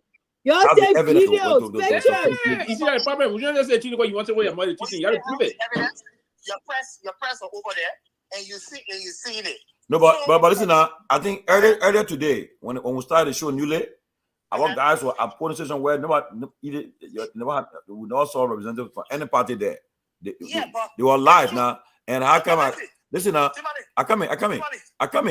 How come I contacted Yato? I said I'm getting information from my guys live on the show live, and they are saying that as the NEC guys, they said no representative for no party were there, and the voting already started. Yeah. Okay, voting already counted when polling places not closed yet. Just think about it. Yeah, but what I'm trying to say, right? They were hours into the voting, and then nobody was represented by the parties were not represented there. But you have to close the polling places. Let me just start doing that now. No. But we're on live. But listen now, we're on live, at the polling station where the fact that if you say voting was already counted. no, they were not counted. They already started. The people are already voting, but nobody. Some places you find like that, right? Because some of the challenges for both of those places you will find like that. So the point there, at least you have observers there later on. Not even 4 or 5 hours later, right? You have observers because there are places to coordinate between other political parties, right? Nothing is wrong with that. To do what? But you can coordinate. Yeah, but my concern was I heard Yato saying that they have overwhelming of poll watchers. They were overwhelming. So they have more than what they wanted. They had. But so, that's what we keep telling you. That's what we keep telling you. Those places that they went, when you look, they're changing the rule now. They're changing the rule because our people started traveling since last night, okay, long before. But then when they went there, oh, you gotta have national ID card. You gotta have this. Let's be real, Timali. You should not even support that type of oh no, I'm supporting it wrong. It's wrong. Why is wrong to money? So they the NEC, they say the NEC people are demanding that you must have your voter ID card to show before you observe the poll. You have your voter what? Your voter card, you have it to make it available. Before you. But let me say one thing, yeah. Yeah. And again, that's one of the things in this place I can very frown on people that we see things on the side, we don't want to apply it. It's part of the rules of engagement that to be a pool watcher, it should be fully identified. They don't want nobody to slink in. Exactly. It is agreed by all political parties. Get tagged for that, yes. Yes. So nobody should say anything. This is what they don't have money. Just miss that. But Emmerich, my point is this. You don't have to be there. We're live on the show. The reporter was there. Our reporter was at a polling station, and we asked him. We say, any observer from any of the party there? They said no, and voting was already going on. Yeah, but the point there, this is the point. Yeah. Our observer was there. Yeah. Okay, that's the point. I don't want to be paying attention to other observers, right? Our observers were there, but they got denied. And no, they got denied because they said that even though they have the tag, they still needed an ID. Okay. So if they get denied, they will leave the place. They won't stay there. I mean, but how you but to be an observer, you need to be fully identified, and the identification tool is defined. How you say he left the place? Have this ID, that ID. Yeah, but I'm telling you, I have a reporter there. Reporter was live. No, but Timothy, yeah. The old press person interviewed the man at the location. No. You're talking different one because I've been for 4 hours now. When we're on the show, Ben about on the show. Ask the guy. Coming from Lodi Public School. Yeah. Lodi Public School. He was right there. When they observed that the next worker had 15 marked ballot to put, they refused the noise scheme. I was on the screen live for them. The noise scheme. They called me because I posted them in places that they can call me anytime. I took off work today because I knew these things are going to happen. They called me. Then they said even the police pushed them away. Timberlake, that's not play the type of No, but listen to me. I Yato. I had one call Yato. I said, Yato, my guys at a police station now, live, and they are telling me that you don't have nobody there. So he said, okay, I'll call you back in 15 minutes. And he went to start working the phone lines. I mean, it was everybody saw it. I keep saying nothing is going to be 100%. Nothing. Oh no, but Emery, don't say that. Emery, no. Emery, let get it clear. I come in now. I listen to Yato. Yato said they had I think 750 per watch about it. He said if I said CDC even beef it up, they get it another 800. So I mean they'll have 1,005. So I mean, everywhere should have been covered. No, I will say again, people got dispatched long before this whole police of big that open. The problem we are encountering at the locations that people do not have ID apart from their accreditation card. That's one problem. That's the problem we are having. So I know it because you know what? I've been dealing directly with all of them from the start before they got dispatched. Up to the time they got dispatched, I have the phone numbers for everybody with complaints. I have it. So what I'm telling you is that because I'm in touch with everyone, all the different locations. What Yato is talking about was bond. And I will tell you the principle. Bond the same thing. They pushed them away. But because we did not have more people there, so when they pushed them away, we had no alternative, but we sent people there later on, Timothy. I speak the truth. I'm not disputing you. Let me ask. I'm not disputing you, but what I'm trying to say, right? People who watch the show from the last 4 hours tell you My guys were at the station. They were there, present with a camera. They were on live on the set. And we asked them, where are you? They said, we're at the police station now. We talked to the NEC worker. They said, who all there? They said nobody from no representative for any party was there. And voting already going on. So that time I called Yato, what is happening? Nobody for any party. Well, nobody for any party to me, everybody is easy, right? It's easy. No, but now you see, I mean, for the fact that you wasn't too confident or what in the process. I'm saying there were places that they went there late. They got there late. It's true. There are places that Then they you see, got there late. you say got late. Emery, that'd be friend. 2-3 hours late. A lot can happen. But Emery, let me ask you one question. No, but it's true. Emery, police stations, we have to stop it. Not some police station or be one or two isolated areas. No, but when Eden was on, we asked her that question. Timothy, you were on. She said it that they were denying people. But Sarah, be friend, and Sarah, if you have overwhelming workers to do a job, right? You will deploy them all over there and have them everywhere have been covered. You can't talk about. You can't emphasize on 1 or 2, 3 police stations. You can't do it. Oh, maybe what are you going to do? The CDA at that station. Okay, listen to this. Listen to this. The FFR. Let me tell you this, maybe because it may be that you're not informed about it. But I will tell you this: one police station may have one police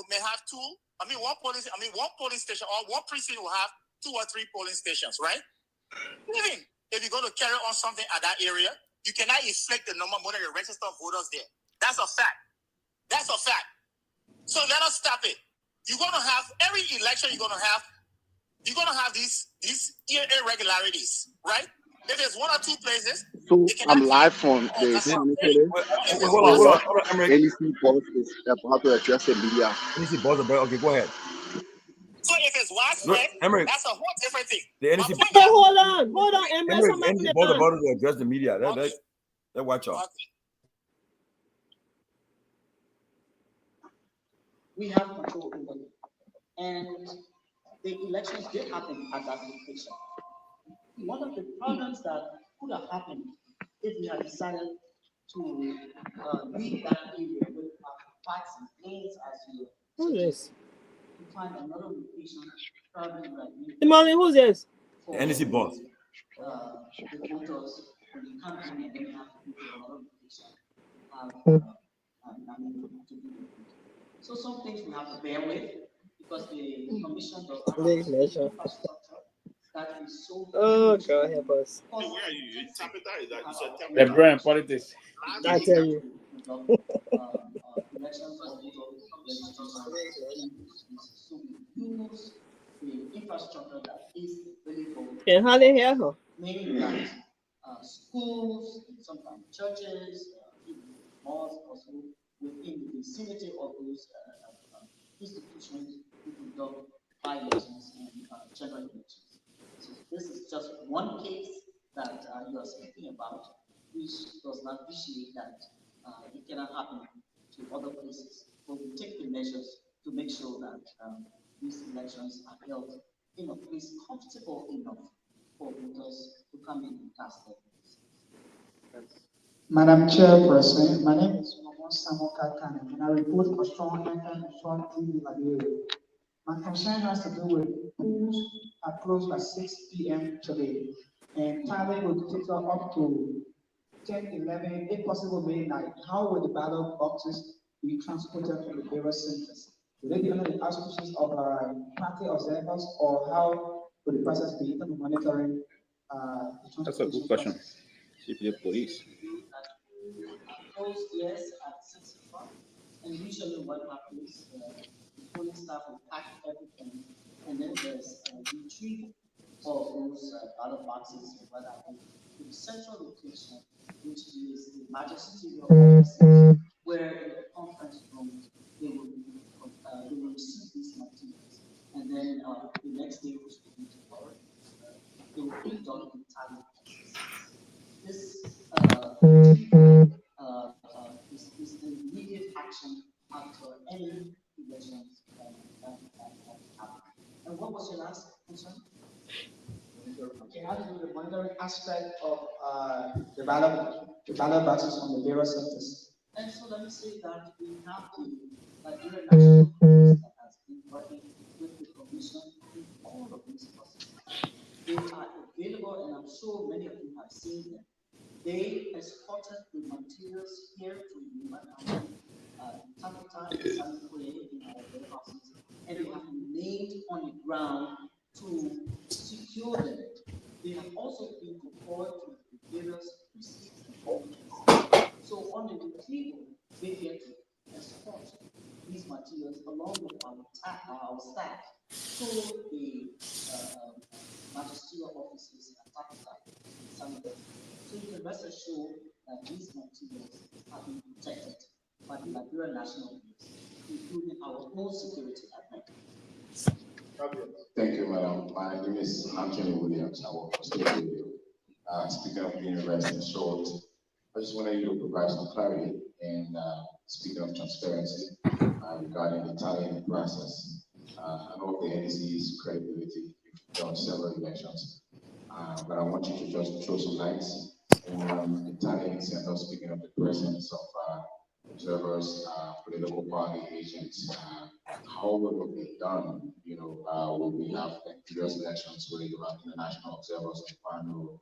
We also have political party agents. I want to throw some light on the tallying process. I also want to join my colleague and throw some light on the issue of transportation of pilot parties, because I know Nimba County, especially speaking of how to reach places, I'm going to be thorough about how difficult it is to go over there and to and fro. So I throw light more on the transparency aspect of the tallying process. Thank you.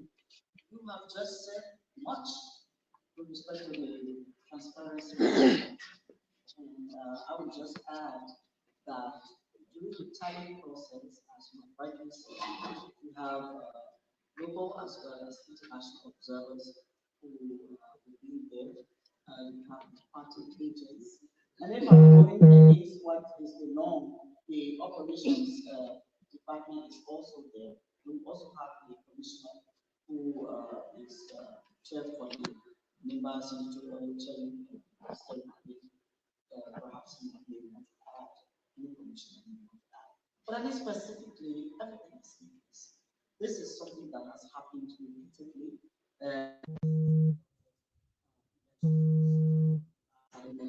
Years, and the processes are meant by individuals who have integrity and who exhibit that during the process. This is the tally process is in full view of everybody. There's nothing to hide from. And where there may be challenges or some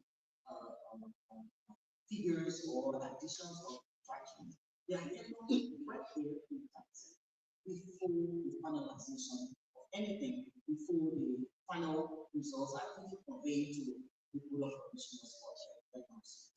So you will keep it down, and you will want to tell the that the elections commission tally process is indeed free and fair, and there were testimonies from the party agents as well as from the observers or monitors who will be around to see how the process goes. Madam Chair, David Menja, the Liberian investigator. This afternoon, I came in contact with a group of young people who said they traveled from Monrovia and they were recruited, allegedly recruited by the National Elections Commission to come and serve as elections officers. But upon arrival, we noticed that some other people have occupied the post probably they would have occupied, and they claim that they are stranded because they expected that you would have taken care of them. How are you addressing this thing? First, let me say that any issue of such needs to be investigated, and we have our team on ground to do that investigation. With respect to them being stranded, again, it has to be investigated. How did they come? What are the fact that names were listed? Or, as you say, like your way, whether they were promised that they were on the list. All of these things will have to be researched. So I would not, or the commission cannot say emphatically that what they are saying is true, And we cannot be denied that whether what they're saying is untrue. But there has to be some kind of investigation. Because we know that it became a viral situation, everybody is calling to find out what has happened. Well, we ourselves have to know what the truth is. And when we get to know what the truth is, then we deal with it. So my name is Archie. Same from beginning, I report from this FM and TV. Thank you. Let me say the investigator. We can say that the recruitment portal plays from recruitment. You don't have control over who apply and where it comes from. But we know that the recruitment portal requires you to apply. So in this by-election, 5,000 to 3,905 will start. So wherever you come from, you go to train, you are offer of training. So yeah, when the listing come out, you don't know where you come from, you don't have to qualify, you apply, working the process. So to say that we are stranded, we don't know. There's no database in our consistency because all those who apply, the 9,000 person that apply process to work with elections commission, they apply. So when we're looking at them, we're looking at the offer is that qualified, shortlisting, qualified. You have to do it. In other you talk about anyone say it could be a some company in America. What do we do? So we don't see people coming from that country. We don't agree that the elections like the electoral process. All that we qualify on the process, we have to be contracted for the elections. On the basis of tallying, we don't do tallying at the centers. Tallying is done by students. So for the second thing, they are informed that tallying will start to go around and encourage all of them to send application to the consular offices to be sure that we know that we have 100 global international and global executive both from Leon, ECC, and WENEC. They are also in the process that international partners who are very supportive of the process. They are also in the tallying process to involve I see already in Sanford. Let me also inform you that in Sanford we have 3 tallying centers.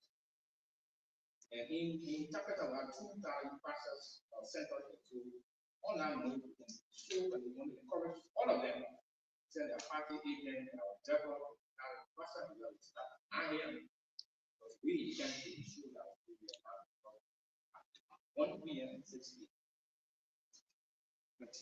So let me say the Elections Commission is under obligation to know what has happened when it comes to those persons who are claiming to have been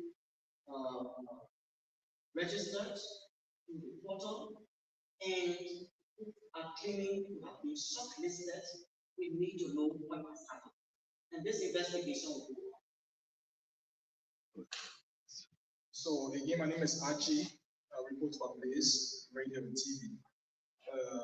There have been a series of social media reports concerning violence in places like Camden and other parts of Nimba. I want to know whether these concerns have reached the election commissions and as it relates to the security of the ballots, because we observed the previous elections, places like District Number 4, some of those towns where re-elections were being conducted, ballot boxes were thrown in rivers and other things. So, what is the security of the ballot boxes as it relates to that? We are working along with the Nigerian National Police to help the Commission to secure the process, as we said before. On retrieval, our officials will go there to take the materials along with the staff to bring them to the magisterial offices. In our process, we are escorted by Nigerian national police. We are still on ground and we are going to take this process in the way we have done before to bring them to the magistrate. So we say the process is secure until something happens. We don't want to start looking at the difficulty when the fact has not happened. It's a good thing to remind us of what has happened before, but we cannot say that because it happened before, until it happens, we will have remedial measures to ensure that these bypasses are done.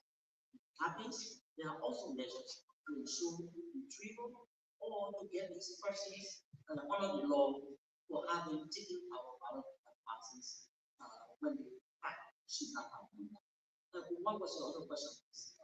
Issue of violence, the protest because of the country. We've heard a lot of things, reports from you, the media, about small things happening here, small violence here, altercations, people attacking each other. But what we have learned from the magistrates, and even from some of your radio stations and some of the partners, is that this whole campaign in the election was generally peaceful.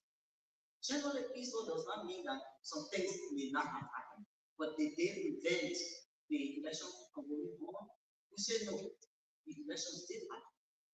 Now, whatever may have happened that we have information about, I'm sure the police was contacted to resolve those issues. So let's look at the positives that have come out of the conduct of this process. And we want to be assured that the police done his job and that if there was anything other than ordinary, they would take cognizance of that and to address that under their institution. Madam Commissioner, my name is Samson Osiri and I report for the closing argument. Few minutes ago, two of the aspiring, Madam E. Kongowei and Mark Bayon, appeared on closing argument, raising few concerns.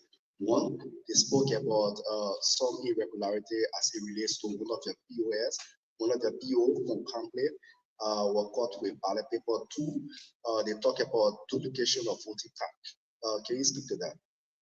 This is something that I was just hearing, and until we get to the elections commission, we will not be able to comment until we have sufficient information. Yes. Okay. Madam Commissioner, my name is Daniel, and I go for 291. So my concern is how prepared is NEC to pay temporary staff, especially considering the challenges you just mentioned. And we've seen several instances in the past where after completing the work of staff like this directed or in receiving their payments. I'm informed by the finance section on the secretary that the $2 million that the elections commission has received, out of which is payment of temporary staff, they will get their usually go via mobile money. That because of the number, they have to be uploaded to the platform, and it takes a few days for them to be able to conclude with the GSM companies for them to be able to.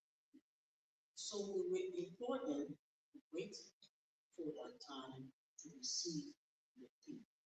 It's impossible, near impossible, for the conclusion of the election at this hour, at 6 o'clock, to pay temporary staff at 6 o'clock. It's impossible. But we say the payment is there, the money is there. We don't have to go look for money to pay.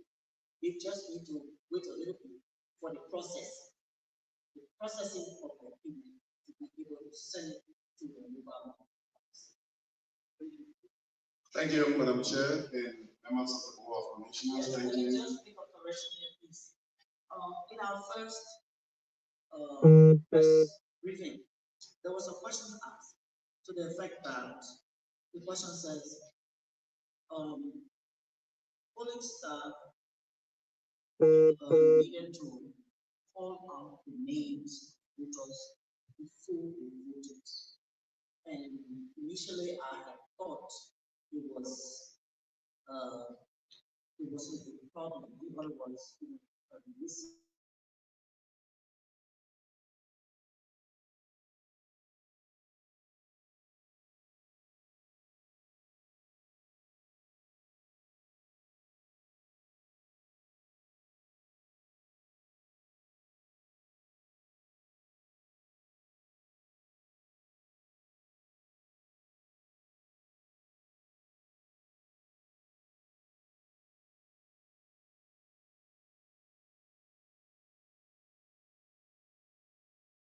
It seems to be the tenor was like around 40%. Yeah. Oh, that what she said?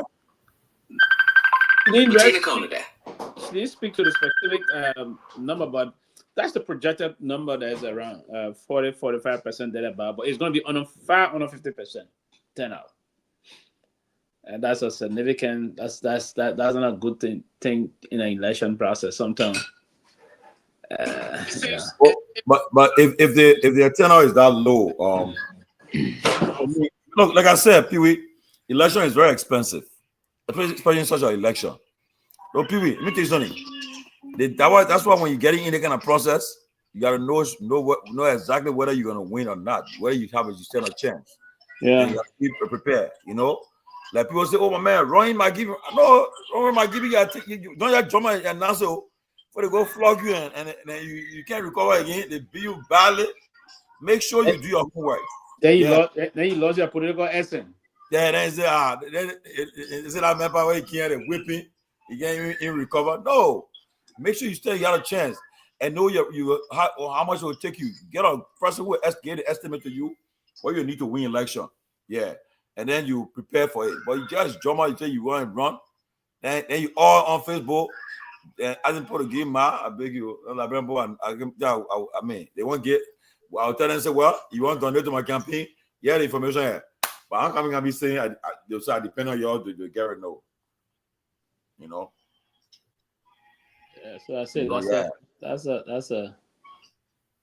You see when Ben Samuel ran, Ben Samuel had a lot of money, but maybe from you, if we are not in the race at that time, Ben are going to do something because Ben not still going to win, man.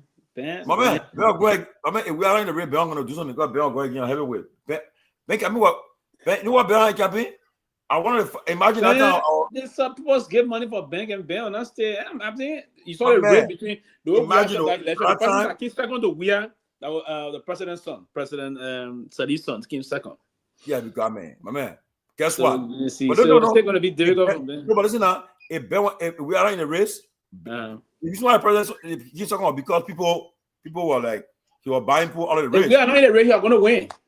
As Rasta, you are going to win it. You are going to win it. My man, the man bought people in the count on. But my man, listen, I'm telling you, if we are not in the race, Rasta, you are going to win the elections. I was on the ground. He did a lot of projects in Moscow. He are going to win it. Yeah, the reason why we are won it because people love the poker for we are. That's how we are beating the way we are being, right? I say. So but he would have won the race, and we are supported Ben. Ben and my own man, and my own brother, right? Rouse said he would have won the election if we are not in the race. If we are in the race and we are supported Ben, Ben going to win.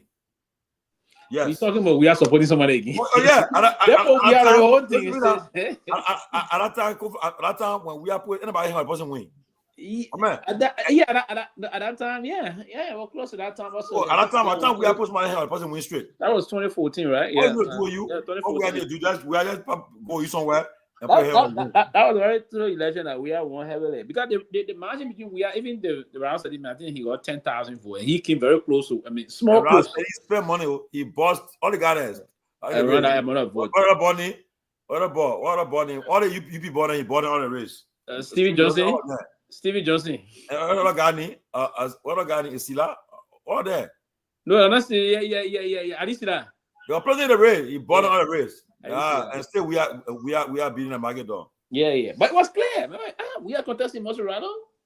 As senator, you expected somebody to know. It was clear. The only people that didn't know this were people that were trying to test the water. Myself, I sat I didn't take no side in that election. I just followed the process close at the time. But I knew clearly that we are winning, and we are not only winning, but we are winning with a tsunami victory. And what happened? If I should run the district, I was running my GB. That person there, that district that we as a CDC district there, I said CDC people love that in our district. I want the district my woman running for Balazi. No, I want the person are there. The person was on the majority blaster, and when we are calling, we are all. So I said we'll primary you. Think about a joke. In my we just say you want to run. Hey, my man, relax. Relax. You gotta do the groundwork on that. The result, you gotta do the groundwork. I was talking about when I go there, we'll tell you what up for. Don't be that the result coming out when they say this thing you gotta get. Let me friend, my man. If I do that stuff, man, I'll get parent support, man. The person just here. And the good part of the politics. If you know the terrain and trying to raise, and that's the reason why, right? So those of us, two things I'm gonna do in 2029 elections by the grace of God. Depending on which side you be on stage. Yeah, depending on it's not gonna hamper my alignment, right? I already know the side I'm gonna be on. So you definitely sure you'll be on CMC at 2029. But that's what I'm saying to you. Right? So, but beyond that, the appropriate forces going to align. And that's what I said. You didn't get the whole line. This process that is unfolding currently is a kind of it's a major revolution that have been invoked. But the appropriate forces will align to complete the process to victory. So that's not going to happen. Listen, I'm not going to play a back row seat in terms of electioneering now. Doing analytical job or serving as a protege or surrogate. No. Beyond serving as a protege, surrogate, I'll be from you. A fine line. The day I tell you that I'm supporting a particular candidate or party, I'm done with talk show business. I'll be out of the. I'll be taking side. I'll be done. I'm not ruling out the possibility of contesting for a seat. But that chance is very low on a serious note. I believe in if I can make that any change, that would be basically in executive helping to change some major policy flaw we have. Eugene, Eugene, come on the shows. Hey, come on the show, Eugene. Can't talk about the election. So that's going to be the case. Hello, you want to take part? Oh, okay. Let's go back.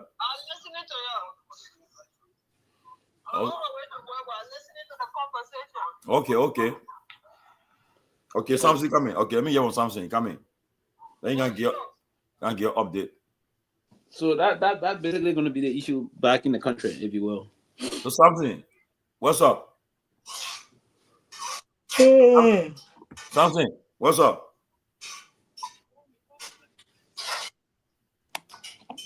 Samson, what's up? 45 minutes ago, the polls in Liberia closed in Nimba County for the elections, and hopefully in the next 2 hours, we'll be giving some updates on the to see what's the latest, the early polls, early results coming in. Our results is unofficial, it's not an official result from the NEC, but I'm sure we'll have something close to it.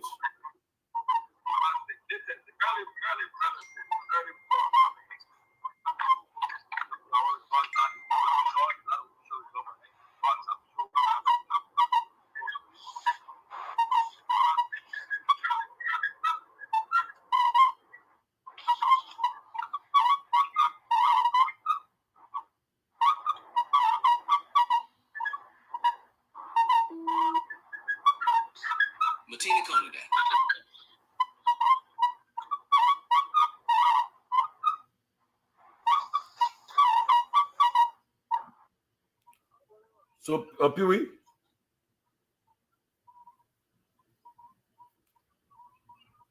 People say running in Lofa.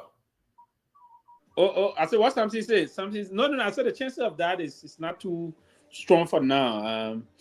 A lot can happen in 4 years. Look, you see, with the politics, you don't rush, right? But what I can tell you, you need. I would basically play a major role in the national side of it. To be represented is too much of the people believe that you are represented to take care of personal issues. That's one of the reasons why. Probably with some of them. Yeah, and that's the reason why I wouldn't want to venture. That's the reason why the 10 word raise half of the representatives, because when you get there, you're trying to do something for the interest. Yeah. And they say you mean. Personal issues. They say you mean. It asks you for this thing today, you give it tomorrow. You don't. I got visa today. I got visa. I need school fee. I need ticket. Yeah, I need plane ticket. You need to take care of people. A lot of things. Everything society can provide, you need to take care of it. My horse is leaking, and I feel for them. You need to buy zinc to patch it. When somebody is being evicted or under the 12 being evicted from the area, you need to pay rent.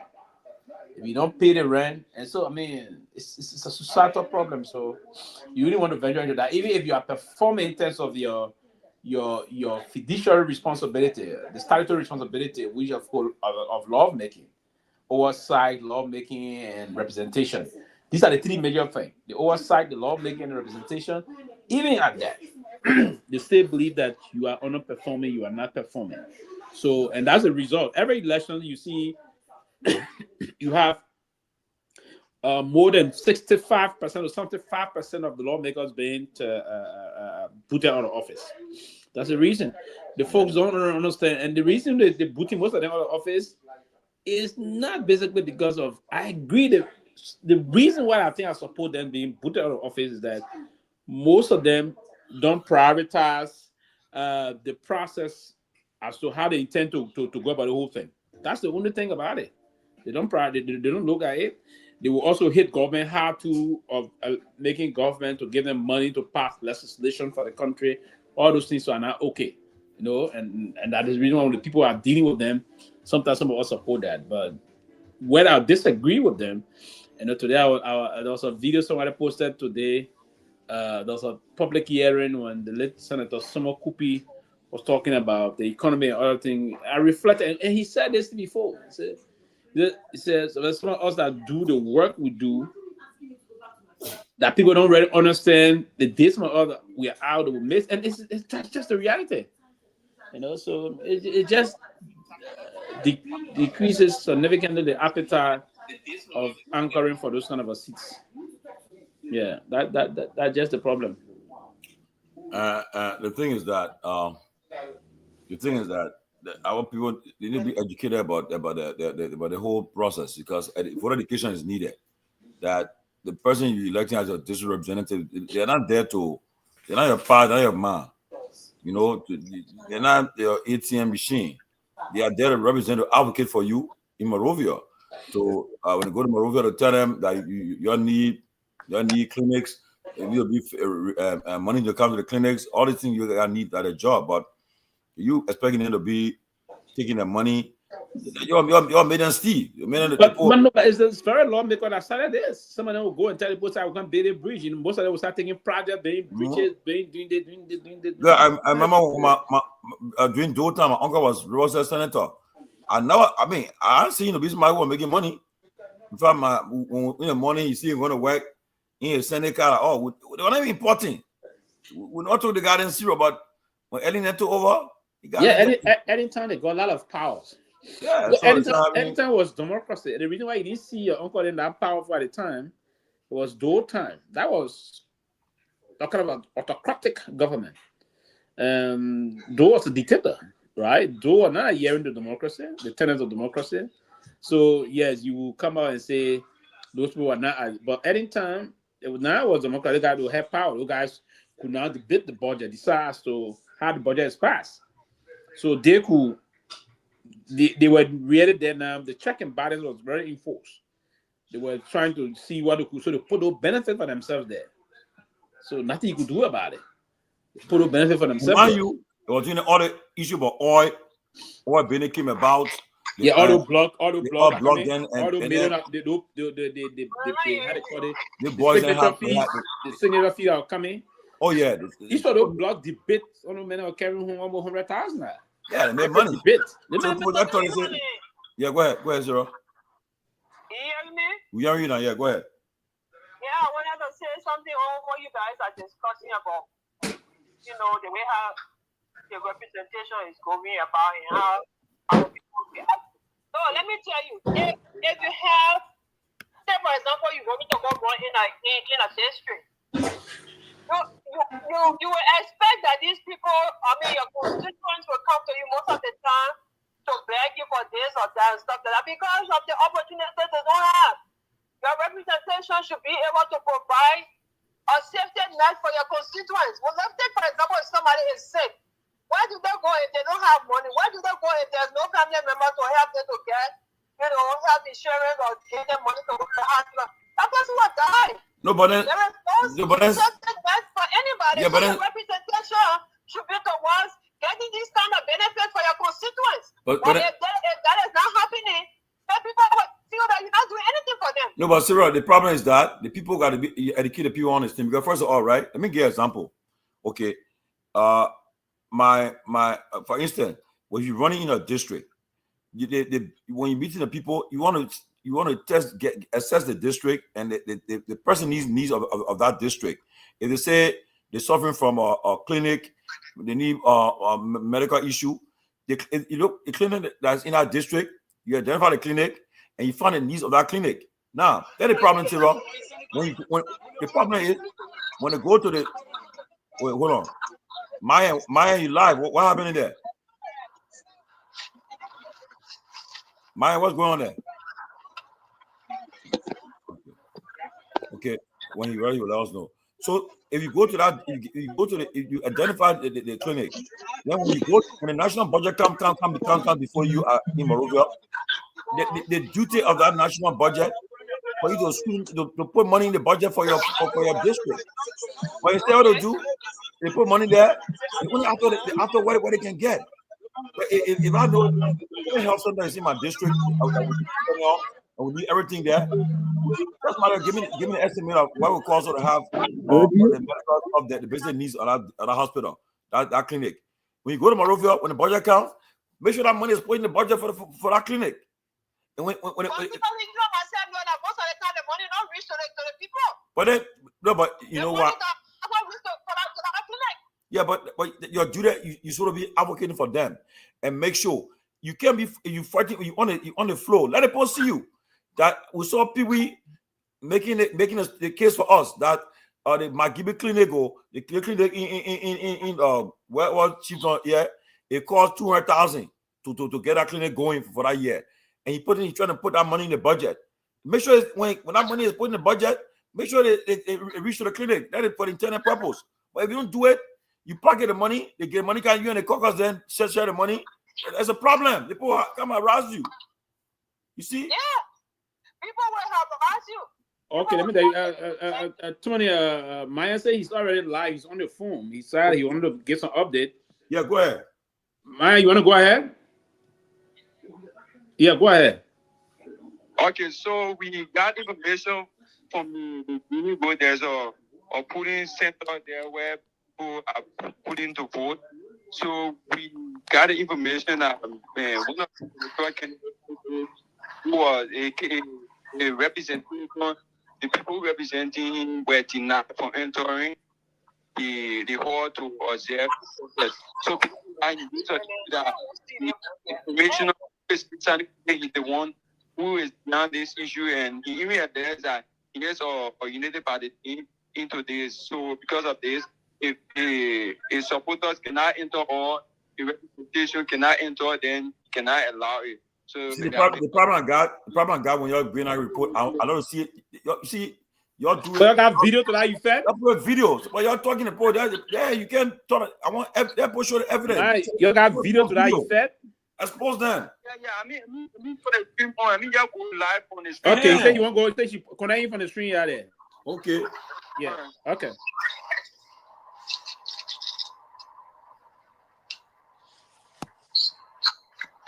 Keep telling them. Y'all take pictures. Y'all take videos on the internet. You can't talking the people. Yeah. The government, the people who dealing with this are sophisticated liars. You need tangible evidence against them. Tangible. Wait, hold on a minute. Let me one call. So you getting me right? But I said, but Ryan. Yeah. I'm getting information that the county taking place. Where you guys at? You're into the county place? We heading to the place, but we are on our way when we came across this. No man, take pictures. Let's take picture and keep and we'll put a picture up. Take a picture, take some video. But they say county taking place right now. Okay, so we heading to Sunny Place. County taking place right now. Let somebody be secretly taking pictures because they will not want to see you openly doing it. Let it be done secretly. Yeah, so we heading to Sunny Place already.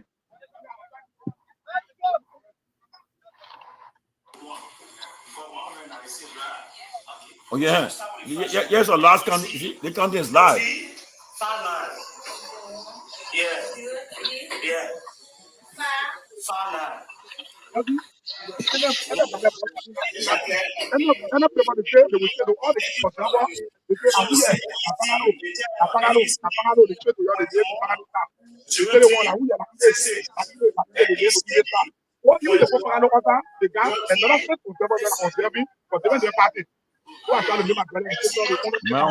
want to see the live content. Wow.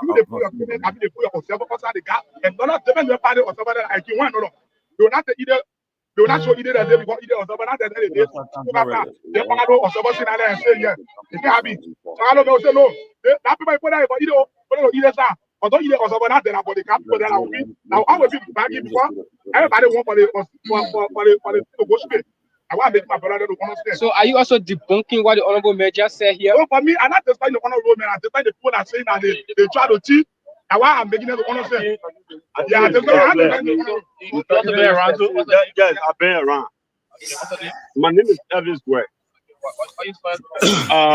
Well, this particular Christian have been very kind. For since this morning up to present, we were just surprised to see the brother to say he is I think one of the Pangalo or okay. He came and said he's a candidate. He's dissatisfied for the people. Yeah, they put live counting here. They live counting put here. What is that doing? They should be to live counting there. On the way there. So again, what the vacancy? Vacancy number 1. Yeah. NEC 21 NEC 0371. That is C number 1. Yeah. NEC. So a reconciliation they're doing now. Yeah. C number 2, right? Yes. NEC 2103. 2103 69. NEC 2103. What again? 210372. 72. Right? So what they sue? They sue the end. The last sue. So the counting process has ended. They are concluding.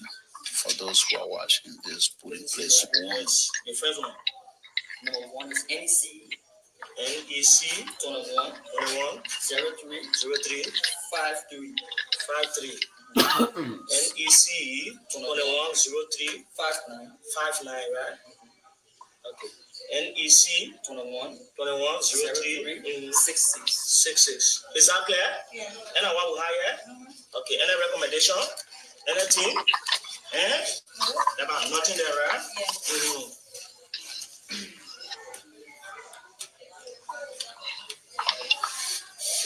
Are we there? Yeah.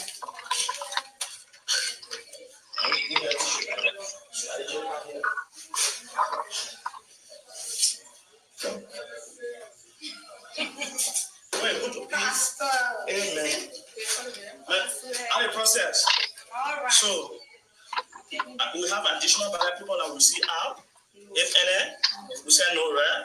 Okay. So number of ballot people issued to another polling place. If any, no, right? Okay. So we say the total number of ballot received. This blood day, so that 550, right? Are we there? Yeah. So So, we get anyone spot? I think the police is asking that the guy stop the light. Number of unused ballot paper. So my answer now. Yeah, unused. I have it here.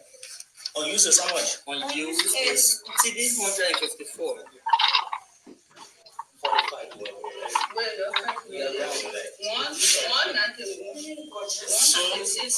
So 550 minus 196. And I 354. And I there? Yes. So say 10 plus this, so it's 3 what? 5. So it's 3, 3, 5, 4. Unused, right? So you count, it's a total number of 1, 2, 3, right? So it's what? It's 18, right? 354. You getting it? You getting it? Is this for the ones that were used or the ones that were So this, you got 0 here, right? You got another 0 here. Yeah. So now it's also the total number of 354. So you put this one at 0 plus 0. Plus this, let's see, 1, 2, 3. So it's 3, 5, 4. So it's 3, 5, 4. Is that clear? So number of ballot paper that should be in the ballot box. 196. 196. 196. Yes. Okay. So it's 196. Is that clear? Yeah. Any question? No. Okay. So it's a total number. Excuse me. When I say any question, say no. Just tell them the 196 plus the 354 is what? 555. Okay. They finish. You don't have to explain further. Just tell them that this 354 plus 196, if you put it together, is what? 550, which means if you a total of ballot papers that you receive. That will receive this money. That's all. Yeah? That's it. Mm. You want to say it? So number of the ballot paper taken from the ballot box is 196. Is that clear? Yeah, 196. So say 196. Plus say we lack it. Are we there? Yeah. Okay. So any discrepancy? No. No discrepancy. Is that clear? Yeah. Plus say. Are we there? You want to feel? So 196, right? Come to the paper here. You want to determine everybody. Is that clear? Total of unused, poor, and discarded ballot paper B. So we come to B here. A here. 354. So they tell us say the total unused, spoiled, and discarded is 3 what? B. And a B is 3 what? 3, 5, 4. Is that clear? Number of ballot paper that should be in the ballot box. C. And I see here 196. 196. 196. Close it, right? Number of the ballot paper taken from the ballot box. That D is in 196. Those are very low. It should be 500, 196. That discrepancy, no. Closing. Is that clear? So that 196 will come into that. Sorry. Please give me. Yeah, give me tissue. Give me tissue. So this Tangi William Public School put in place 1. The check-in has ended, so they're about to place the results on the sheets to place them out right after everything. My name is Nathan. So Final, right? Yeah. 0. 0? 04. Not 0. Yeah. CMC, Mark Blue. CMC, Mark Blue. 2.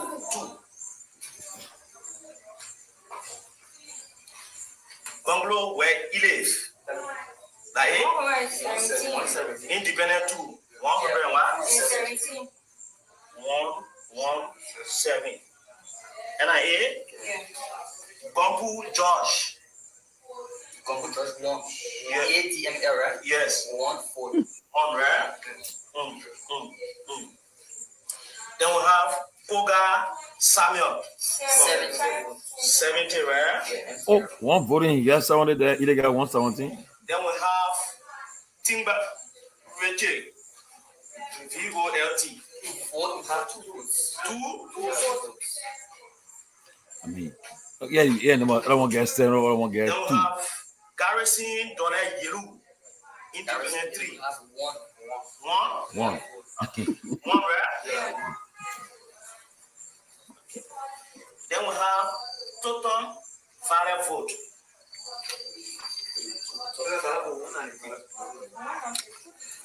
So for those who are watching, Gonglo where Edith has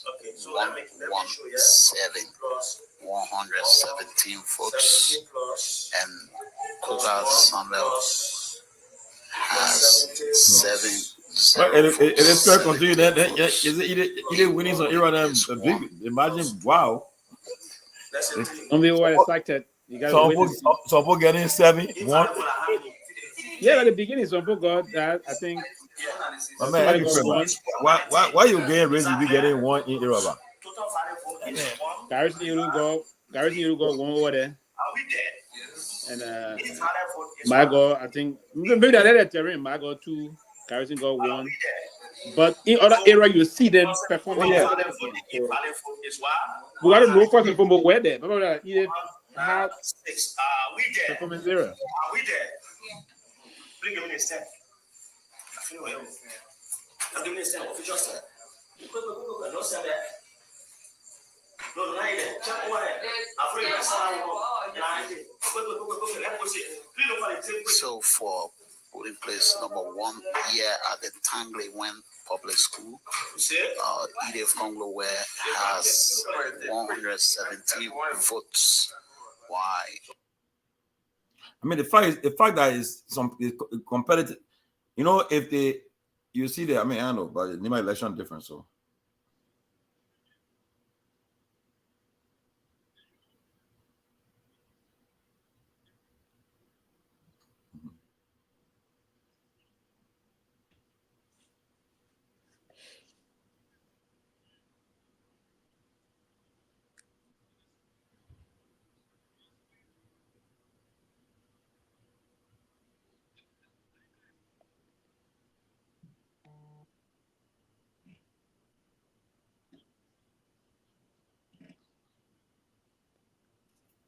Wow. Pee-wee. Yeah, man. We'll retire, then we'll come back later, eh? Yeah. Yeah, let me retire because yeah.